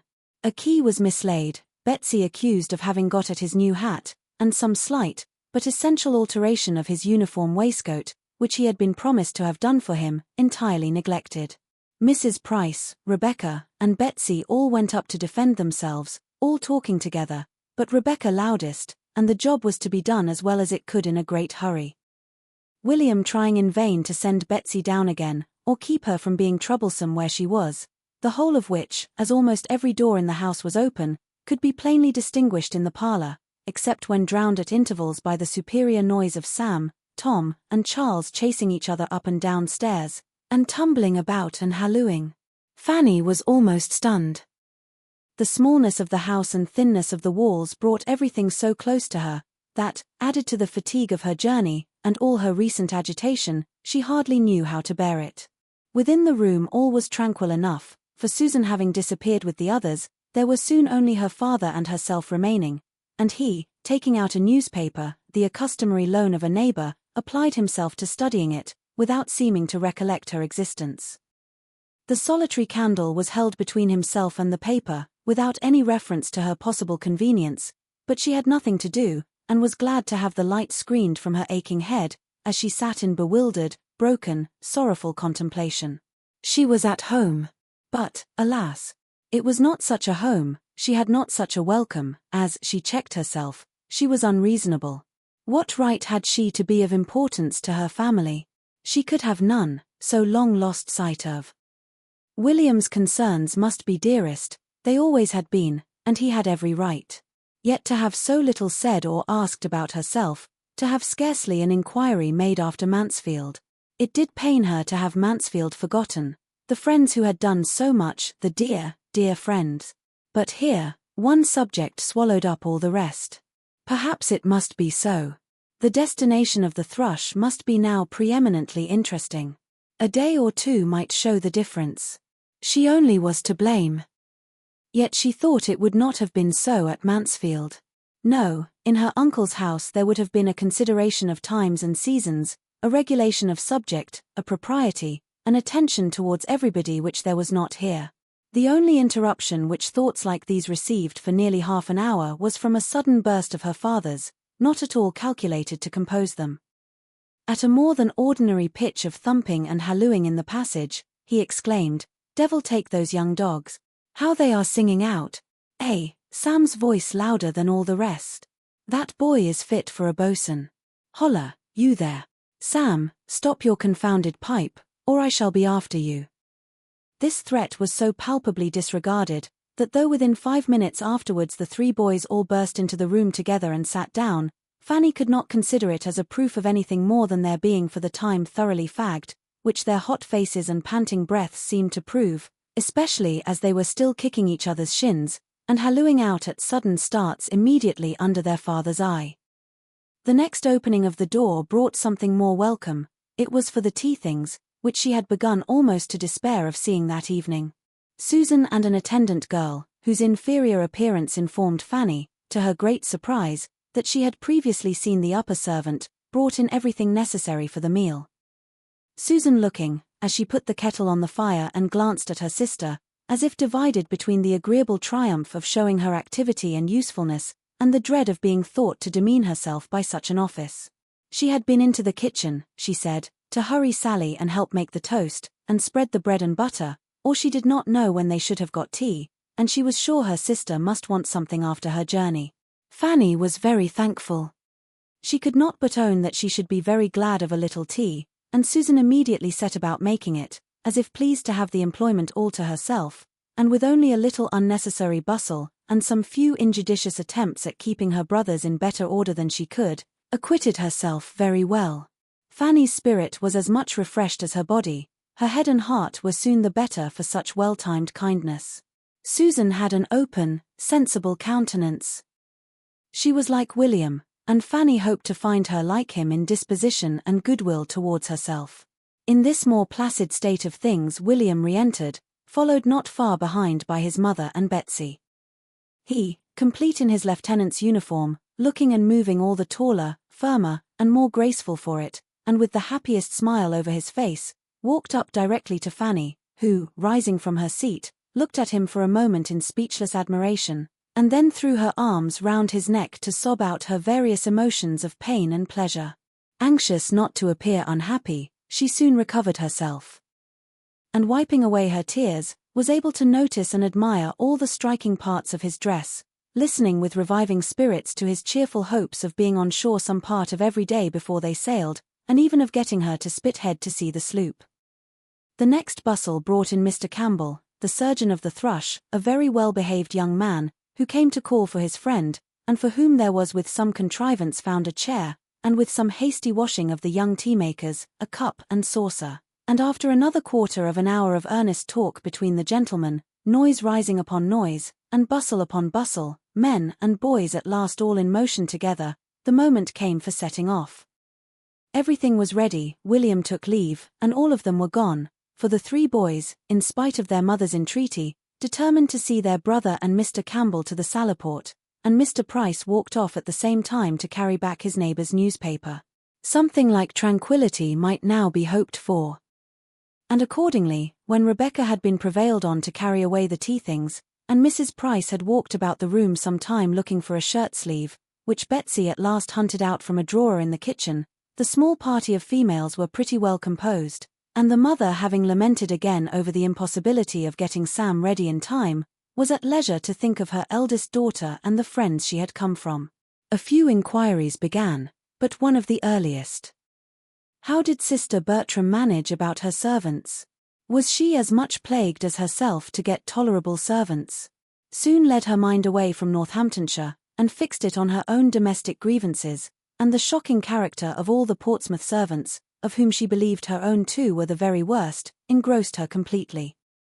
The Bertrams were all forgotten in detailing the faults of Rebecca, against whom Susan had also much to depose, and little Betsy a great deal more, and who did seem so thoroughly without a single recommendation, that Fanny could not help modestly presuming that her mother meant to part with her when her year was up.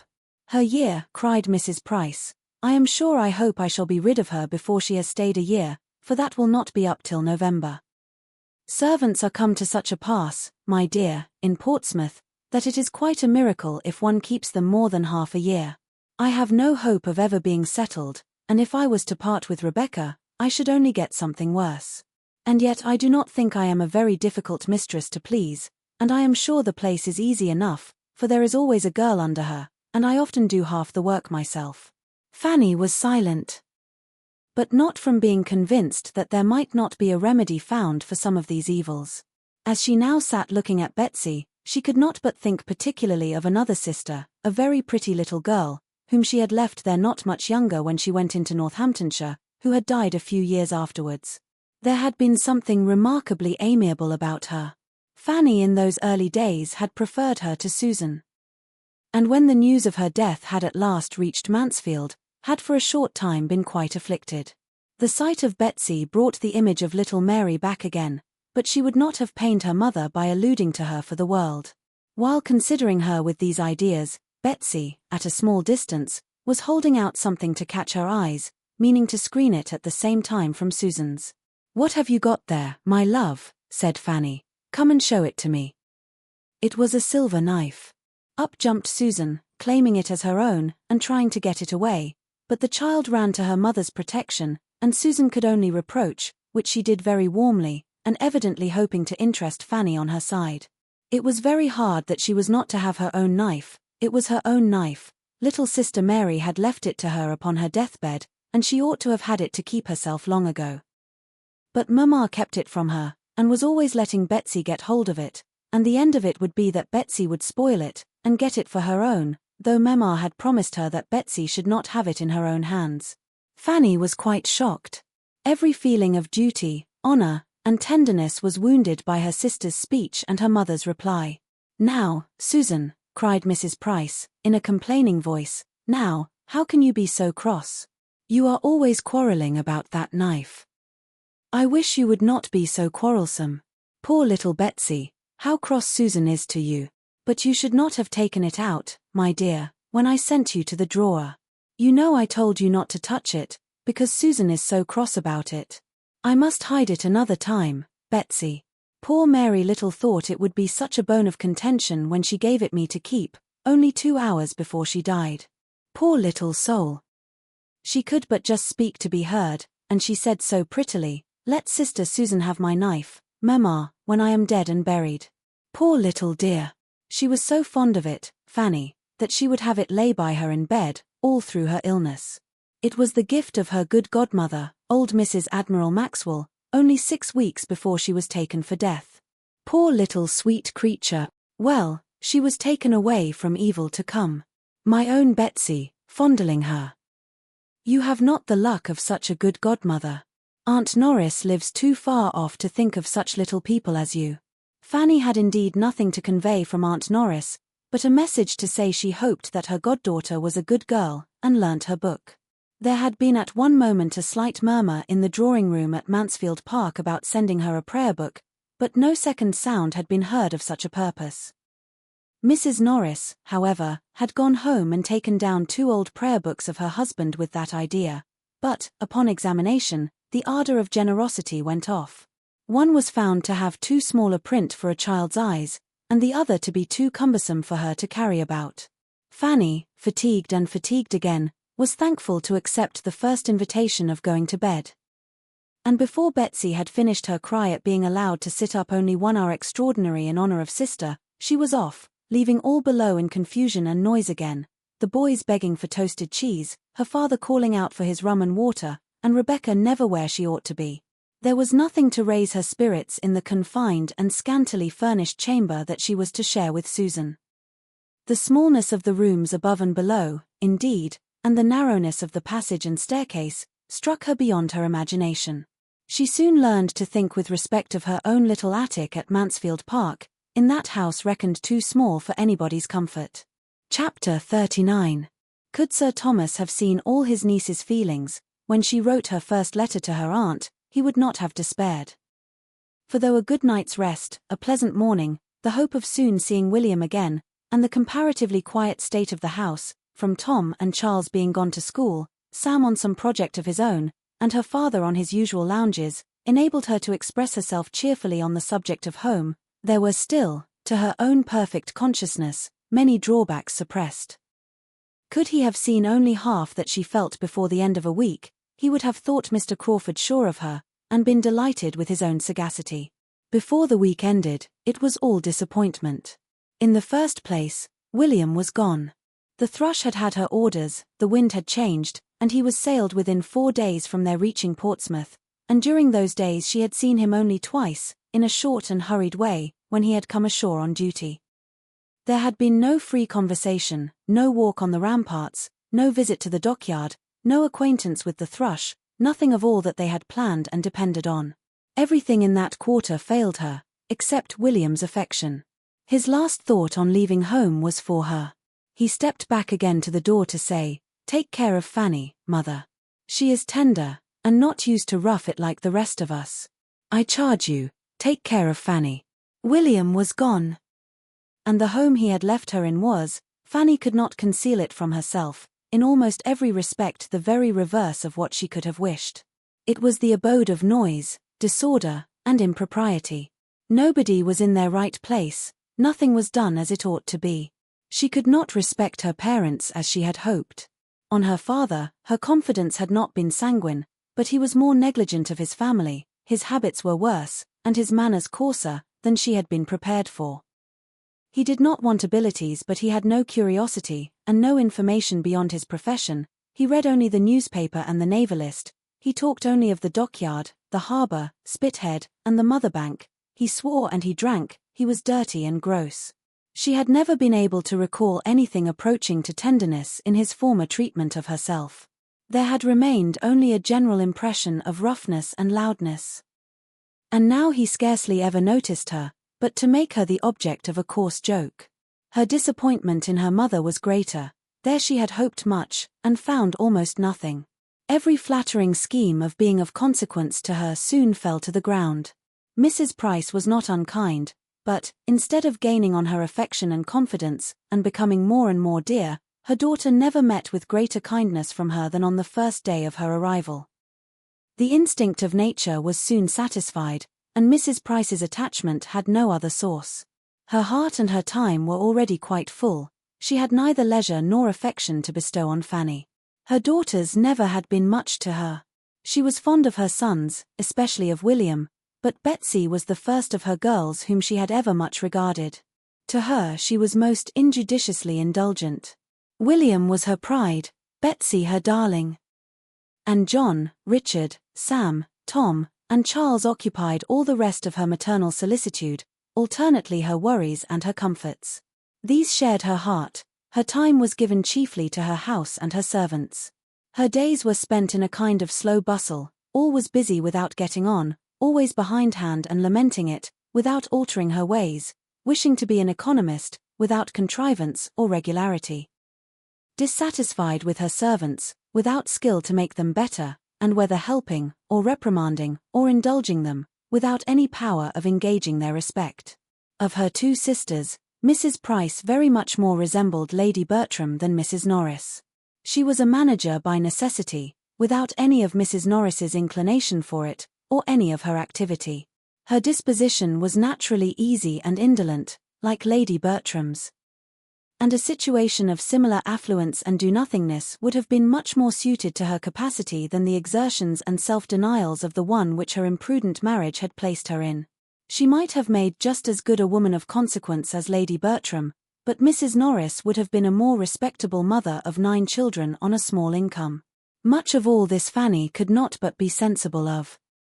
She might scruple to make use of the words, but she must and did feel that her mother was a partial, ill-judging parent, a dawdle, a slattern, who neither taught nor restrained her children, whose house was the scene of mismanagement and discomfort from beginning to end, and who had no talent, no conversation, no affection towards herself, no curiosity to know her better, no desire of her friendship, and no inclination for her company that could lessen her sense of such feelings. Fanny was very anxious to be useful, and not to appear above her home, or in any way disqualified or disinclined, by her foreign education, from contributing her help to its comforts, and therefore set about working for Sam immediately, and by working early and late, with perseverance and great despatch, did so much that the boy was shipped off at last, with more than half his linen ready. She had great pleasure in feeling her usefulness, but could not conceive how they would have managed without her. Sam, loud and overbearing as he was, she rather regretted when he went, for he was clever and intelligent, and glad to be employed in any errand in the town, and though spurning the remonstrances of Susan, given as they were, though very reasonable in themselves, with ill-timed and powerless warmth, was beginning to be influenced by Fanny's services and gentle persuasions. And she found that the best of the three younger ones was gone in him, Tom and Charles being at least as many years as they were his juniors distant from that age of feeling and reason, which might suggest the expediency of making friends, and of endeavoring to be less disagreeable. Their sister soon despaired of making the smallest impression on them. They were quite untamable by any means of address which she had spirits or time to attempt. Every afternoon brought a return of their riotous games all over the house, and she very early learned to sigh at the approach of Saturday's constant half-holiday. Betsy, too, a spoiled child, trained up to think the alphabet her greatest enemy, left to be with the servants at her pleasure, and then encouraged to report any evil of them, she was almost as ready to despair of being able to love or assist, and of Susan's temper she had many doubts.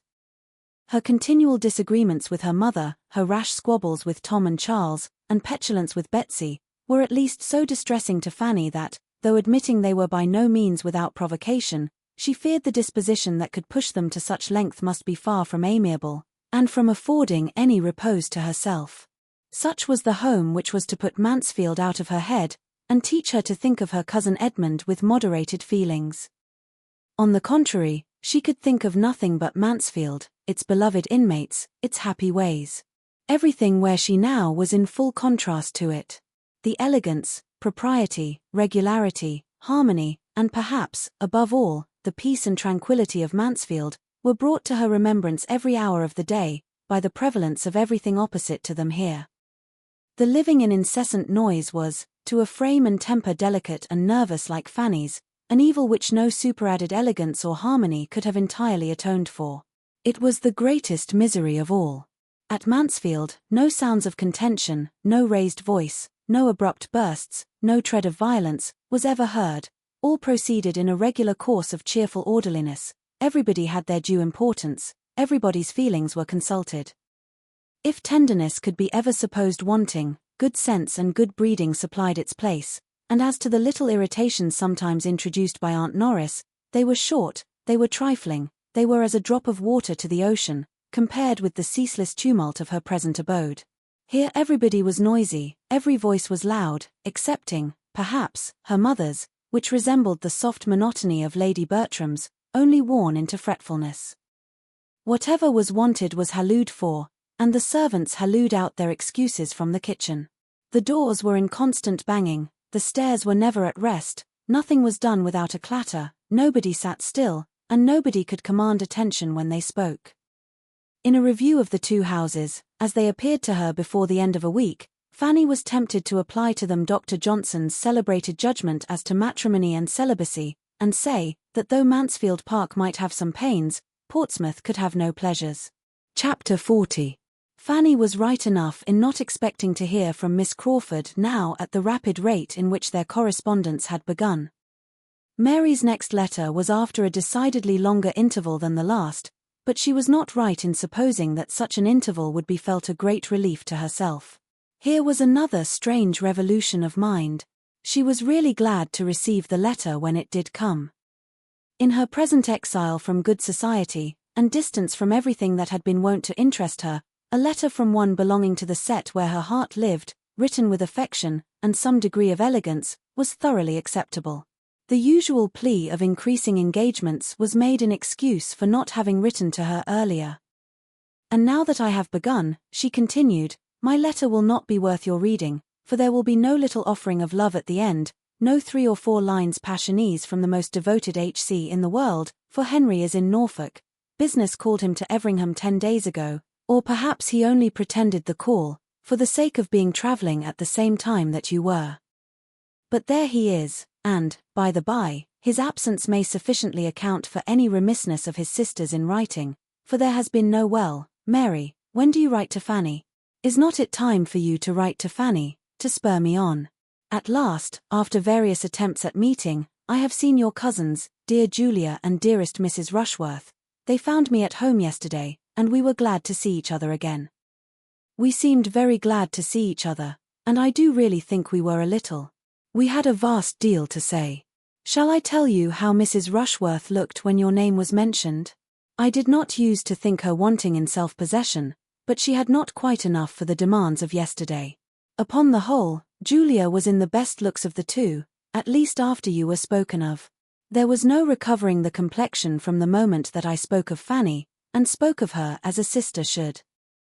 But Mrs. Rushworth's day of good looks will come. We have cards for her first party on the 28th. Then she will be in beauty, for she will open one of the best houses in Wimpole Street.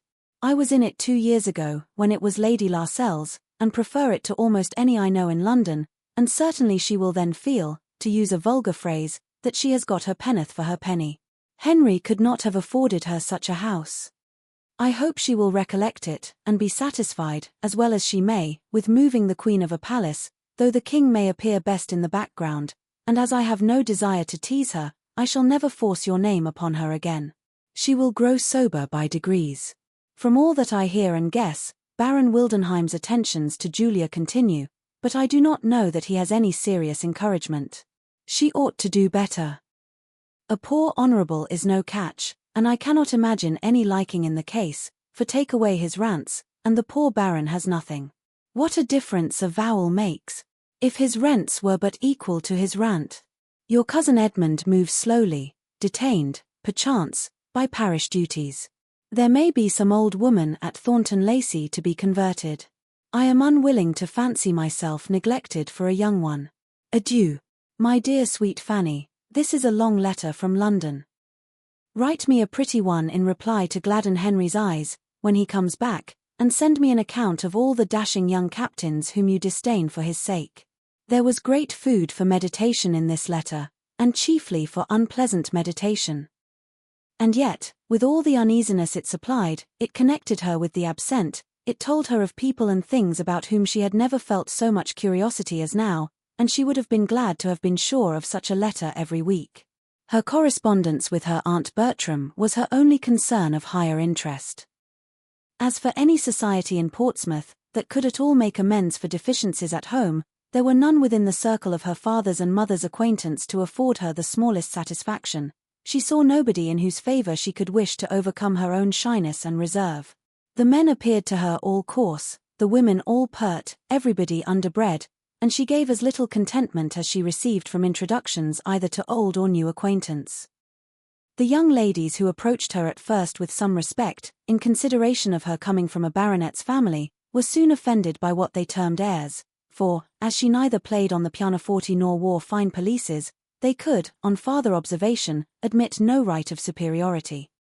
The first solid consolation which Fanny received for the evils of home, the first which her judgment could entirely approve, and which gave any promise of durability, was in a better knowledge of Susan, and a hope of being of service to her.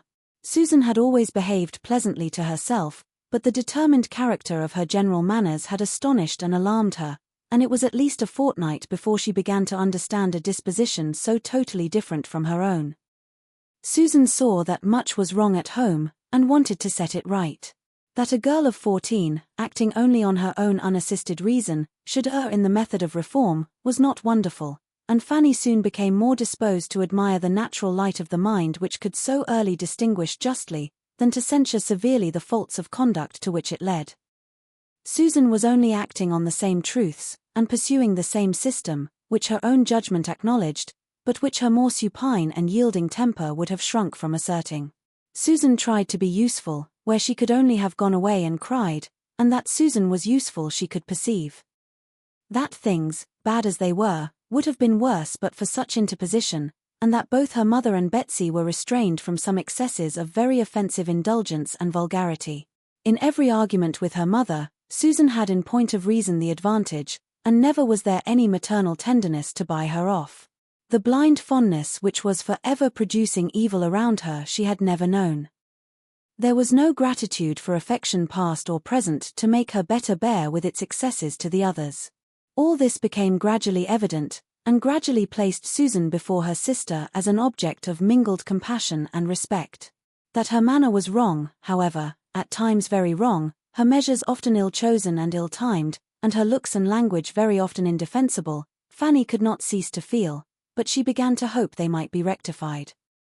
Susan, she found, looked up to her and wished for her good opinion, and new as anything like an office of authority was to Fanny, new as it was to imagine herself capable of guiding or informing anyone, she did resolve to give occasional hints to Susan, and endeavour to exercise for her advantage the juster notions of what was due to everybody, and what would be wisest for herself, which her own more favoured education had fixed in her.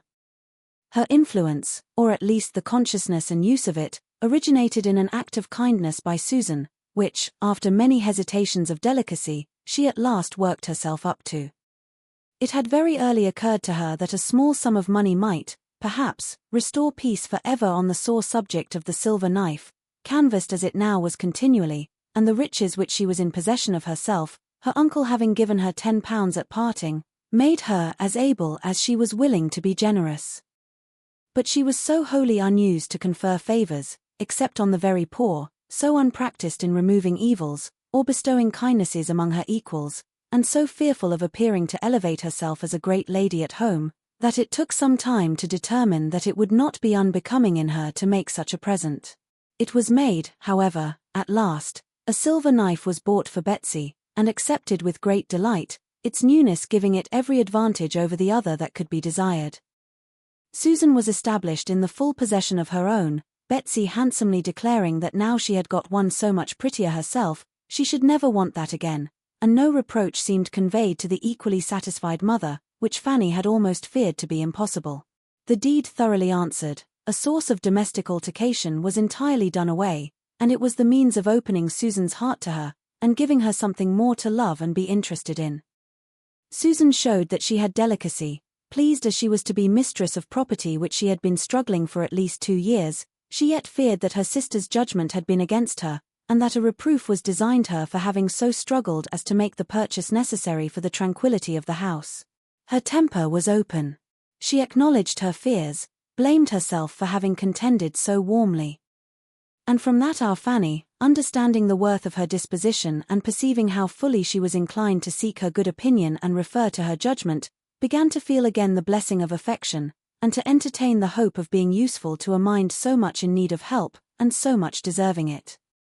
She gave advice too sound to be resisted by a good understanding, and given so mildly and considerately as not to irritate an imperfect temper, and she had the happiness of observing its good effects not infrequently.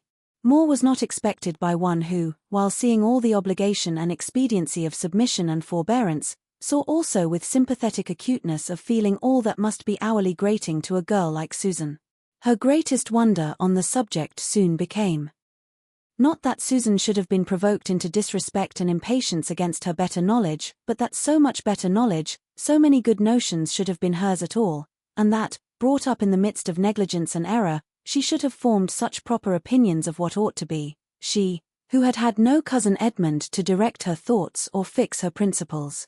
The intimacy thus begun between them was a material advantage to each. By sitting together upstairs, they avoided a great deal of the disturbance of the house. Fanny had peace, and Susan learned to think it no misfortune to be quietly employed. They sat without a fire, but that was a privation familiar even to Fanny, and she suffered the less because reminded by it of the east room. It was the only point of resemblance. In space, light, furniture, and prospect, there was nothing alike in the 2 apartments. And she often heaved a sigh at the remembrance of all her books and boxes, and various comforts there. By degrees the girls came to spend the chief of the morning upstairs, at first only in working and talking, but after a few days, the remembrance of the said books grew so potent and stimulative that Fanny found it impossible not to try for books again. There were none in her father's house, but wealth is luxurious and daring, and some of hers found its way to a circulating library. She became a subscriber, amazed at being anything in propria persona, amazed at her own doings in every way, to be a renter, a chooser of book, and to be having any one's improvement in view in her choice. But so it was. Susan had read nothing, and Fanny longed to give her a share in her own first pleasures, and inspire a taste for the biography and poetry which she delighted in herself. In this occupation she hoped, moreover, to bury some of the recollections of Mansfield, which were too apt to seize her mind if her fingers only were busy, and, especially at this time, hoped it might be useful in diverting her thoughts from pursuing Edmund to London, whither, on the authority of her aunt's last letter, she knew he was gone. She had no doubt of what would ensue. The promised notification was hanging over her head. The postman's knock within the neighborhood was beginning to bring its daily terrors, and if reading could banish the idea for even half an hour, it was something gained. Chapter 41. A week was gone since Edmund might be supposed in town, and Fanny had heard nothing of him.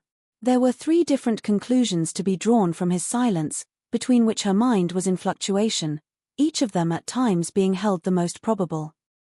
Either his going had been again delayed, or he had yet procured no opportunity of seeing Miss Crawford alone, or he was too happy for letter-writing.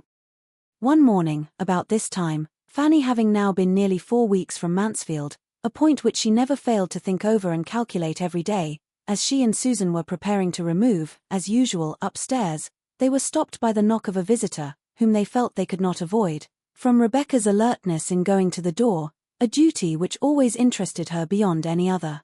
It was a gentleman's voice. It was a voice that Fanny was just turning pale about, when Mr. Crawford walked into the room. Good sense, like hers, will always act when really called upon, and she found that she had been able to name him to her mother, and recall her remembrance of the name, as that of William's friend, though she could not previously have believed herself capable of uttering a syllable at such a moment. The consciousness of his being known there only as William's friend was some support. Having introduced him, however, and being all reseated, the terrors that occurred of what this visit might lead to were overpowering, and she fancied herself on the point of fainting away. While trying to keep herself alive, their visitor, who had at first approached her with as animated a countenance as ever, was wisely and kindly keeping his eyes away, and giving her time to recover, while he devoted himself entirely to her mother, addressing her, and attending to her with the utmost politeness and propriety, at the same time with a degree of friendliness, of interest at least, which was making his manner perfect. Mrs. Price's manners were also at their best. Warmed by the sight of such a friend to her son, and regulated by the wish of appearing to advantage before him, she was overflowing with gratitude, artless, maternal gratitude, which could not be unpleasing. Mr. Price was out, which she regretted very much. Fanny was just recovered enough to feel that she could not regret it, for to her many other sources of uneasiness was added the severe one of shame for the home in which he found her. She might scold herself for the weakness, but there was no scolding it away. She was ashamed, and she would have been yet more ashamed of her father than of all the rest. They talked of William, a subject on which Mrs. Price could never tire, and Mr. Crawford was as warm in his commendation as even her heart could wish. She felt that she had never seen so agreeable a man in her life, and was only astonished to find that, so great and so agreeable as he was, he should be come down to Portsmouth neither on a visit to the Port Admiral, nor the Commissioner, nor yet with the intention of going over to the island, nor of seeing the dockyard. Nothing of all that she had been used to think of as the proof of importance, or the employment of wealth, had brought him to Portsmouth. He had reached it late the night before, was come for a day or 2, was staying at the Crown, had accidentally met with a navy officer or 2 of his acquaintance since his arrival, but had no object of that kind in coming. By the time he had given all this information, it was not unreasonable to suppose that Fanny might be looked at and spoken to, and she was tolerably able to bear his eye, and hear that he had spent half an hour with his sister the evening before his leaving London. That she had sent her best and kindest love, but had had no time for writing, that he thought himself lucky in seeing Mary for even half an hour, having spent scarcely 24 hours in London, after his return from Norfolk, before he set off again, that her cousin Edmund was in town, had been in town, he understood, a few days, that he had not seen him himself, but that he was well, had left them all well at Mansfield, and was to dine, as yesterday, with the Frasers. Fanny listened collectedly, even to the last-mentioned circumstance. Nay, it seemed a relief to her worn mind to be at any certainty, and the words, "Then by this time it is all settled," passed internally, without more evidence of emotion than a faint blush.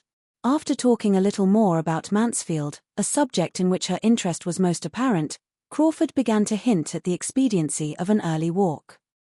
It was a lovely morning, and at that season of the year a fine morning so often turned off, that it was wisest for everybody not to delay their exercise, and such hints producing nothing, he soon proceeded to a positive recommendation to Mrs. Price and her daughters to take their walk without loss of time. Now they came to an understanding. Mrs. Price, it appeared, scarcely ever stirred out of doors, except of a Sunday. She owned she could seldom, with her large family, find time for a walk. Would she not, then, persuade her daughters to take advantage of such weather, and allow him the pleasure of attending them? Mrs. Price was greatly obliged and very complying. Her daughters were very much confined. Portsmouth was a sad place, they did not often get out, and she knew they had some errands in the town, which they would be very glad to do.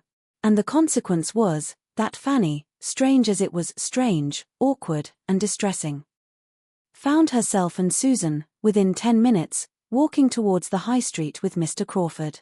It was soon pain upon pain, confusion upon confusion, for they were hardly in the High Street before they met her father, whose appearance was not the better from its being Saturday.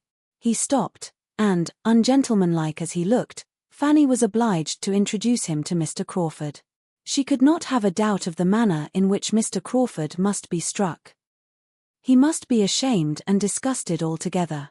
He must soon give her up, and cease to have the smallest inclination for the match, and yet, though she had been so much wanting his affection to be cured, this was a sort of cure that would be almost as bad as the complaint. And I believe there is scarcely a young lady in the United Kingdoms who would not rather put up with the misfortune of being sought by a clever, agreeable man, than have him driven away by the vulgarity of her nearest relations. Mr. Crawford probably could not regard his future father-in-law with any idea of taking him for a model in dress, but, as Fanny instantly, and to her great relief, discerned, her father was a very different man, a very different Mr. Price in his behaviour to this most highly respected stranger, from what he was in his own family at home. His manners now, though not polished, were more than passable. They were grateful, animated, manly. His expressions were those of an attached father, and a sensible man. His loud tones did very well in the open air, and there was not a single oath to be heard. Such was his instinctive compliment to the good manners of Mr. Crawford, and, be the consequence what it might, Fanny's immediate feelings were infinitely soothed. The conclusion of the two gentlemen's civilities was an offer of Mr. Price's to take Mr. Crawford into the dockyard, which Mr. Crawford, desirous of accepting as a favour what was intended as such, though he had seen the dockyard again and again, and hoping to be so much the longer with Fanny, was very gratefully disposed to avail himself of, if the Miss Prices were not afraid of the fatigue. And as it was somehow or other ascertained, or inferred, or at least acted upon, that they were not at all afraid, to the dockyard they were all to go, and but for Mr. Crawford, Mr. Price would have turned thither directly, without the smallest consideration for his daughter's errands in the High Street. He took care, however, that they should be allowed to go to the shops they came out expressly to visit. And it did not delay them long, for Fanny could so little bear to excite impatience, or be waited for, that before the gentlemen, as they stood at the door, could do more than begin upon the last naval regulations, or settle the number of three-deckers now in commission, their companions were ready to proceed. They were then to set forward for the dockyard at once, and the walk would have been conducted according to Mr. Crawford's opinion. In a singular manner, had Mr. Price been allowed the entire regulation of it, as the two girls, he found, would have been left to follow, and keep up with them or not, as they could, while they walked on together at their own hasty pace. He was able to introduce some improvement occasionally, though by no means to the extent he wished. He absolutely would not walk away from them, and at any crossing or any crowd, when Mr. Price was only calling out, "Come, girls, come, Fan. Come, Sue, take care of yourselves, keep a sharp lookout," he would give them his particular attendance. Once fairly in the dockyard, he began to reckon upon some happy intercourse with Fanny, as they were very soon joined by a brother lounger of Mr. Price's, who was come to take his daily survey of how things went on, and who must prove a far more worthy companion than himself. And after a time the two officers seemed very well satisfied going about together, and discussing matters of equal and never-failing interest, while the young people sat down upon some timbers in the yard, or found a seat on board a vessel in the stocks which they all went to look at. Fanny was most conveniently in want of rest.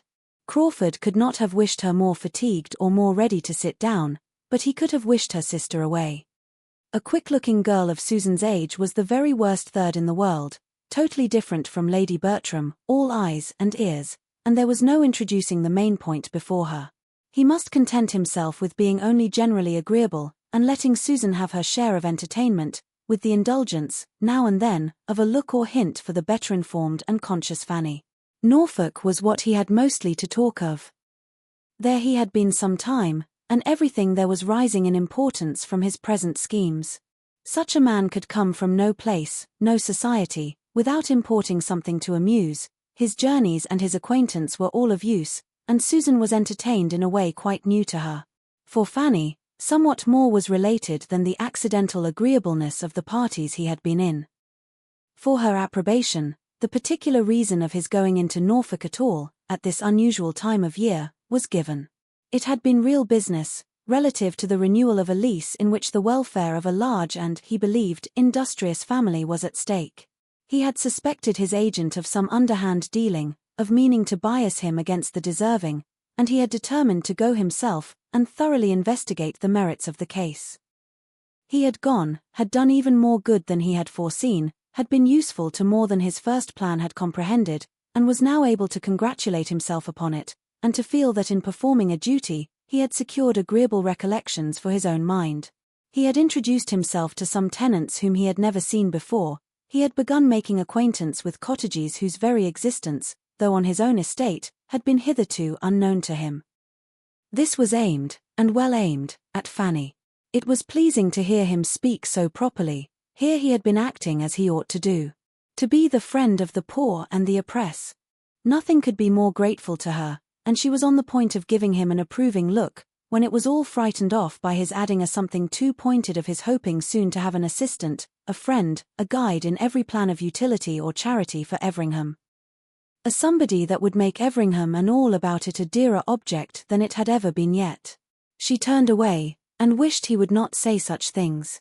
She was willing to allow he might have more good qualities than she had been wont to suppose. She began to feel the possibility of his turning out well at last, but he was and must ever be completely unsuited to her, and ought not to think of her. He perceived that enough had been said of Everingham, and that it would be as well to talk of something else, and turned to Mansfield. He could not have chosen better. That was a topic to bring back her attention and her looks almost instantly. It was a real indulgence to her to hear or to speak of Mansfield.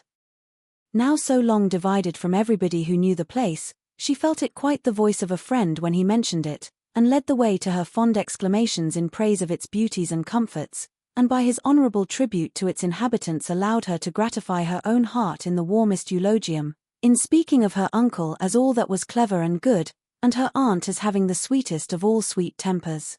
He had a great attachment to Mansfield himself, he said so. He looked forward with the hope of spending much, very much, of his time there, always there, or in the neighbourhood. He particularly built upon a very happy summer and autumn there this year. He felt that it would be so, he depended upon it, a summer and autumn infinitely superior to the last. As animated, as diversified, as social, but with circumstances of superiority undescribable. Mansfield, Southerton, Thornton Lacey, he continued, what a society will be comprised in those houses. And at Michaelmas, perhaps, a fourth may be added, some small hunting box in the vicinity of everything so dear, for as to any partnership in Thornton Lacey, as Edmund Bertram once good-humouredly proposed, I hope I foresee two objections, two fair, excellent, irresistible objections to that plan. Fanny was doubly silenced here. Though when the moment was past, could regret that she had not forced herself into the acknowledged comprehension of one half of his meaning, and encouraged him to say something more of his sister and Edmund. It was a subject which she must learn to speak of, and the weakness that shrunk from it would soon be quite unpardonable. When Mr. Price and his friend had seen all that they wished, or had time for, the others were ready to return. And in the course of their walk back, Mr. Crawford contrived a minute's privacy for telling Fanny that his only business in Portsmouth was to see her, that he was come down for a couple of days on her account, and hers only, and because he could not endure a longer total separation. She was sorry, really sorry. And yet in spite of this and the 2 or 3 other things which she wished he had not said, she thought him altogether improved since she had seen him. He was much more gentle, obliging, and attentive to other people's feelings than he had ever been at Mansfield. She had never seen him so agreeable, so near being agreeable. His behaviour to her father could not offend, and there was something particularly kind and proper in the notice he took of Susan. He was decidedly improved. She wished the next day over. She wished he had come only for one day, but it was not so very bad as she would have expected. The pleasure of talking of Mansfield was so very great. Before they parted, she had to thank him for another pleasure, and one of no trivial kind. Her father asked him to do them the honor of taking his mutton with them, and Fanny had time for only one thrill of horror, before he declared himself prevented by a prior engagement. He was engaged to dinner already both for that day and the next. He had met with some acquaintance at the Crown who would not be denied. He should have the honor, however, of waiting on them again on the morrow, etc., and so they parted, Fanny in a state of actual felicity from escaping so horrible an evil. To have had him join their family dinner party, and see all their deficiencies, would have been dreadful. Rebecca's cookery and Rebecca's waiting, and Betsy's eating at table without restraint, and pulling everything about as she chose, were what Fanny herself was not yet enough inured to for her often to make a tolerable meal. She was nice only from natural delicacy, but he had been brought up in a school of luxury and epicurism. Chapter 40 TWO. The Prices were just setting off for church the next day when Mr. Crawford appeared again. He came, not to stop, but to join them. He was asked to go with them to the garrison chapel, which was exactly what he had intended, and they all walked thither together. The family were now seen to advantage. Nature had given them no inconsiderable share of beauty, and every Sunday dressed them in their cleanest skins and best attire. Sunday always brought this comfort to Fanny, and on this Sunday she felt it more than ever. Her poor mother now did not look so very unworthy of being Lady Bertram's sister as she was but too apt to look. It often grieved her to the heart to think of the contrast between them, to think that where nature had made so little difference, circumstances should have made so much, and that her mother, as handsome as Lady Bertram, and some years her junior, should have an appearance so much more worn and faded, so comfortless, so slatternly, so shabby. But Sunday made her a very creditable and tolerably cheerful-looking Mrs. Price, coming abroad with a fine family of children, feeling a little respite of her weekly cares, and only discomposed if she saw her boys run into danger, or Rebecca pass by with a flower in her hat. In chapel they were obliged to divide, but Mr. Crawford took care not to be divided from the female branch, and after chapel he still continued with them, and made one in the family party on the ramparts. Mrs. Price took her weekly walk on the ramparts every fine Sunday throughout the year, always going directly after morning service and staying till dinner time. It was her public place. There she met her acquaintance, heard a little news, talked over the badness of the Portsmouth servants, and wound up her spirits for the 6 days ensuing. Thither they now went, Mr. Crawford most happy to consider the Miss Prices as his peculiar charge. And before they had been there long, somehow or other, there was no saying how, Fanny could not have believed it, but he was walking between them with an arm of each under his, and she did not know how to prevent or put an end to it. It made her uncomfortable for a time, but yet there were enjoyments in the day and in the view which would be felt. The day was uncommonly lovely. It was really March. But it was April in its mild air, brisk soft wind, and bright sun, occasionally clouded for a minute. And everything looked so beautiful under the influence of such a sky, the effects of the shadows pursuing each other on the ships at Spithead and the island beyond, with the ever-varying hues of the sea, now at high water, dancing in its glee and dashing against the ramparts with so fine a sound, produced altogether such a combination of charms for Fanny, as made her gradually almost careless of the circumstances under which she felt them. Nay, had she been without his arm, she would soon have known that she needed it, for she wanted strength for a 2 hours' saunter of this kind, coming, as it generally did, upon a week's previous inactivity. Fanny was beginning to feel the effect of being debarred from her usual regular exercise. She had lost ground as to health since her being in Portsmouth, and but for Mr. Crawford and the beauty of the weather would soon have been knocked up now. The loveliness of the day, and of the view, he felt like herself. They often stopped with the same sentiment and taste, leaning against the wall, some minutes, to look and admire, and considering he was not Edmund, Fanny could not but allow that he was sufficiently open to the charms of nature, and very well able to express his admiration. She had a few tender reveries now and then, which he could sometimes take advantage of to look in her face without detection. And the result of these looks was, that though as bewitching as ever, her face was less blooming than it ought to be. She said she was very well, and did not like to be supposed otherwise, but take it all in all, He was convinced that her present residence could not be comfortable, and therefore could not be salutary for her, and he was growing anxious for her being again at Mansfield, where her own happiness, and his in seeing her, must be so much greater. "You have been here a month, I think?" said he. "No, not quite a month. It is only 4 weeks tomorrow since I left Mansfield." "You are a most accurate and honest reckoner. I should call that a month. I did not arrive here till Tuesday evening. And it is to be a 2 months' visit, is not?" "Yes. My uncle talked of 2 months. I suppose it will not be less." "And how are you to be conveyed back again? Who comes for you?" "I do not know. I have heard nothing about it yet from my aunt. Perhaps I may be to stay longer. It may not be convenient for me to be fetched exactly at the 2 months' end." After a moment's reflection, Mr. Crawford replied, "I know Mansfield, I know its way, I know its faults towards you. I know the danger of your being so far forgotten, as to have your comforts give way to the imaginary convenience of any single being in the family. I am aware that you may be left here week after week, if Sir Thomas cannot settle everything for coming himself, or sending your aunt's maid for you, without involving the slightest alteration of the arrangements which he may have laid down for the next quarter of a year. This will not do.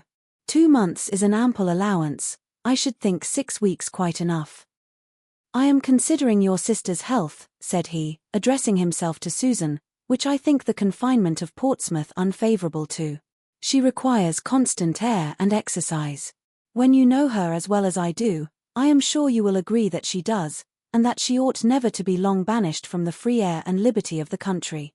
If, therefore, turning again to Fanny, you find yourself growing unwell, and any difficulties arise about your returning to Mansfield, without waiting for the 2 months to be ended, that must not be regarded as of any consequence. If you feel yourself at all less strong or comfortable than usual, and will only let my sister know it, give her only the slightest hint, she and I will immediately come down, and take you back to Mansfield. You know the ease and the pleasure with which this would be done. You know all that would be felt on the occasion." Fanny thanked him, but tried to laugh it off. "I am perfectly serious," he replied, "as you perfectly know. And I hope you will not be cruelly concealing any tendency to indisposition. Indeed, you shall not, it shall not be in your power, for so long only as you positively say, in every letter to Mary, 'I am well,' and I know you cannot speak or write a falsehood, so long only shall you be considered as well." Fanny thanked him again, but was affected and distressed to a degree that made it impossible for her to say much, or even to be certain of what she ought to say. This was towards the close of their walk. He attended them to the last, and left them only at the door of their own house, when he knew them to be going to dinner, and therefore pretended to be waited for elsewhere. "I wish you were not so tired," said he, still detaining Fanny after all the others were in the house. "I wish I left you in stronger health. Is there anything I can do for you in town? I have half an idea of going into Norfolk again soon. I am not satisfied about Madison. I am sure he still means to impose on me if possible, and get a cousin of his own into a certain mill, which I design for somebody else. I must come to an understanding with him. I must make him know that I will not be tricked on the south side of Everingham, any more than on the north. That I will be master of my own property. I was not explicit enough with him before. The mischief such a man does on an estate, both as to the credit of his employer and the welfare of the poor, is inconceivable. I have a great mind to go back into Norfolk directly, and put everything at once on such a footing as cannot be afterwards swerved from. Madison is a clever fellow. I do not wish to displace him, provided he does not try to displace me. But it would be simple to be duped by a man who has no right of creditor to dupe me, and worse than simple to let him give me a hard-hearted, griping fellow for a tenant, instead of an honest man, to whom I have given half a promise already. Would it not be worse than simple? Shall I go? Do you advise it? I advise. You know very well what is right. Yes. When you give me your opinion, I always know what is right. Your judgment is my rule of right. Oh, no. Do not say so. We have all a better guide in ourselves, if we would attend to it, than any other person can be.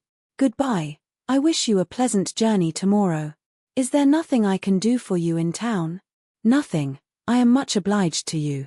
Have you no message for anybody? My love to your sister, if you please. And when you see my cousin Edmund, I wish you would be so good as to say that I suppose I shall soon hear from him. Certainly. And if he is lazy or negligent, I will write his excuses myself.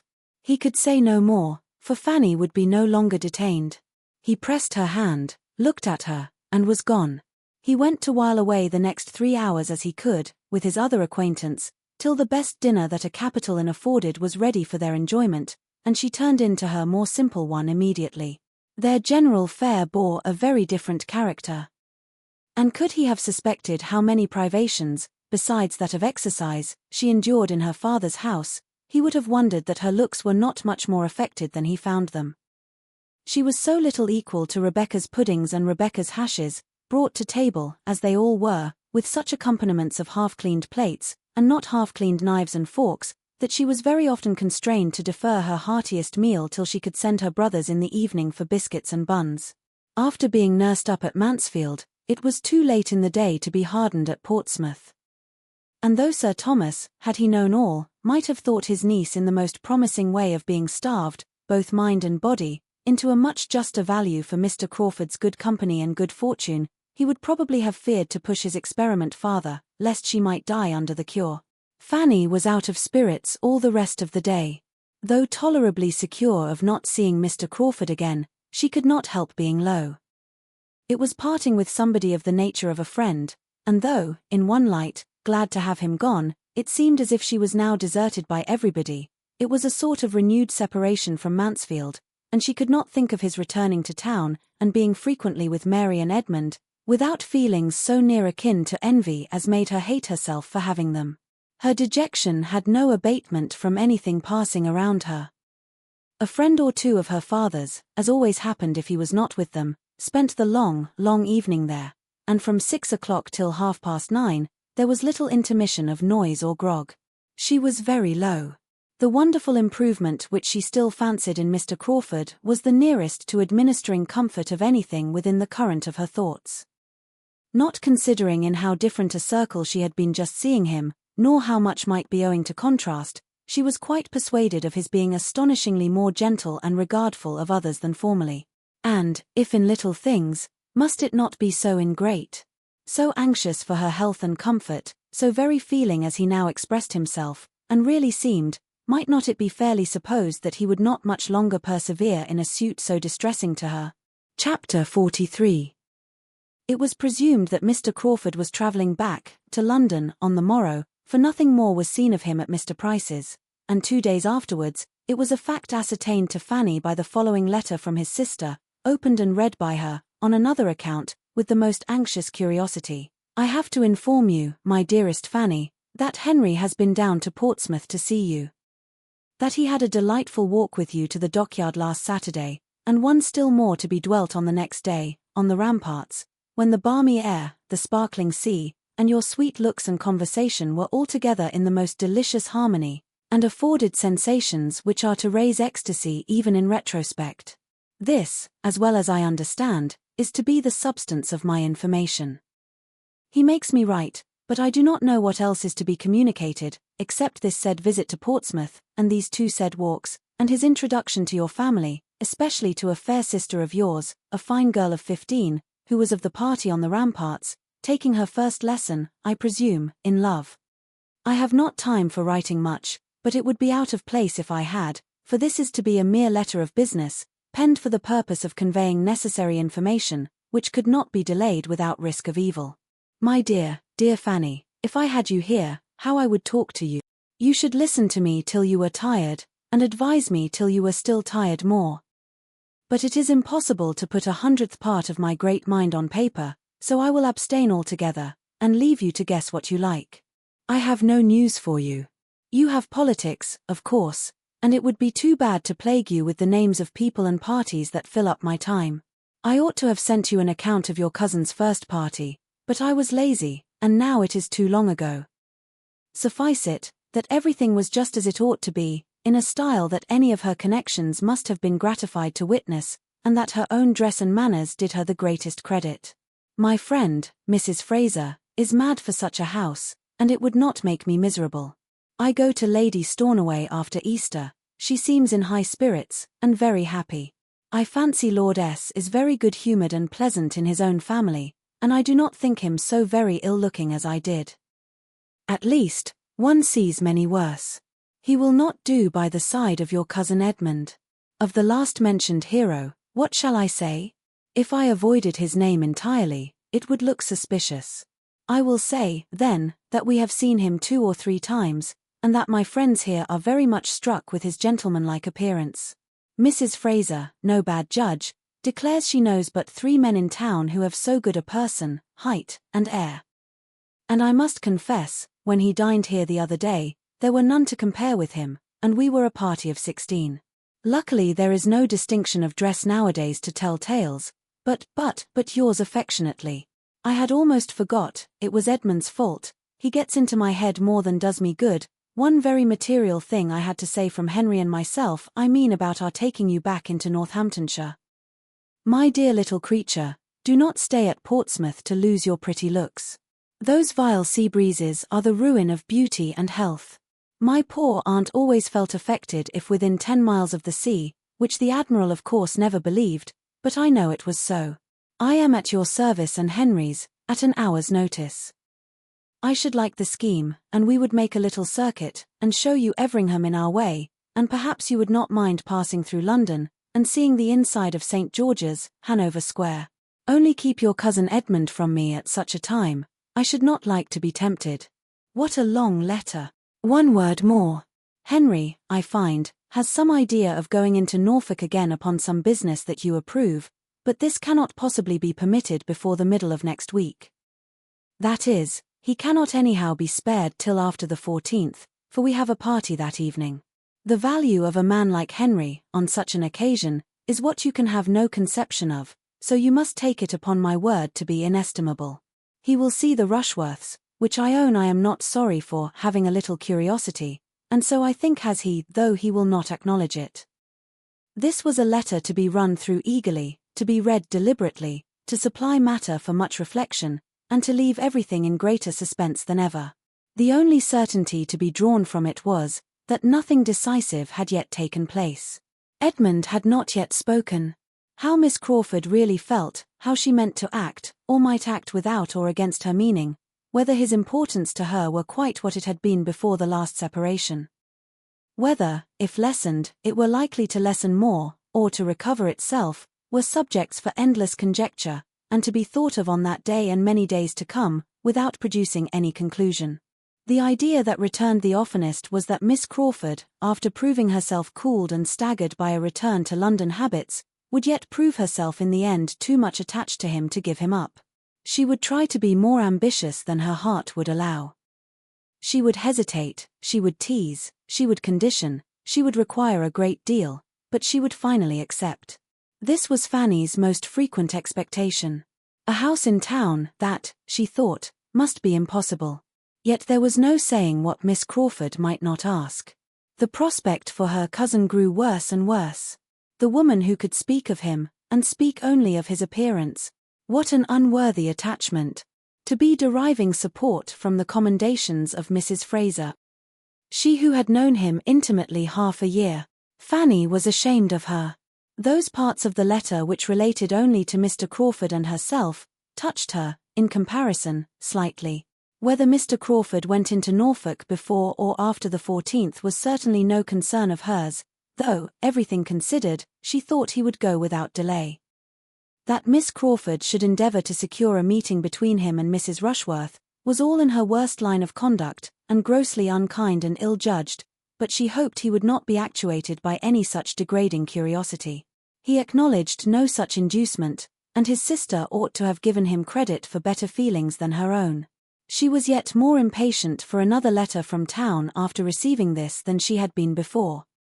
And for a few days was so unsettled by it altogether, by what had come, and what might come, that her usual readings and conversation with Susan were much suspended.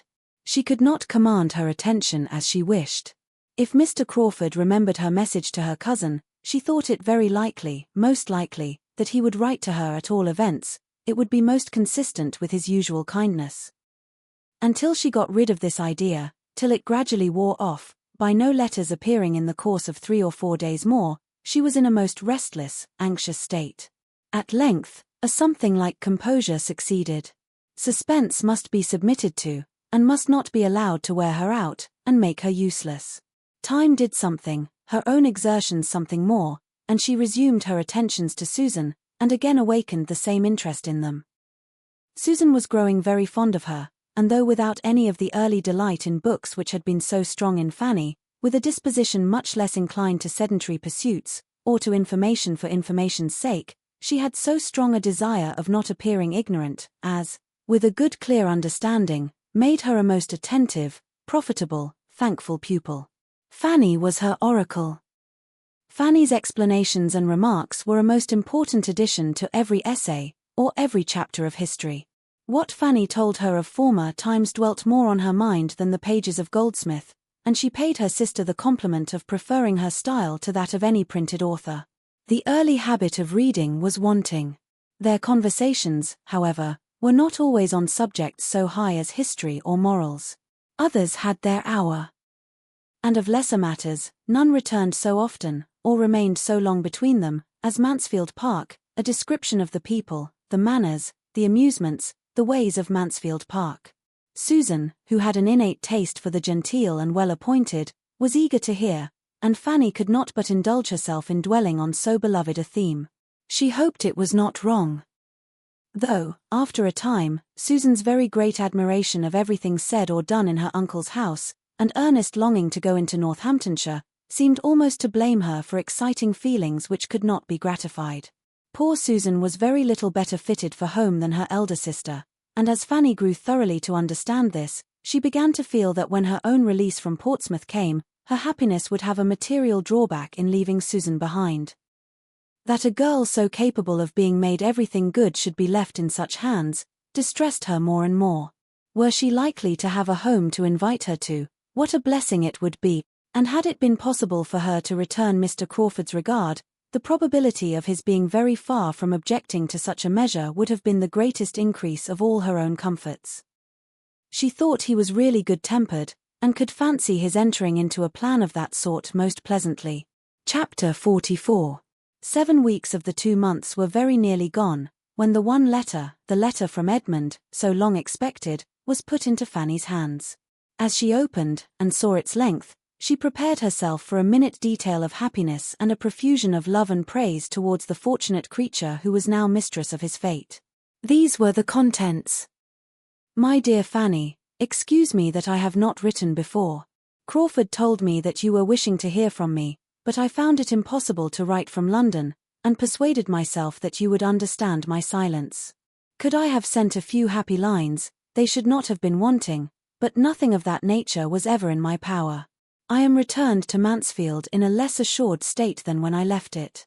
My hopes are much weaker. You are probably aware of this already.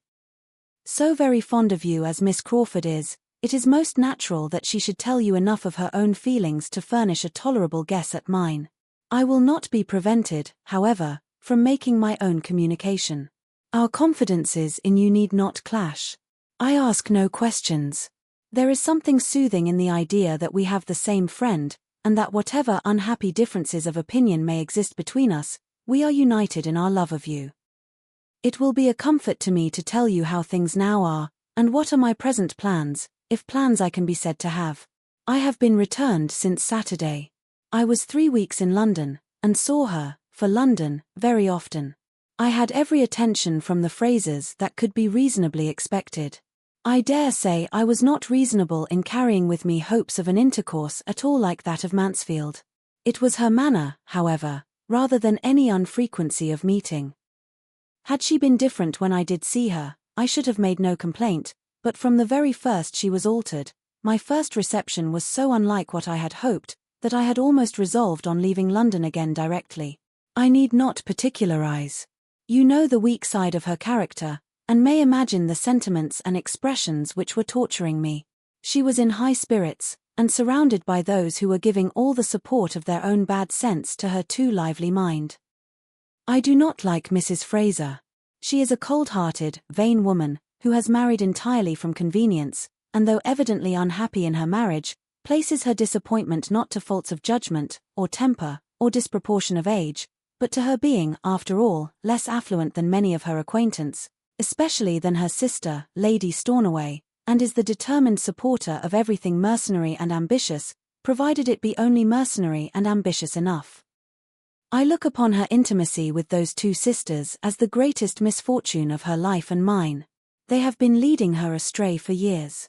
Could she be detached from them, and sometimes I do not despair of it, for the affection appears to me principally on their side. They are very fond of her, but I am sure she does not love them as she loves you. When I think of her great attachment to you, indeed, and the whole of her judicious, upright conduct as a sister, she appears a very different creature, capable of everything noble, and I am ready to blame myself for a too harsh construction of a playful manner.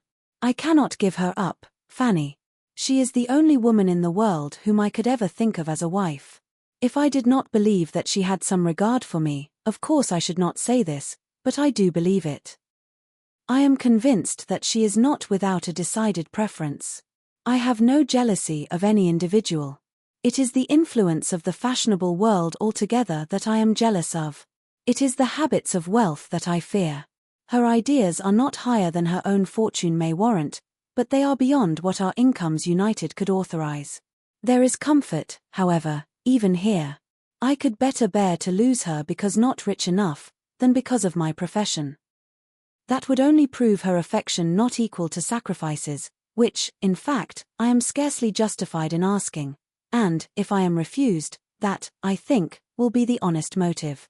Her prejudices, I trust, are not so strong as they were. You have my thoughts exactly as they arise, my dear Fanny. Perhaps they are sometimes contradictory, but it will not be a less faithful picture of my mind. Having once begun, it is a pleasure to me to tell you all I feel. I cannot give her up. Connected as we already are, and, I hope, are to give up Mary Crawford would be to give up the society of some of those most dear to me, to banish myself from the very houses and friends whom, under any other distress, I should turn to for consolation. The loss of Mary the first must consider as comprehending the loss of Crawford and of Fanny. Were it a decided thing, an actual refusal, I hope I should know how to bear it, and how to endeavor to weaken her hold on my heart, and in the course of a few years, but I am writing nonsense. Were I refused, I must bear it. Until I am, I can never cease to try for her. This is the truth. The only question is how.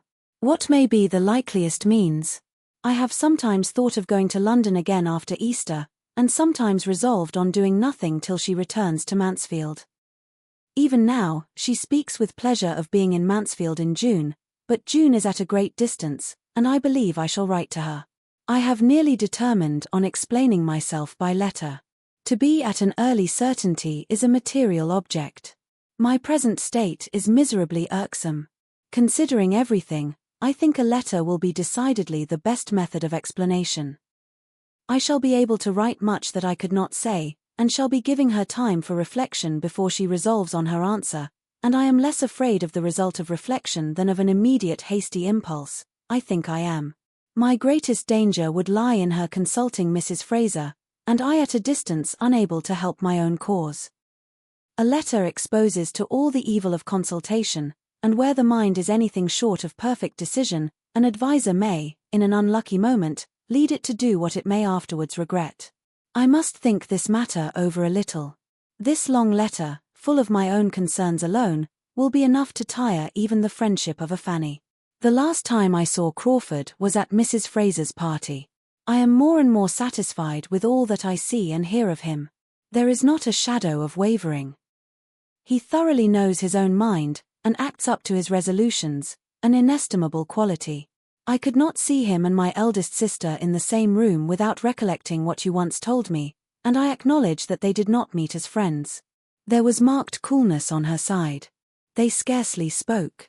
I saw him draw back surprised, and I was sorry that Mrs. Rushworth should resent any former supposed slight to Miss Bertram. You will wish to hear my opinion of Maria's degree of comfort as a wife. There is no appearance of unhappiness. I hope they get on pretty well together. I dined twice in Wimpole Street, and might have been there oftener, but it is mortifying to be with Rushworth as a brother. Julia seems to enjoy London exceedingly. I had little enjoyment there, but have less here. We are not a lively party. You are very much wanted. I miss you more than I can express. My mother desires her best love, and hopes to hear from you soon. She talks of you almost every hour, and I am sorry to find how many weeks more she is likely to be without you. My father means to fetch you himself, but it will not be till after Easter, when he has business in town. You are happy at Portsmouth, I hope, but this must not be a yearly visit. I want you at home, that I may have your opinion about Thornton Lacey. I have little heart for extensive improvements till I know that it will ever have a mistress. I think I shall certainly write. It is quite settled that the Grants go to Bath. They leave Mansfield on Monday. I am glad of it. I am not comfortable enough to be fit for anybody, but your aunt seems to feel out of luck that such an article of Mansfield news should fall to my pen instead of hers. Yours ever, my dearest Fanny. I never will, no, I certainly never will wish for a letter again, was Fanny's secret declaration as she finished this. What do they bring but disappointment and sorrow? Not till after Easter. How shall I bear it? And my poor aunt talking of me every hour. Fanny checked the tendency of these thoughts as well as she could, but she was within half a minute of starting the idea that Sir Thomas was quite unkind, both to her aunt and to herself. As for the main subject of the letter, there was nothing in that to soothe irritation. She was almost vexed into displeasure and anger against Edmund. There is no good in this delay, said she. Why is not it settled? He is blinded, and nothing will open his eyes, nothing can, after having had truths before him so long in vain. He will marry her, and be poor and miserable. God grant that her influence do not make him cease to be respectable. She looked over the letter again. So very fond of me, 'tis nonsense all. She loves nobody but herself and her brother. Her friends leading her astray for years. She is quite as likely to have led them astray. They have all, perhaps, been corrupting one another, but if they are so much fonder of her than she is of them, she is the less likely to have been hurt, except by their flattery. The only woman in the world whom he could ever think of as a wife. I firmly believe it. It is an attachment to govern his whole life. Accepted or refused, his heart is wedded to her for ever. The loss of Mary the first must consider as comprehending the loss of Crawford and Fanny. Edmund, you do not know me. The families would never be connected if you did not connect them. Oh, right. Finish it at once. Let there be an end of this suspense. Fix, commit, condemn yourself. Such sensations, however, were too near akin to resentment to be long guiding Fanny's soliloquies. She was soon more softened and sorrowful. His warm regard, his kind expressions, his confidential treatment, touched her strongly. He was only too good to everybody. It was a letter, in short, which she would not but have had for the world, and which could never be valued enough. This was the end of it. Everybody at all addicted to letter writing, without having much to say, which will include a large proportion of the female world at least, must feel with Lady Bertram that she was out of luck in having such a capital piece of Mansfield news as the certainty of the Grants going to Bath occur at a time when she could make no advantage of it, and will admit that it must have been very mortifying to her to see it fall to the share of her thankless son, and treated as concisely as possible at the end of a long letter, instead of having it to spread over the largest part of a page of her own. For though Lady Bertram rather shone in the epistolary line, having early in her marriage, from the want of other employment, and the circumstance of Sir Thomas's being in Parliament, got into the way of making and keeping correspondence, and formed for herself a very creditable, commonplace, amplifying style, so that a very little matter was enough for her. She could not do entirely without any. She must have something to write about, even to her niece. And being so soon to lose all the benefit of Dr. Grant's gouty symptoms and Mrs. Grant's morning calls, it was very hard upon her to be deprived of one of the last epistolary uses she could put them to. There was a rich amends, however, preparing for her. Lady Bertram's hour of good luck came. Within a few days from the receipt of Edmund's letter, Fanny had one from her aunt, beginning thus, "My dear Fanny, I take up my pen to communicate some very alarming intelligence, which I make no doubt will give you much concern." This was a great deal better than to have to take up the pen to acquaint her with all the particulars of the Grants' intended journey, for the present intelligence was of a nature to promise occupation for the pen for many days to come, being no less than the dangerous illness of her eldest son, of which they had received notice by express a few hours before. Tom had gone from London with a party of young men to Newmarket, where a neglected fall and a good deal of drinking had brought on a fever, and when the party broke up, being unable to move, had been left by himself at the house of one of these young men to the comforts of sickness and solitude, and the attendance only of servants. Instead of being soon well enough to follow his friends, as he had then hoped, his disorder increased considerably, and it was not long before he thought so ill of himself as to be as ready as his physician to have a letter despatched to Mansfield. This distressing intelligence, as you may suppose, observed her ladyship, after giving the substance of it, has agitated us exceedingly, and we cannot prevent ourselves from being greatly alarmed and apprehensive for the poor invalid, whose state Sir Thomas fears may be very critical, and Edmund kindly proposes attending his brother immediately, but I am happy to add that Sir Thomas will not leave me on this distressing occasion, as it would be too trying for me. We shall greatly miss Edmund in our small circle, but I trust and hope he will find the poor invalid in a less alarming state than might be apprehended, and that he will be able to bring him to Mansfield shortly, which Sir Thomas proposes should be done, and thinks best on every account, and I flatter myself the poor sufferer will soon be able to bear the removal without material inconvenience or injury. As I have little doubt of your feeling for us, my dear Fanny, under these distressing circumstances, I will write again very soon. Fanny's feelings on the occasion were indeed considerably more warm and genuine than her aunt's style of writing. She felt truly for them all. Tom dangerously ill, Edmund gone to attend him, and the sadly small party remaining at Mansfield, were cares to shut out every other care, or almost every other. She could just find selfishness enough to wonder whether Edmund had written to Miss Crawford before this summons came, but no sentiment dwelt long with her that was not purely affectionate and disinterestedly anxious.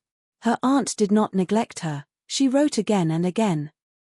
They were receiving frequent accounts from Edmund, and these accounts were as regularly transmitted to Fanny, in the same diffuse style, and the same medley of trusts, hopes, and fears, all following and producing each other at haphazard. It was a sort of playing at being frightened. The sufferings which Lady Bertram did not see had little power over her fancy. And she wrote very comfortably about agitation, and anxiety, and poor invalids, till Tom was actually conveyed to Mansfield, and her own eyes had beheld his altered appearance. Then a letter which she had been previously preparing for Fanny was finished in a different style, in the language of real feeling and alarm. Then she wrote as she might have spoken. He is just come, my dear Fanny, and is taken upstairs, and I am so shocked to see him, that I do not know what to do. I am sure he has been very ill. Poor Tom. I am quite grieved for him, and very much frightened, and so is Sir Thomas, and how glad I should be if you were here to comfort me. But Sir Thomas hopes he will be better tomorrow, and says we must consider his journey. The real solicitude now awakened in the maternal bosom was not soon over. Tom's extreme impatience to be removed to Mansfield, and experience those comforts of home and family which had been little thought of in uninterrupted health, had probably induced his being conveyed thither too early, as a return of fever came on, and for a week he was in a more alarming state than ever. They were all very seriously frightened. Lady Bertram wrote her daily terrors to her niece, who might now be said to live upon letters, and pass all her time between suffering from that of today and looking forward to tomorrow's. Without any particular affection for her eldest cousin, her tenderness of heart made her feel that she could not spare him, and the purity of her principles added yet a keener solicitude, when she considered how little useful, how little self-denying his life had, apparently, been. Susan was her only companion and listener on this, as on more common occasions. Susan was always ready to hear and to sympathize. Nobody else could be interested in so remote an evil as illness in a family above 100 miles off, not even Mrs. Price, beyond a brief question or two, if she saw her daughter with a letter in her hand, and now and then the quiet observation of, "My poor sister Bertram must be in a great deal of trouble." So long divided and so differently situated, the ties of blood were little more than nothing. An attachment, originally as tranquil as their tempers, was now become a mere name. Mrs. Price did quite as much for Lady Bertram as Lady Bertram would have done for Mrs. Price. 3 or 4 Prices might have been swept away, any or all except Fanny and William, and Lady Bertram would have thought little about it. Or perhaps might have caught from Mrs. Norris's lips the cant of its being a very happy thing and a great blessing to their poor dear sister Price to have them so well provided for. Chapter 45. At about the week's end from his return to Mansfield, Tom's immediate danger was over, and he was so far pronounced safe as to make his mother perfectly easy. For being now used to the sight of him in his suffering, helpless state, and hearing only the best, and never thinking beyond what she heard, with no disposition for alarm and no aptitude at a hint, Lady Bertram was the happiest subject in the world for a little medical imposition. The fever was subdued, the fever had been his complaint, of course he would soon be well again. Lady Bertram could think nothing less, and Fanny shared her aunt's security, till she received a few lines from Edmund, written purposely to give her a clearer idea of his brother's situation, and acquaint her with the apprehensions which he and his father had imbibed from the physician with respect to some strong hectic symptoms, which seemed to seize the frame on the departure of the fever. They judged it best that Lady Bertram should not be harassed by alarms which, it was to be hoped, would prove unfounded, but there was no reason why Fanny should not know the truth. They were apprehensive for his lungs. A very few lines from Edmund showed her the patient and the sick-room in a juster and stronger light than all Lady Bertram's sheets of paper could do. There was hardly anyone in the house who might not have described, from personal observation, better than herself. Not one who was not more useful at times to her son. She could do nothing but glide in quietly and look at him, but when able to talk or be talked to, or read to, Edmund was the companion he preferred. His aunt worried him by her cares, and Sir Thomas knew not how to bring down his conversation or his voice to the level of irritation and feebleness. Edmund was all in all. Fanny would certainly believe him so at least, and must find that her estimation of him was higher than ever when he appeared as the attendant, supporter, cheerer of a suffering brother. There was not only the debility of recent illness to assist, there was also, as she now learnt, nerves much affected, spirits much depressed to calm and raise, and her own imagination added that there must be a mind to be properly guided.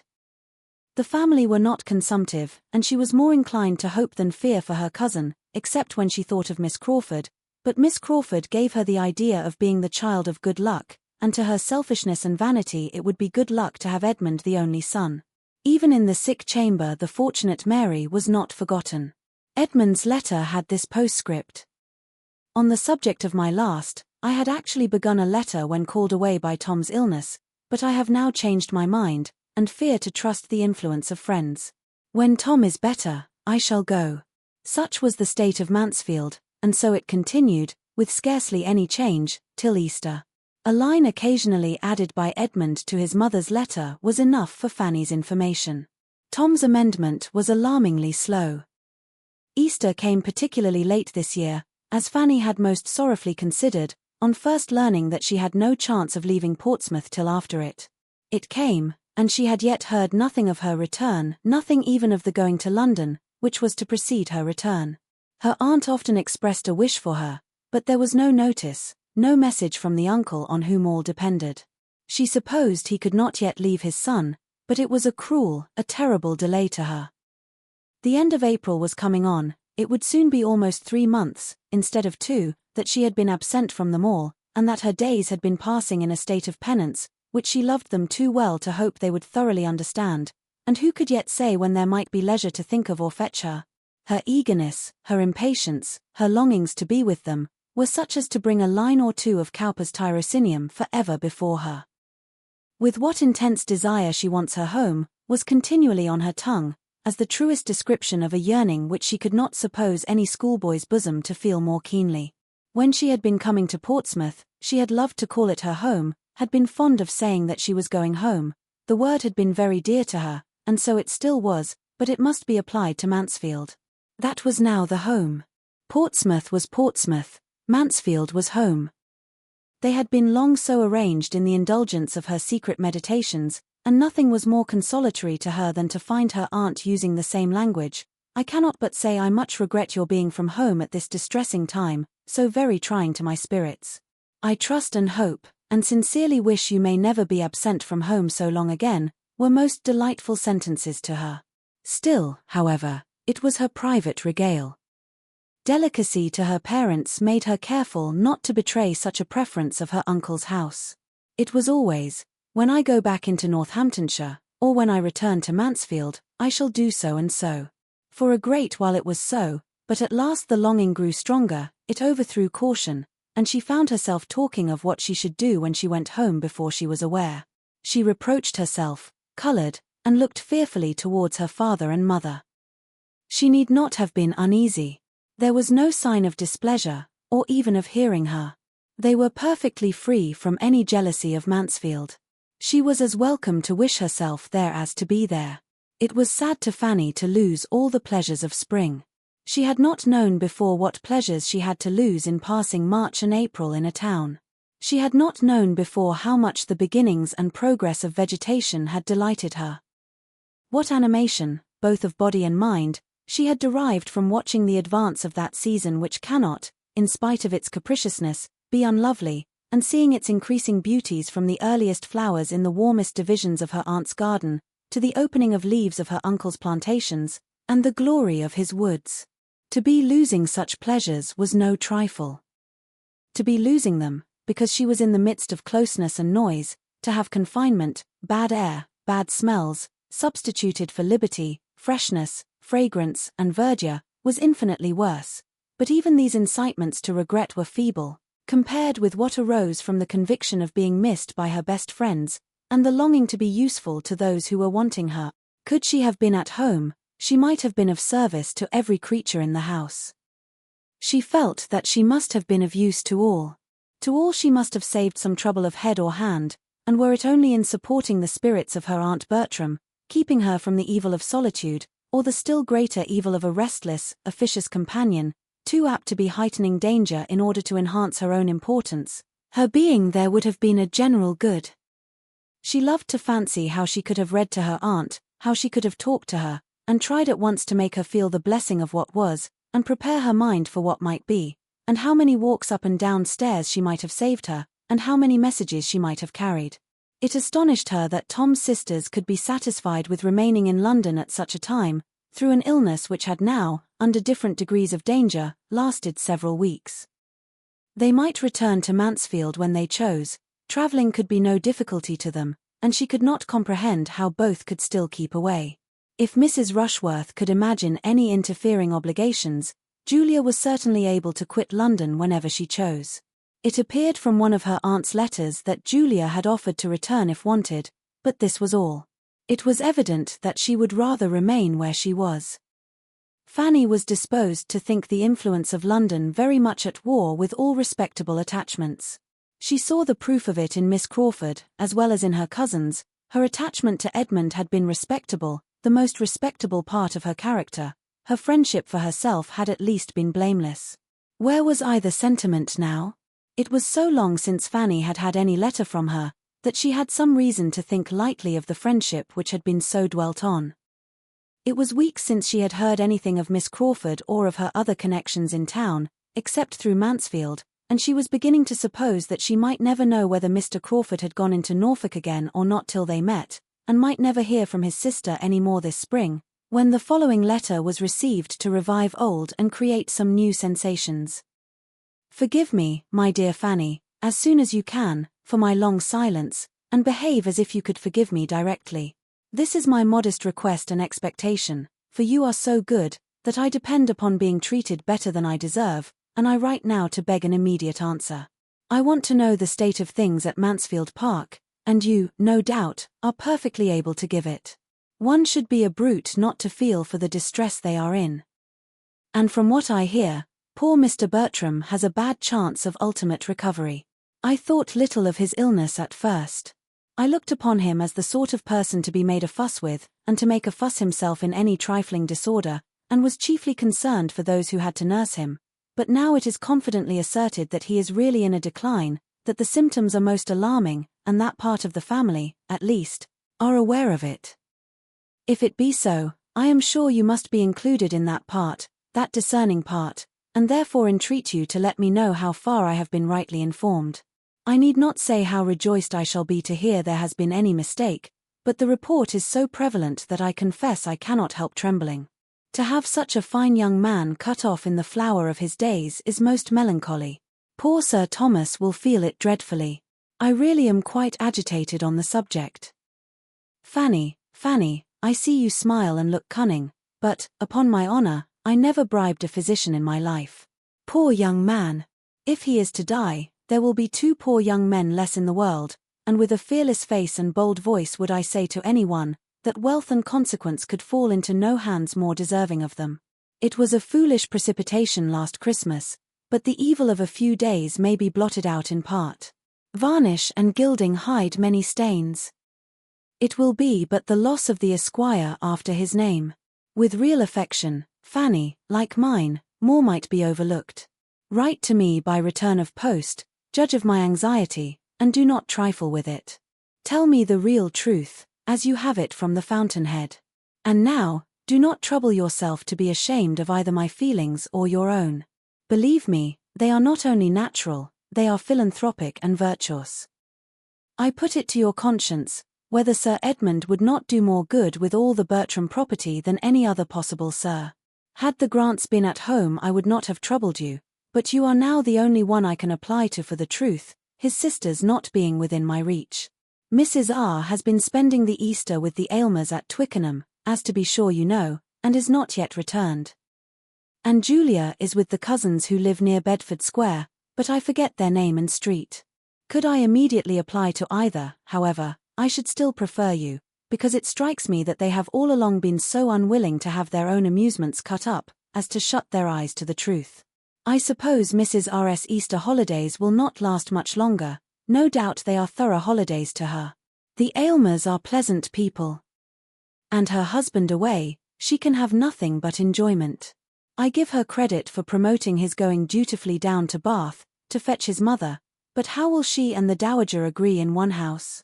Henry is not at hand, so I have nothing to say from him. Do not you think Edmund would have been in town again long ago, but for this illness? Yours ever, Mary. I had actually begun folding my letter when Henry walked in, but he brings no intelligence to prevent my sending it.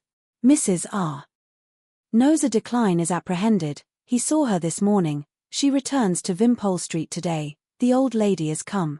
Now do not make yourself uneasy with any queer fancies because he has been spending a few days at Richmond. He does it every spring. Be assured he cares for nobody but you. At this very moment he is wild to see you, and occupied only in contriving the means for doing so, and for making his pleasure conduce to yours. In proof, he repeats, and more eagerly, what he said at Portsmouth about our conveying you home, and I join him in it with all my soul.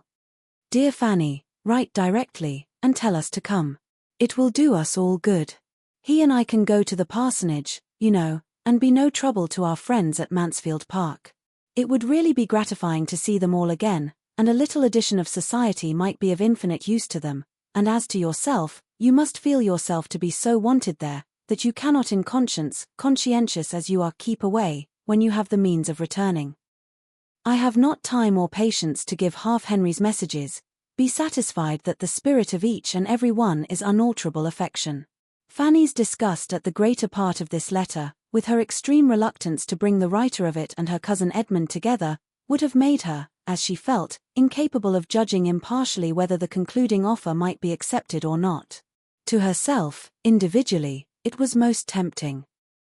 To be finding herself, perhaps within 3 days, transported to Mansfield, was an image of the greatest felicity, but it would have been a material drawback to be owing such felicity to persons in whose feelings and conduct, at the present moment, she saw so much to condemn: the sister's feelings, the brother's conduct, her cold-hearted ambition, his thoughtless vanity. To have him still the acquaintance, the flirt perhaps, of Mrs. Rushworth. She was mortified. She had thought better of him. Happily, however, she was not left to weigh and decide between opposite inclinations and doubtful notions of right.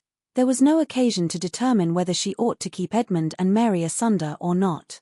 She had a rule to apply to, which settled everything. Her awe of her uncle, and her dread of taking a liberty with him, made it instantly plain to her what she had to do. She must absolutely decline the proposal. If he wanted, he would send for her. And even to offer an early return was a presumption which hardly anything would have seemed to justify. She thanked Miss Crawford, but gave a decided negative. Her uncle, she understood, meant to fetch her, and as her cousin's illness had continued so many weeks without her being thought at all necessary, she must suppose her return would be unwelcome at present, and that she should be felt an encumbrance. Her representation of her cousin's state at this time was exactly according to her own belief of it, and such as she supposed would convey to the sanguine mind of her correspondent the hope of everything she was wishing for. Edmund would be forgiven for being a clergyman, it seemed, under certain conditions of wealth, and this, she suspected, was all the conquest of prejudice which he was so ready to congratulate himself upon. She had only learnt to think nothing of consequence but money. Chapter 46.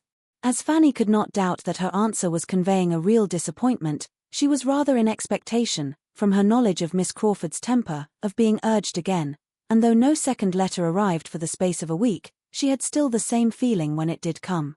On receiving it, she could instantly decide on its containing little writing, and was persuaded of its having the air of a letter of haste and business.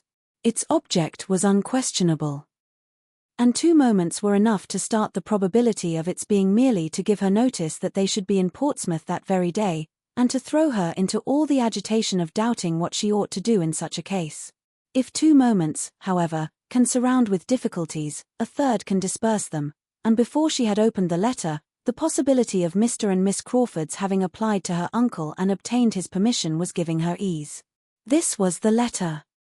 A most scandalous, ill-natured rumour has just reached me, and I write, dear Fanny, to warn you against giving the least credit to it, should it spread into the country. Depend upon it, there is some mistake, and that a day or 2 will clear it up. At any rate, that Henry is blameless, and in spite of a moment's etaudery, thinks of nobody but you. Say not a word of it, hear nothing, surmise nothing, whisper nothing till I write again. I am sure it will be all hushed up, and nothing proved but Rushworth's folly. If they are gone, I would lay my life they are only gone to Mansfield Park, and Julia with them. But why would not you let us come for you? I wish you may not repent it. Yours, etc. Fanny stood aghast. As no scandalous, ill-natured rumour had reached her, it was impossible for her to understand much of this strange letter.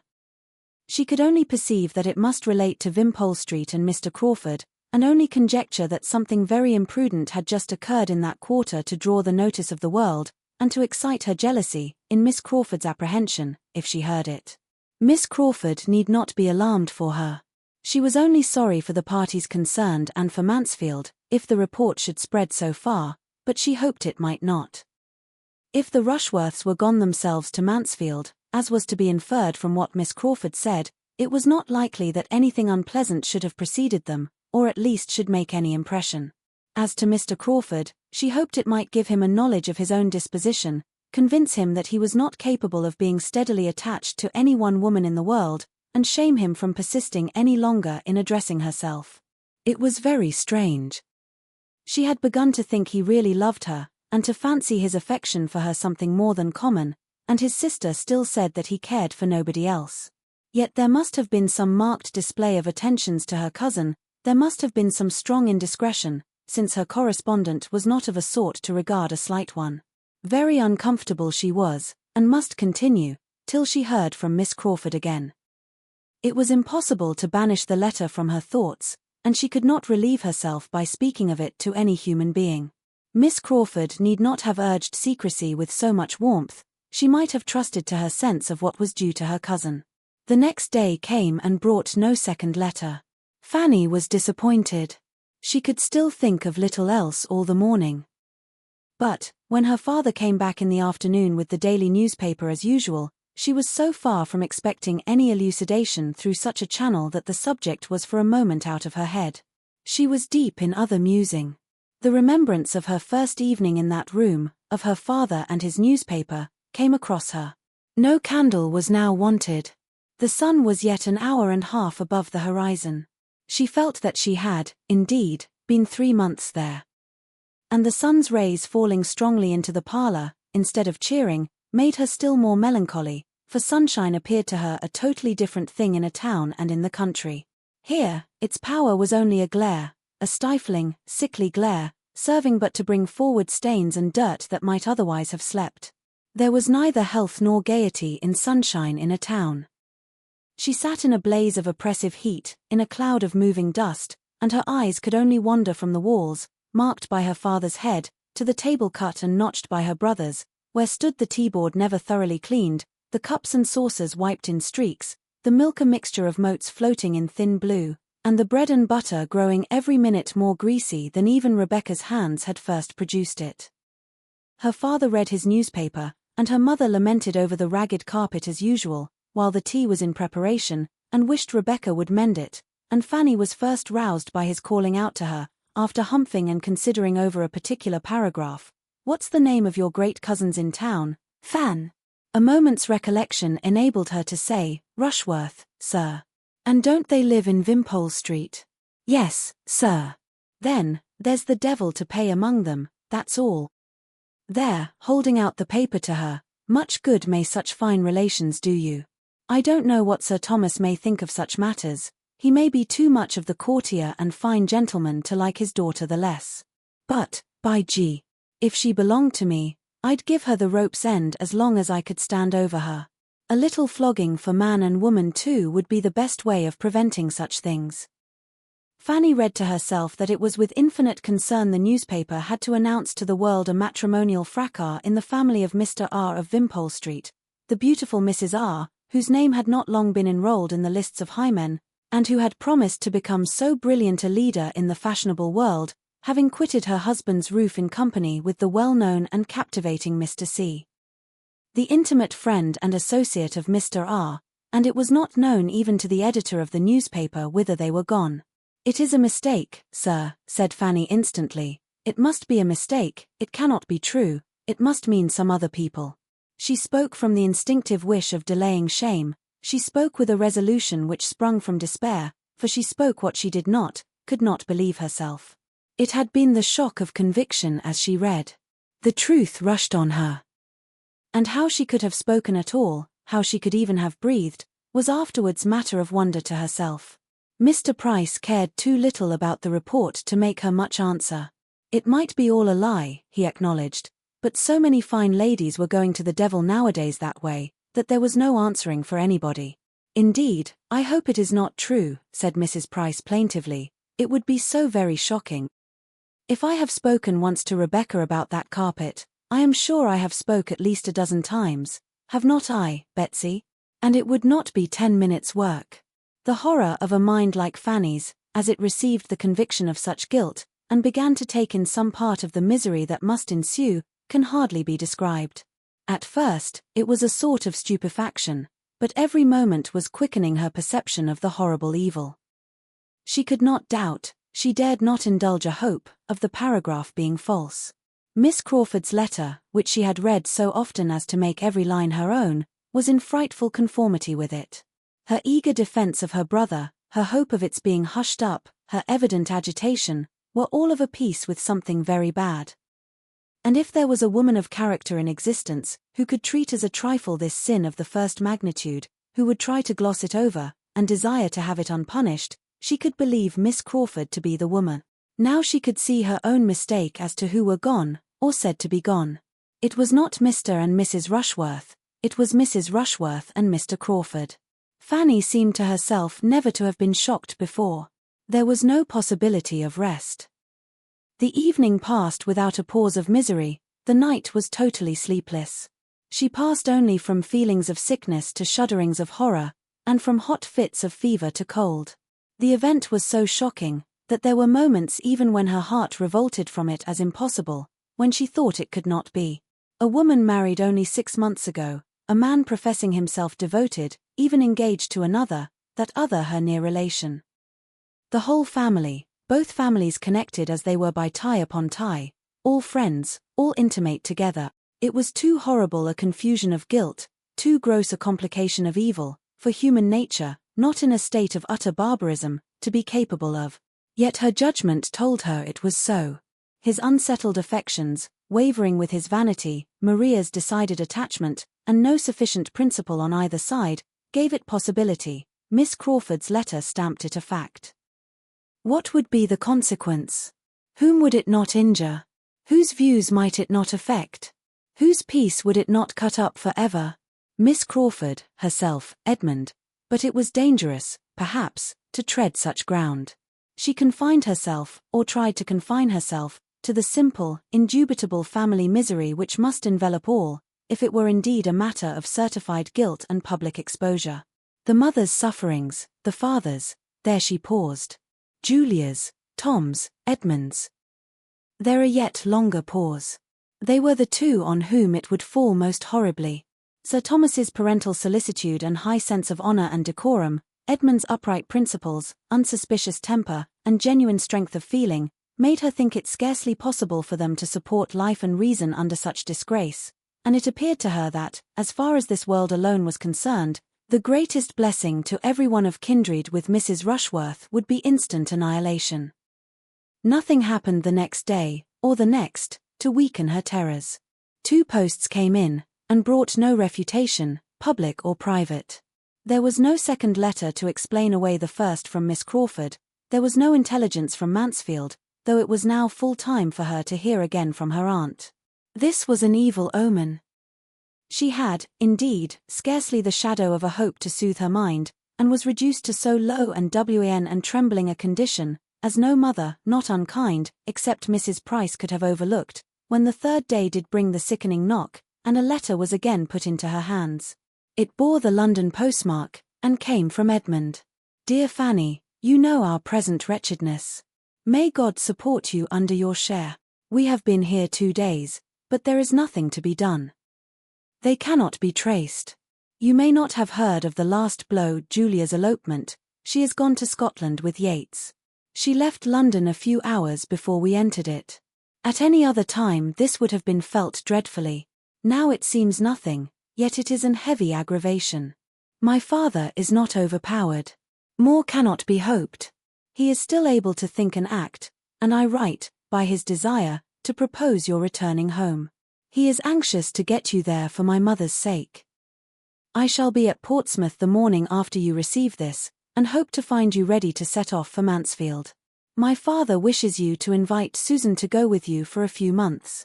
Settle it as you like, say what is proper. I am sure you will feel such an instance of his kindness at such a moment. Do justice to his meaning, however I may confuse it. You may imagine something of my present state. There is no end of the evil let loose upon us. You will see me early by the mail. Yours, etc. Never had Fanny more wanted a cordial. Never had she felt such a one as this letter contained. Tomorrow. To leave Portsmouth tomorrow.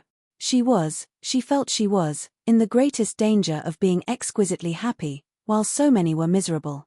The evil which brought such good to her, she dreaded lest she should learn to be insensible of it. To be going so soon, sent for so kindly, sent for as a comfort, and with leave to take Susan, was altogether such a combination of blessings as set her heart in a glow, and for a time seemed to distance every pain, and make her incapable of suitably sharing the distress even of those whose distress she thought of most. Julia's elopement could affect her comparatively but little. She was amazed and shocked, but it could not occupy her, could not dwell on her mind. She was obliged to call herself to think of it, and acknowledge it to be terrible and grievous, or it was escaping her, in the midst of all the agitating, pressing, joyful cares attending this summons to herself. There is nothing like employment, active, indispensable employment, for relieving sorrow. Employment, even melancholy, may dispel melancholy, and her occupations were hopeful. She had so much to do, that not even the horrible story of Mrs. Rushworth, now fixed to the last point of certainty, could affect her as it had done before. She had not time to be miserable. Within 24 hours she was hoping to be gone, her father and mother must be spoken to, Susan prepared, everything got ready. Business followed business, the day was hardly long enough. The happiness she was imparting, too, happiness very little alloyed by the black communication which must briefly precede it, the joyful consent of her father and mother to Susan's going with her, the general satisfaction with which the going of both seemed regarded, and the ecstasy of Susan herself, was all serving to support her spirits. The affliction of the Bertrams was little felt in the family. Mrs. Price talked of her poor sister for a few minutes, but how to find anything to hold Susan's clothes, because Rebecca took away all the boxes and spoilt them, was much more in her thoughts. and as for Susan, now unexpectedly gratified in the first wish of her heart, and knowing nothing personally of those who had sinned, or of those who were sorrowing, if she could help rejoicing from beginning to end, it was as much as ought to be expected from human virtue at 14. As nothing was really left for the decision of Mrs. Price, or the good offices of Rebecca, everything was rationally and duly accomplished, and the girls were ready for the morrow. The advantage of much sleep to prepare them for their journey was impossible. The cousin who was travelling towards them could hardly have less than visited their agitated spirits, one all happiness, the other all varying and indescribable perturbation. By 8 in the morning Edmund was in the house. The girls heard his entrance from above, and Fanny went down. The idea of immediately seeing him, with the knowledge of what he must be suffering, brought back all her own first feelings. He so near her, and in misery. She was ready to sink as she entered the parlour. He was alone, and met her instantly, and she found herself pressed to his heart with only these words, just articulate, "My Fanny, my only sister, my only comfort now." She could say nothing. Nor for some minutes could he say more. He turned away to recover himself, and when he spoke again, though his voice still faltered, his manner showed the wish of self-command, and the resolution of avoiding any farther allusion. "Have you breakfasted? When shall you be ready? Does Susan go?" were questions following each other rapidly. His great object was to be off as soon as possible. When Mansfield was considered, time was precious. And the state of his own mind made him find relief only in motion. It was settled that he should order the carriage to the door in half an hour. Fanny answered for their having breakfasted and being quite ready in half an hour. He had already ate, and declined staying for their meal. He would walk round the ramparts, and join them with the carriage. He was gone again, glad to get away even from Fanny. He looked very ill, evidently suffering under violent emotions, which he was determined to suppress. She knew it must be so, but it was terrible to her. The carriage came, and he entered the house again at the same moment, just in time to spend a few minutes with the family, and be a witness, but that he saw nothing of the tranquil manner in which the daughters were parted with, and just in time to prevent their sitting down to the breakfast table, which, by dint of much unusual activity, was quite and completely ready as the carriage drove from the door. Fanny's last meal in her father's house was in character with her first. She was dismissed from it as hospitably as she had been welcomed. How her heart swelled with joy and gratitude as she passed the barriers of Portsmouth, and how Susan's face wore its broadest smiles, may be easily conceived. Sitting forwards, however, and screened by her bonnet, those smiles were unseen. The journey was likely to be a silent one. Edmund's deep sighs often reached Fanny. Had he been alone with her, his heart must have opened in spite of every resolution, but Susan's presence drove him quite into himself, and his attempts to talk on indifferent subjects could never be long supported. Fanny watched him with never-failing solicitude, and sometimes catching his eye, revived an affectionate smile, which comforted her, but the first day's journey passed without her hearing a word from him on the subjects that were weighing him down. The next morning produced a little more. Just before their setting out from Oxford, while Susan was stationed at a window, in eager observation of the departure of a large family from the inn, the other two were standing by the fire. And Edmund, particularly struck by the alteration in Fanny's looks, and from his ignorance of the daily evils of her father's house, attributing an undue share of the change, attributing all to the recent event, took her hand, and said in a low, but very expressive tone, "No wonder you must feel it, you must suffer. How a man who had once loved, could desert you. But your regard was new compared with, Fanny, think of me." The first division of their journey occupied a long day, and brought them, almost knocked up, to Oxford, but the second was over at a much earlier hour.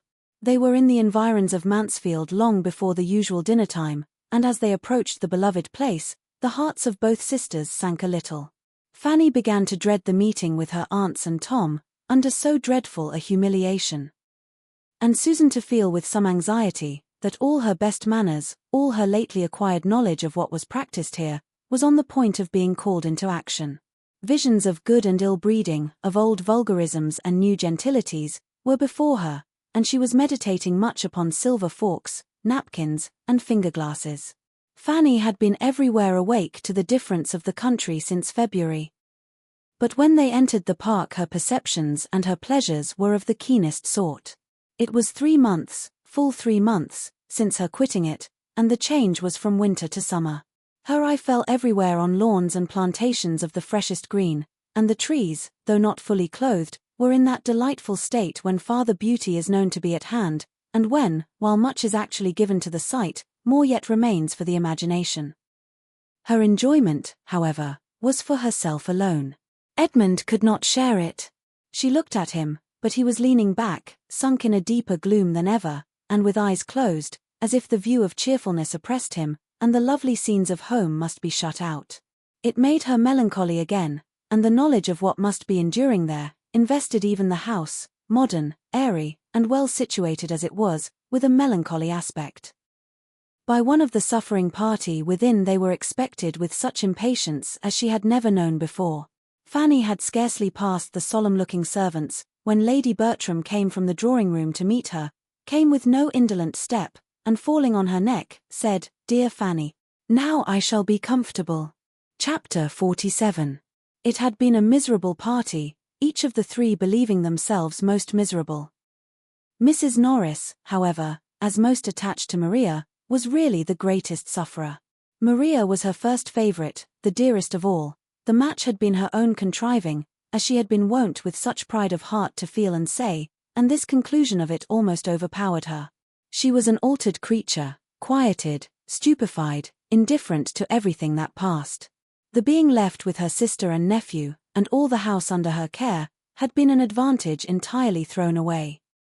She had been unable to direct or dictate, or even fancy herself useful.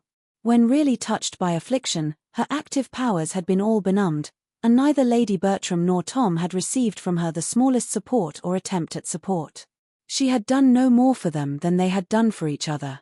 They had been all solitary, helpless, and forlorn alike, and now the arrival of the others only established her superiority in wretchedness.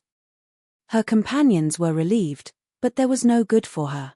Edmund was almost as welcome to his brother as Fanny to her aunt, but Mrs. Norris, instead of having comfort from either, was but the more irritated by the sight of the person whom, in the blindness of her anger, she could have charged as the demon of the piece. Had Fanny accepted Mr. Crawford, this could not have happened. Susan, too, was a grievance. She had not spirits to notice her in more than a few repulsive looks, but she felt her as a spy, and an intruder, and an indigent niece, and everything most odious. By her other aunt, Susan was received with quiet kindness. Lady Bertram could not give her much time or many words, but she felt her, as Fanny's sister, to have a claim at Mansfield, and was ready to kiss and like her. And Susan was more than satisfied, for she came perfectly aware that nothing but ill humour was to be expected from Aunt Norris, and was so provided with happiness, so strong in that best of blessings, an escape from many certain evils, that she could have stood against a great deal more indifference than she met with from the others. She was now left a good deal to herself, to get acquainted with the house and grounds as she could, and spent her days very happily in so doing, while those who might otherwise have attended to her were shut up, or wholly occupied each with the person quite dependent on them, at this time, for everything like comfort. Edmund trying to bury his own feelings in exertions for the relief of his brothers, and Fanny devoted to her Aunt Bertram, returning to every former office with more than former zeal, and thinking she could never do enough for one who seemed so much to want her. To talk over the dreadful business with Fanny, talk and lament, was all Lady Bertram's consolation. To be listened to and borne with, and hear the voice of kindness and sympathy in return, was everything that could be done for her. To be otherwise comforted was out of the question. The case admitted of no comfort. Lady Bertram did not think deeply, but, guided by Sir Thomas, she thought justly on all important points, and she saw, therefore, in all its enormity, what had happened, and neither endeavoured herself, nor required Fanny to advise her, to think little of guilt and infamy. Her affections were not acute, nor was her mind tenacious. After a time, Fanny found it not impossible to direct her thoughts to other subjects, and revive some interest in the usual occupations, but whenever Lady Bertram was fixed on the event, she could see it only in one light, as comprehending the loss of a daughter, and a disgrace never to be wiped off. Fanny learnt from her all the particulars which had yet transpired. Her aunt was no very methodical narrator, But with the help of some letters to and from Sir Thomas, and what she already knew herself, and could reasonably combine, she was soon able to understand quite as much as she wished of the circumstances attending the story. Mrs. Rushworth had gone, for the Easter holidays, to Twickenham, with a family whom she had just grown intimate with. A family of lively, agreeable manners, and probably of morals and discretion to suit, for to their house Mr. Crawford had constant access at all times. His having been in the same neighbourhood Fanny already knew. Mr. Rushworth had been gone at this time to Bath, to pass a few days with his mother, and bring her back to town, and Maria was with these friends without any restraint, without even Julia. For Julia had removed from Wimpole Street 2 or 3 weeks before, on a visit to some relations of Sir Thomas, a removal which her father and mother were now disposed to attribute to some view of convenience on Mr. Yates's account. Very soon after the Rushworths' return to Wimpole Street, Sir Thomas had received a letter from an old and most particular friend in London, who, hearing and witnessing a good deal to alarm him in that quarter, wrote to recommend Sir Thomas's coming to London himself, and using his influence with his daughter to put an end to the intimacy which was already exposing her to unpleasant remarks, and evidently making Mr. Rushworth uneasy. Sir Thomas was preparing to act upon this letter, without communicating its contents to any creature at Mansfield, when it was followed by another, sent express from the same friend, to break to him the almost desperate situation in which affairs then stood with the young people. Mrs. Rushworth had left her husband's house. Mr. Rushworth had been in great anger and distress to him, Mr. Harding, for his advice. Mr. Harding feared there had been at least very flagrant indiscretion. The maidservant of Mrs. Rushworth, senior, threatened alarmingly. He was doing all in his power to quiet everything, with the hope of Mrs. Rushworth's return, but was so much counteracted in Wimpole Street by the influence of Mr. Rushworth's mother, that the worst consequences might be apprehended. This dreadful communication could not be kept from the rest of the family. Sir Thomas set off, Edmund would go with him, and the others had been left in a state of wretchedness, inferior only to what followed the receipt of the next letters from London. Everything was by that time public beyond a hope. The servant of Mrs. Rushworth, the mother, had exposure in her power, and supported by her mistress, was not to be silenced. The two ladies, even in the short time they had been together, had disagreed. And the bitterness of the elder against her daughter-in-law might perhaps arise almost as much from the personal disrespect with which she had herself been treated as from sensibility for her son. However that might be, she was unmanageable. But had she been less obstinate, or of less weight with her son, who was always guided by the last speaker, by the person who could get hold of and shut him up, the case would still have been hopeless, for Mrs. Rushworth did not appear again, and there was every reason to conclude her to be concealed somewhere with Mr. Crawford, who had quitted his uncle's house, as for a journey, on the very day of her absenting herself. Sir Thomas, however, remained yet a little longer in town, in the hope of discovering and snatching her from Father Vice, though all was lost on the side of character. His present state Fanny could hardly bear to think of. There was but one of his children who was not at this time a source of misery to him. Tom's complaints had been greatly heightened by the shock of his sister's conduct, and his recovery so much thrown back by it, that even Lady Bertram had been struck by the difference, and all her alarms were regularly sent off to her husband, and Julia's elopement, the additional blow which had met him on his arrival in London, though its force had been deadened at the moment, must, she knew, be sorely felt. She saw that it was. His letters expressed how much he deplored it. Under any circumstances it would have been an unwelcome alliance, but to have it so clandestinely formed, and such a period chosen for its completion, placed Julia's feelings in a most unfavourable light, and severely aggravated the folly of her choice. He called it a bad thing, done in the worst manner, and at the worst time. And though Julia was yet as more pardonable than Maria as folly than vice, he could not but regard the step she had taken as opening the worst probabilities of a conclusion hereafter like her sister's. Such was his opinion of the set into which she had thrown herself. Fanny felt for him most acutely. He could have no comfort but in Edmund. Every other child must be racking his heart. His displeasure against herself, she trusted, reasoning differently from Mrs. Norris, would now be done away. She should be justified. Mr. Crawford would have fully acquitted her conduct in refusing him, but this, though most material to herself, would be poor consolation to Sir Thomas. Her uncle's displeasure was terrible to her, but what could her justification or her gratitude and attachment do for him? His stay must be on Edmund alone. She was mistaken, however, in supposing that Edmund gave his father no present pain. It was of a much less poignant nature than what the others excited. But Sir Thomas was considering his happiness as very deeply involved in the offence of his sister and friend, cut off by it, as he must be, from the woman whom he had been pursuing with undoubted attachment and strong probability of success, and who, in everything but this despicable brother, would have been so eligible a connection. He was aware of what Edmund must be suffering on his own behalf. In addition to all the rest, when they were in town, he had seen or conjectured his feelings. And, having reason to think that one interview with Miss Crawford had taken place, from which Edmund derived only increased distress, had been as anxious on that account as on others to get him out of town, and had engaged him in taking Fanny home to her aunt, with a view to his relief and benefit, no less than theirs. Fanny was not in the secret of her uncle's feelings, Sir Thomas not in the secret of Miss Crawford's character. Had he been privy to her conversation with his son, he would not have wished her to belong to him, though her £20,000 had been 40. That Edmund must be for ever divided from Miss Crawford did not admit of a doubt with Fanny, and yet, till she knew that he felt the same, her own conviction was insufficient. She thought he did, but she wanted to be assured of it. If he would now speak to her with the unreserve which had sometimes been too much for her before, it would be most consoling, but that she found was not to be. She seldom saw him, never alone. He probably avoided being alone with her. What was to be inferred? That his judgment submitted to all his own peculiar and bitter share of this family affliction, but that it was too keenly felt to be a subject of the slightest communication. This must be his state. He yielded, but it was with agonies which did not admit of speech.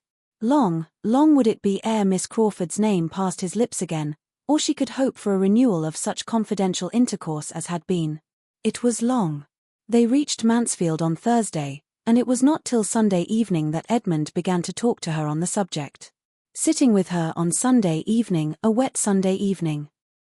The very time of all others when, if a friend is at hand, the heart must be opened, and everything told. No one else in the room, except his mother, who, after hearing an affecting sermon, had cried herself to sleep. It was impossible not to speak, and so, with the usual beginnings, hardly to be traced as to what came first, and the usual declaration that if she would listen to him for a few minutes, he should be very brief, and certainly never tax her kindness in the same way again. She need not fear a repetition, it would be a subject prohibited entirely. He entered upon the luxury of relating circumstances and sensations of the first interest to himself, to one of whose affectionate sympathy he was quite convinced. How Fanny listened, with what curiosity and concern, what pain and what delight, how the agitation of his voice was watched, and how carefully her own eyes were fixed on any object but himself, may be imagined. The opening was alarming. He had seen Miss Crawford. He had been invited to see her. He had received a note from Lady Stornoway to beg him to call, and regarding it as what was meant to be the last interview of friendship, and investing her with all the feelings of shame and wretchedness which Crawford's sister ought to have known, he had gone to her in such a state of mind, so softened, so devoted, as made it for a few moments impossible to Fanny's fears that it should be the last. But as he proceeded in his story, these fears were over. She had met him, he said, with a serious, certainly a serious, even an agitated air, but before he had been able to speak one intelligible sentence, she had introduced the subject in a manner which he owned had shocked him. "I heard you were in town," said she. "I wanted to see you. Let us talk over this sad business. What can equal the folly of our two relations?" I could not answer, but I believe my looks spoke. She felt reproved. Sometimes how quick to feel. With a graver look and voice she then added, "I do not mean to defend Henry at your sister's expense." So she began, but how she went on, Fanny, is hardly fit to be repeated to you. I cannot recall all her words. I would not dwell upon them if I could. Their substance was great anger at the folly of each. She reprobated her brother's folly in being drawn on by a woman whom he had never cared for, to do what must lose him the woman he adored. But still more the folly of poor Maria, in sacrificing such a situation, plunging into such difficulties, under the idea of being really loved by a man who had long ago made his indifference clear. Guess what I must have felt? To hear the woman whom no harsher name than folly given, so voluntarily, so freely, so coolly to canvass it. No reluctance, no horror, no feminine, shall I say, no modest loathings? This is what the world does. For where, Fanny, shall we find a woman whom nature had so richly endowed? Spoilt. After a little reflection, he went on with a sort of desperate calmness. I will tell you everything, and then have done for ever. She saw it only as folly, and that folly stamped only by exposure. The want of common discretion, of caution, his going down to Richmond for the whole time of her being at Twickenham, her putting herself in the power of a servant, it was the detection, in short, oh, Fanny. It was the detection, not the offence, which she reprobated. It was the imprudence which had brought things to extremity, and obliged her brother to give up every dearer plan in order to fly with her. He stopped. And what, said Fanny, believing herself required to speak, what could you say? Nothing to be understood. I was like a man stunned. She went on, began to talk of you. Yes, then she began to talk of you, regretting, as well she might, the loss of such a. There she spoke very rationally. But she has always done justice to you. He has thrown away, said she, such a woman as he will never see again. She would have fixed him, she would have made him happy for ever. My dearest Fanny, I am giving you, I hope, more pleasure than pain by this retrospect of what might have been but what never can be now. You do not wish me to be silent. If you do, give me but a look, a word, and I have done. No look or word was given. Thank God, said he. We were all disposed to wonder, but it seems to have been the merciful appointment of Providence that the heart which knew no guile should not suffer. She spoke of you with high praise and warm affection. Yet, even here, there was alloy, a dash of evil, for in the midst of it she could exclaim, why would not she have him? It is all her fault. Simple girl, I shall never forgive her. Had she accepted him as she ought, they might now have been on the point of marriage, and Henry would have been too happy and too busy to want any other object. He would have taken no pains to be on terms with Mrs. Rushworth again. It would have all ended in a regular standing flirtation, in yearly meetings at Southerton and Everingham. Could you have believed it possible? But the charm is broken. My eyes are opened. Cruel, said Fanny, quite cruel. At such a moment to give way to gaiety, to speak with lightness, and to you. Absolute cruelty. Cruelty, do you call it? We differ there. No, hers is not a cruel nature. I do not consider her as meaning to wound my feelings. The evil lies yet deeper, in her total ignorance, unsuspiciousness of there being such feelings, in a perversion of mind which made it natural to her to treat the subject as she did. She was speaking only as she had been used to hear others speak, as she imagined everybody else would speak. Hers are not faults of temper. She would not voluntarily give unnecessary pain to anyone, and though I may deceive myself, I cannot but think that for me, for my feelings, she would. Hers are faults of principle, Fanny, of blunted delicacy and a corrupted, vitiated mind. Perhaps it is best for me, since it leaves me so little to regret. Not so, however. Gladly would I submit to all the increased pain of losing her, rather than have to think of her as I do. I told her so. Did you? Yes, when I left her I told her so. How long were you together? 25 minutes. Well, she went on to say that what remained now to be done was to bring about a marriage between them. She spoke of it, Fanny, with a steadier voice than I can. He was obliged to pause more than once as he continued. We must persuade Henry to marry her, said she. And what with honour, and the certainty of having shut himself out for ever from Fanny, I do not despair of it. Fanny he must give up. I do not think that even he could now hope to succeed with one of her stamp, and therefore I hope we may find no insuperable difficulty. My influence, which is not small, shall all go that way, and when once married, and properly supported by her own family, people of respectability as they are, she may recover her footing in society to a certain degree. In some circles, we know, she would never be admitted, but with good dinners, and large parties, there will always be those who will be glad of her acquaintance, and there is, undoubtedly, more liberality and candor on those points than formerly. What I advise is, that your father be quiet. Do not let him injure his own cause by interference. Persuade him to let things take their course. If by any officious exertions of his, she is induced to leave Henry's protection, there will be much less chance of his marrying her than if she remain with him. I know how he is likely to be influenced. Let Sir Thomas trust to his honour and compassion, and it may all end well, but if he get his daughter away, it will be destroying the chief hold.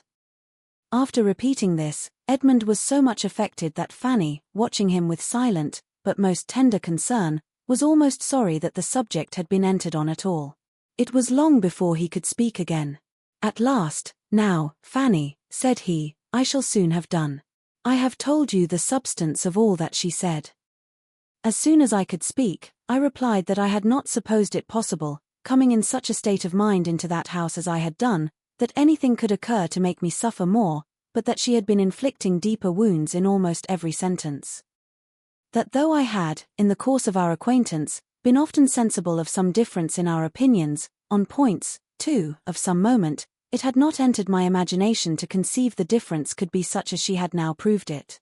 That the manner in which she treated the dreadful crime committed by her brother and my sister, with whom lay the greater seduction I pretended not to say, but the manner in which she spoke of the crime itself, giving it every reproach but the right. Considering its ill consequences only as they were to be braved or overborne by a defiance of decency and impudence in wrong, and last of all, and above all, recommending to us a compliance, a compromise, an acquiescence in the continuance of the sin, on the chance of a marriage which, thinking as I now thought of her brother, should rather be prevented than sought. All this together most grievously convinced me that I had never understood her before, and that, as far as related to mind, it had been the creature of my own imagination, not Miss Crawford, that I had been too apt to dwell on for many months past. That, perhaps, it was best for me. I had less to regret in sacrificing a friendship, feelings, hopes which must, at any rate, have been torn from me now. And yet, that I must and would confess that, could I have restored her to what she had appeared to me before, I would infinitely prefer any increase of the pain of parting, for the sake of carrying with me the right of tenderness and esteem. This is what I said, the purport of it, but, as you may imagine, not spoken so collectedly or methodically as I have repeated it to you. She was astonished, exceedingly astonished, more than astonished. I saw her change countenance. She turned extremely red. I imagined I saw a mixture of many feelings, a great, though short struggle, half a wish of yielding to truths, half a sense of shame, but habit carried it. She would have laughed if she could. It was a sort of laugh, as she answered, "A pretty good lecture, upon my word. Was it part of your last sermon? At this rate you will soon reform everybody at Mansfield and Thornton Lacey. And when I hear of you next, it may be as a celebrated preacher in some great society of Methodists, or as a missionary into foreign parts." She tried to speak carelessly, but she was not so careless as she wanted to appear. I only said in reply, that from my heart I wished her well, and earnestly hoped that she might soon learn to think more justly, and not owe the most valuable knowledge we could any of us acquire, the knowledge of ourselves and of our duty, to the lessons of affliction, and immediately left the room. I had gone a few steps, Fanny, when I heard the door open behind me. "Mr. Bertram," said she. I looked back. "Mr. Bertram," said she, with a smile. But it was a smile ill-suited to the conversation that had passed, a saucy playful smile, seeming to invite in order to subdue me, at least it appeared so to me. I resisted, it was the impulse of the moment to resist, and still walked on. I have since, sometimes, for a moment, regretted that I did not go back, but I know I was right, and such has been the end of our acquaintance. And what an acquaintance has it been! How have I been deceived! Equally in brother and sister deceive. I thank you for your patience, Fanny. This has been the greatest relief, and now we will have done. And such was Fanny's dependence on his words, that for 5 minutes she thought they had done. Then, however, it all came on again, or something very like it, and nothing less than Lady Bertram's rousing thoroughly up could really close such a conversation. Till that happened, they continued to talk of Miss Crawford alone, and how she had attached him, and how delightful nature had made her, and how excellent she would have been, had she fallen into good hands earlier. Fanny, now at liberty to speak openly, felt more than justified in adding to his knowledge of her real character, by some hint of what share his brother's state of health might be supposed to have in her wish for a complete reconciliation. This was not an agreeable intimation. Nature resisted it for a while. It would have been a vast deal pleasanter to have had her more disinterested in her attachment, but his vanity was not of a strength to fight long against reason. He submitted to believe that Tom's illness had influenced her, only reserving for himself this consoling thought, that considering the many counteractions of opposing habits, she had certainly been more attached to him than could have been expected, and for his sake been more near doing right.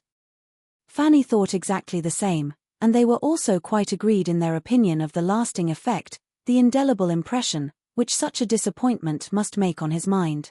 Time would undoubtedly abate somewhat of his sufferings, but still it was a sort of thing which he never could get entirely the better of, and as to his ever meeting with any other woman who could, it was too impossible to be named but with indignation.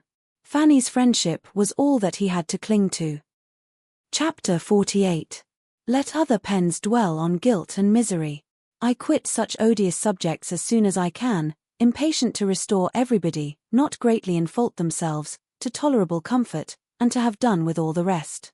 My Fanny, indeed, at this very time, I have the satisfaction of knowing, must have been happy in spite of everything. She must have been a happy creature in spite of all that she felt, or thought she felt, for the distress of those around her. She had sources of delight that must force their way. She was returned to Mansfield Park, she was useful, she was beloved, she was safe from Mr. Crawford, and when Sir Thomas came back she had every proof that could be given in his then melancholy state of spirits, of his perfect approbation and increased regard, and happy as all this must make her, she would still have been happy without any of it, for Edmund was no longer the dupe of Miss Crawford. It is true that Edmund was very far from happy himself. He was suffering from disappointment and regret, grieving over what was, and wishing for what could never be. She knew it was so, and was sorry, but it was with a sorrow so founded on satisfaction, so tending to ease, and so much in harmony with every dearest sensation, that there are few who might not have been glad to exchange their greatest gaiety for it. Sir Thomas, poor Sir Thomas, a parent, and conscious of errors in his own conduct as a parent, was the longest to suffer.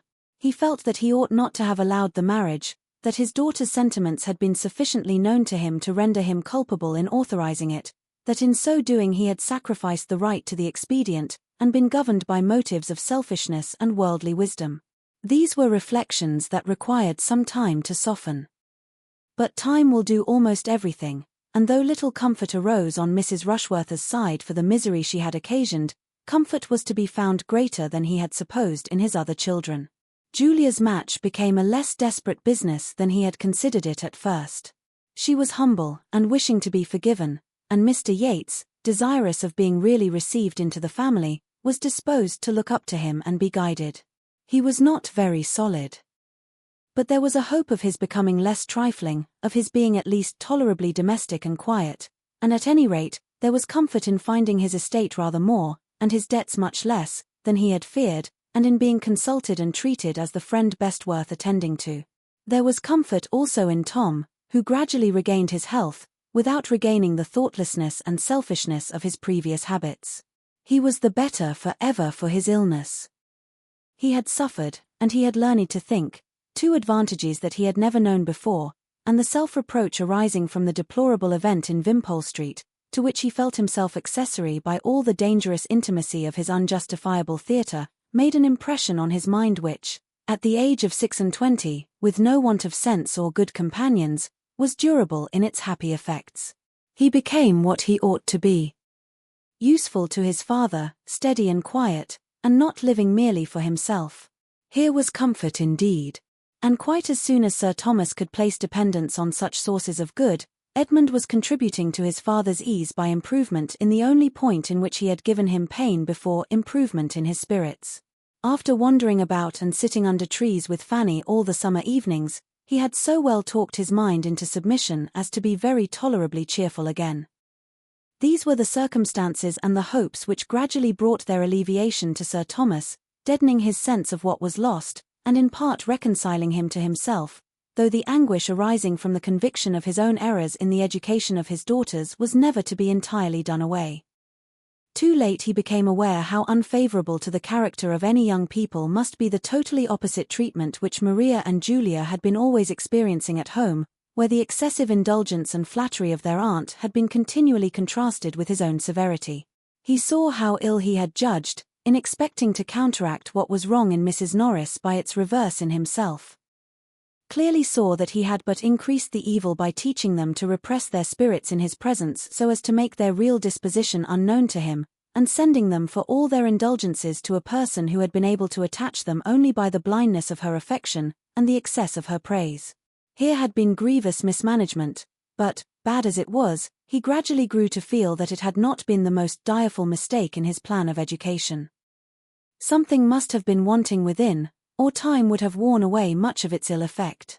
He feared that principle, active principle, had been wanting, that they had never been properly taught to govern their inclinations and tempers by that sense of duty which can alone suffice. They had been instructed theoretically in their religion, but never required to bring it into daily practice.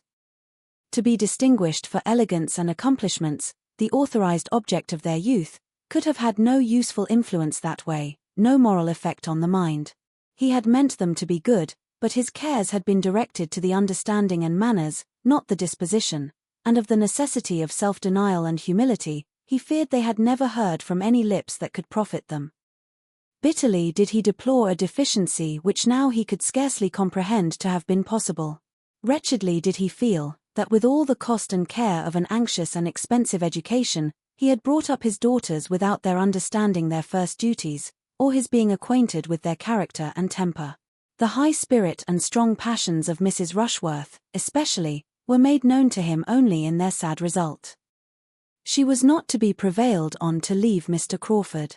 She hoped to marry him, and they continued together till she was obliged to be convinced that such hope was vain, until the disappointment and wretchedness arising from the conviction rendered her temper so bad, and her feelings for him so like hatred, as to make them for a while each other's punishment, and then induce a voluntary separation.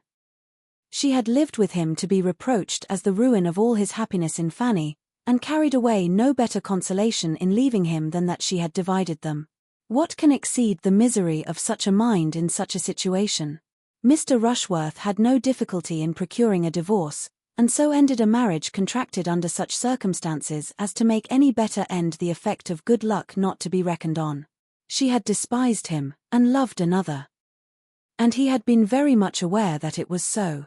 The indignities of stupidity, and the disappointments of selfish passion, can excite little pity.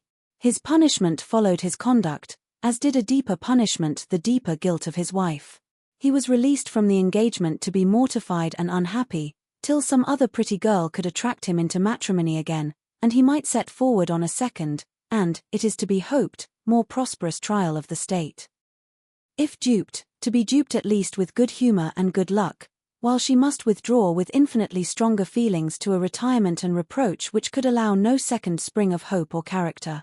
Where she could be placed became a subject of most melancholy and momentous consultation. Mrs. Norris, whose attachment seemed to augment with the demerits of her niece, would have had her received at home and countenanced by them all. Sir Thomas would not hear of it. And Mrs. Norris's anger against Fanny was so much the greater, from considering her residence there as the motive. She persisted in placing his scruples to her account, though Sir Thomas very solemnly assured her that, had there been no young woman in question, had there been no young person of either sex belonging to him, to be endangered by the society or hurt by the character of Mrs. Rushworth, he would never have offered so great an insult to the neighbourhood as to expect it to notice her. As a daughter, he hoped a penitent one, she should be protected by him, and secured in every comfort, and supported by every encouragement to do right, which their relative situations admitted, but farther than that he could not go. Maria had destroyed her own character, and he would not, by a vain attempt to restore what never could be restored, by affording his sanction to vice, or in seeking to lessen its disgrace, be anywise accessory to introducing such misery in another man's family as he had known himself. It ended in Mrs. Norris's resolving to quit Mansfield and devote herself to her unfortunate Maria, and in an establishment being formed for them in another country, remote and private, where, shut up together with little society, on one side no affection, on the other no judgment, it may be reasonably supposed that their tempers became their mutual punishment. Mrs. Norris's removal from Mansfield was the great supplementary comfort of Sir Thomas's life. His opinion of her had been sinking from the day of his return from Antigua. In every transaction together from that period, in their daily intercourse, in business, or in chat, she had been regularly losing ground in his esteem, and convincing him that either time had done her much disservice, or that he had considerably overrated her sense, and wonderfully borne with her manners before. He had felt her as an hourly evil, which was so much the worse, as there seemed no chance of its ceasing but with life. She seemed a part of himself that must be borne forever. To be relieved from her, therefore, was so great a felicity that, had she not left bitter remembrances behind her, there might have been danger of his learning almost to approve the evil which produced such a good. She was regretted by no one at Mansfield. She had never been able to attach even those she loved best.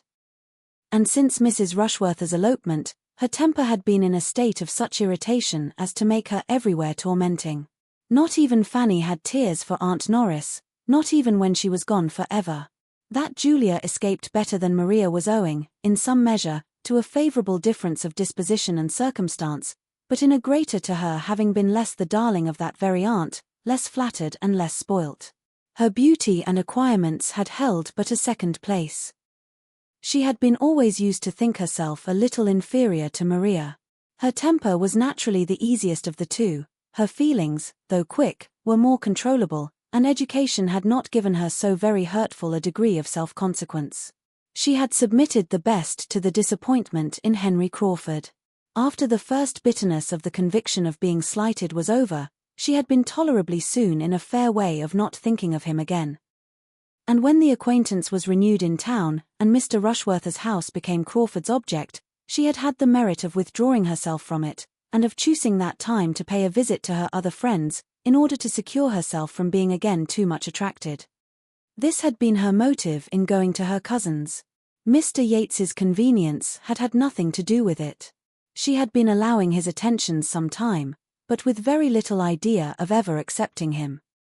And had not her sister's conduct burst forth as it did, and her increased dread of her father and of home, on that event, imagining its certain consequence to herself would be greater severity and restraint, made her hastily resolve on avoiding such immediate horrors at all risks, it is probable that Mr. Yates would never have succeeded.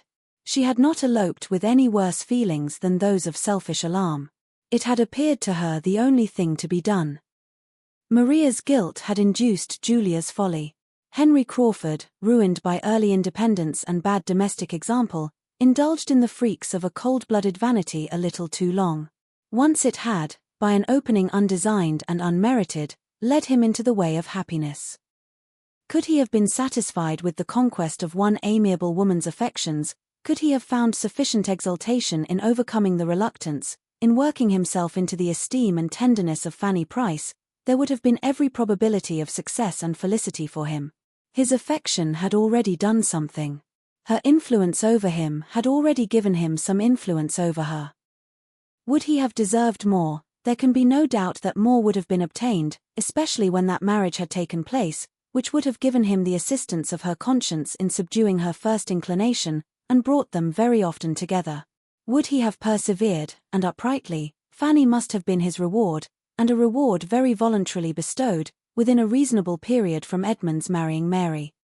Had he done as he intended, and as he knew he ought, by going down to Everingham after his return from Portsmouth, he might have been deciding his own happy destiny. But he was pressed to stay for Mrs. Fraser's party, his staying was made of flattering consequence, and he was to meet Mrs. Rushworth there. Curiosity and vanity were both engaged, and the temptation of immediate pleasure was too strong for a mind unused to make any sacrifice to write. He resolved to defer his Norfolk journey, resolved that writing should answer the purpose of it, or that its purpose was unimportant, and stayed. He saw Mrs. Rushworth, was received by her with a coldness which ought to have been repulsive, and have established apparent indifference between them for ever, but he was mortified, he could not bear to be thrown off by the woman whose smiles had been so wholly at his command, he must exert himself to subdue so proud a display of resentment. It was anger on Fanny's account, He must get the better of it, and make Mrs. Rushworth Maria Bertram again in her treatment of himself. In this spirit he began the attack, and by animated perseverance had soon re-established the sort of familiar intercourse, of gallantry, of flirtation, which bounded his views. But in triumphing over the discretion which, though beginning in anger, might have saved them both, he had put himself in the power of feelings on her side more strong than he had supposed. She loved him. There was no withdrawing attentions avowedly dear to her. He was entangled by his own vanity, with as little excuse of love as possible, and without the smallest inconstancy of mind towards her cousin. To keep Fanny and the Bertrams from a knowledge of what was passing became his first object. Secrecy could not have been more desirable for Mrs. Rushworth's credit than he felt it for his own. When he returned from Richmond, he would have been glad to see Mrs. Rushworth no more. All that followed was the result of her imprudence.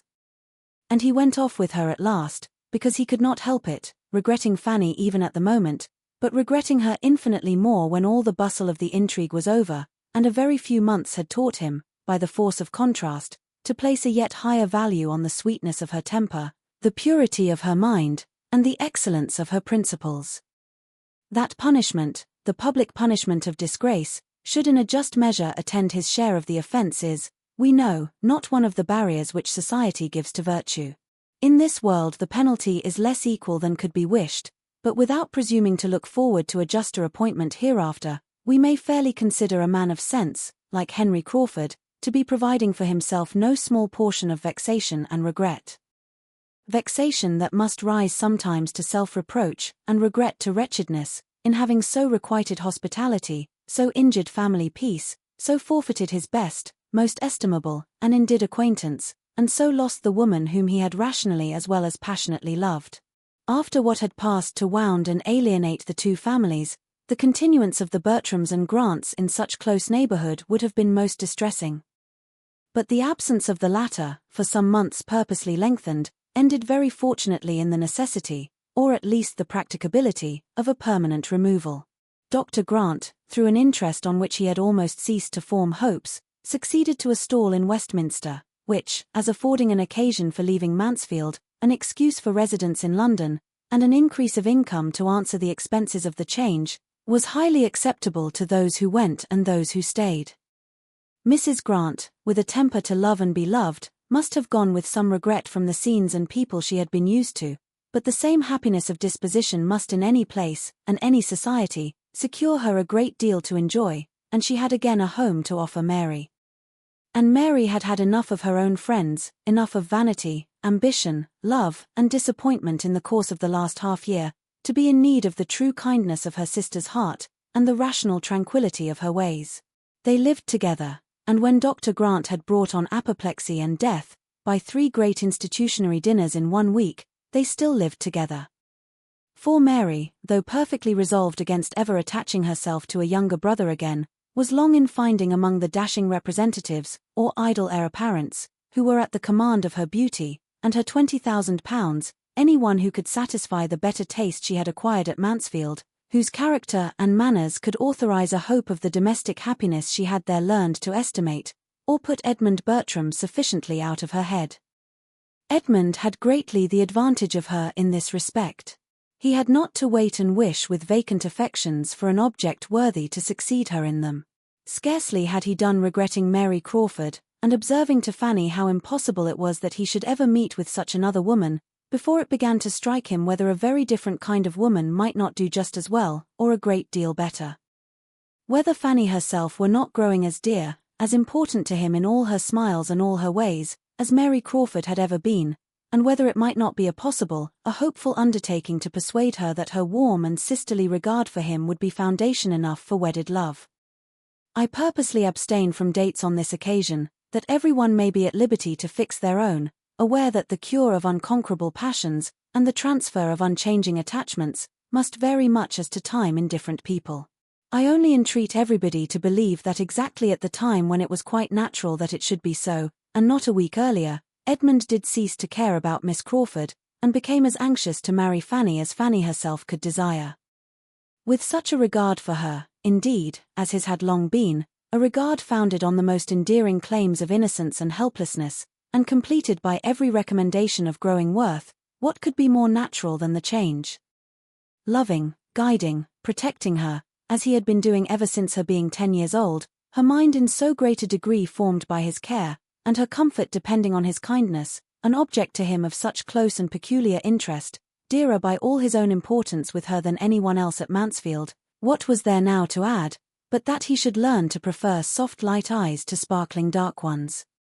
And being always with her, and always talking confidentially, and his feelings exactly in that favourable state which a recent disappointment gives, those soft light eyes could not be very long in obtaining the preeminence. Having once set out, and felt that he had done so on this road to happiness, there was nothing on the side of prudence to stop him or make his progress slow. No doubts of her deserving, no fears of opposition of taste, no need of drawing new hopes of happiness from dissimilarity of temper. Her mind, disposition, opinions, and habits wanted no half-concealment, no self-deception on the present, no reliance on future improvement.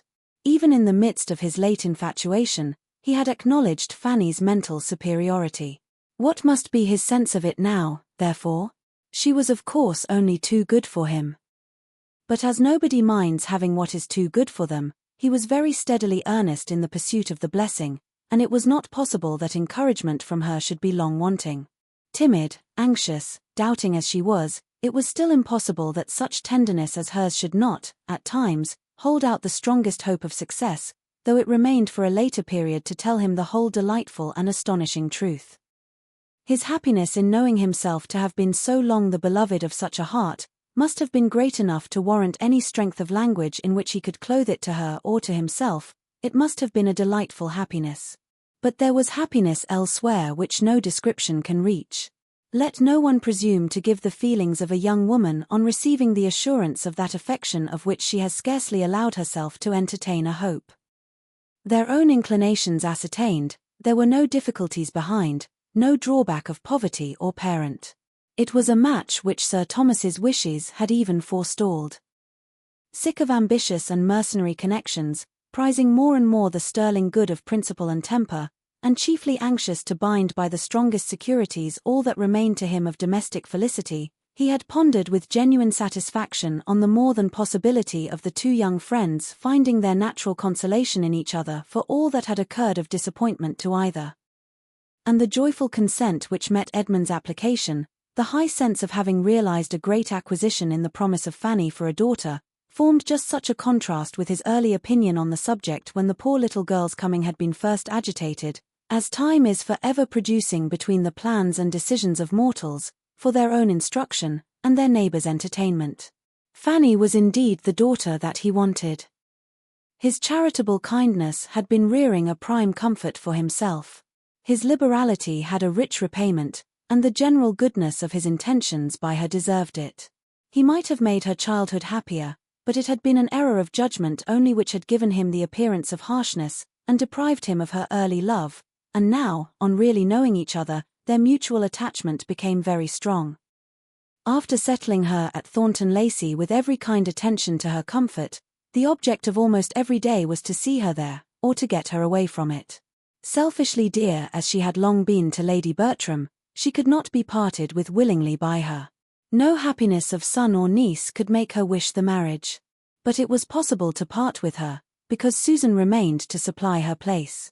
Susan became the stationary niece, delighted to be so. And equally well adapted for it by a readiness of mind, and an inclination for usefulness, as Fanny had been by sweetness of temper, and strong feelings of gratitude. Susan could never be spared. First as a comfort to Fanny, then as an auxiliary, and last as her substitute, she was established at Mansfield, with every appearance of equal permanency. Her more fearless disposition and happier nerves made everything easy to her there. With quickness in understanding the tempers of those she had to deal with, and no natural timidity to restrain any consequent wishes, she was soon welcome and useful to all, and after Fanny's removal succeeded so naturally to her influence over the hourly comfort of her aunt, as gradually to become, perhaps, the most beloved of the two.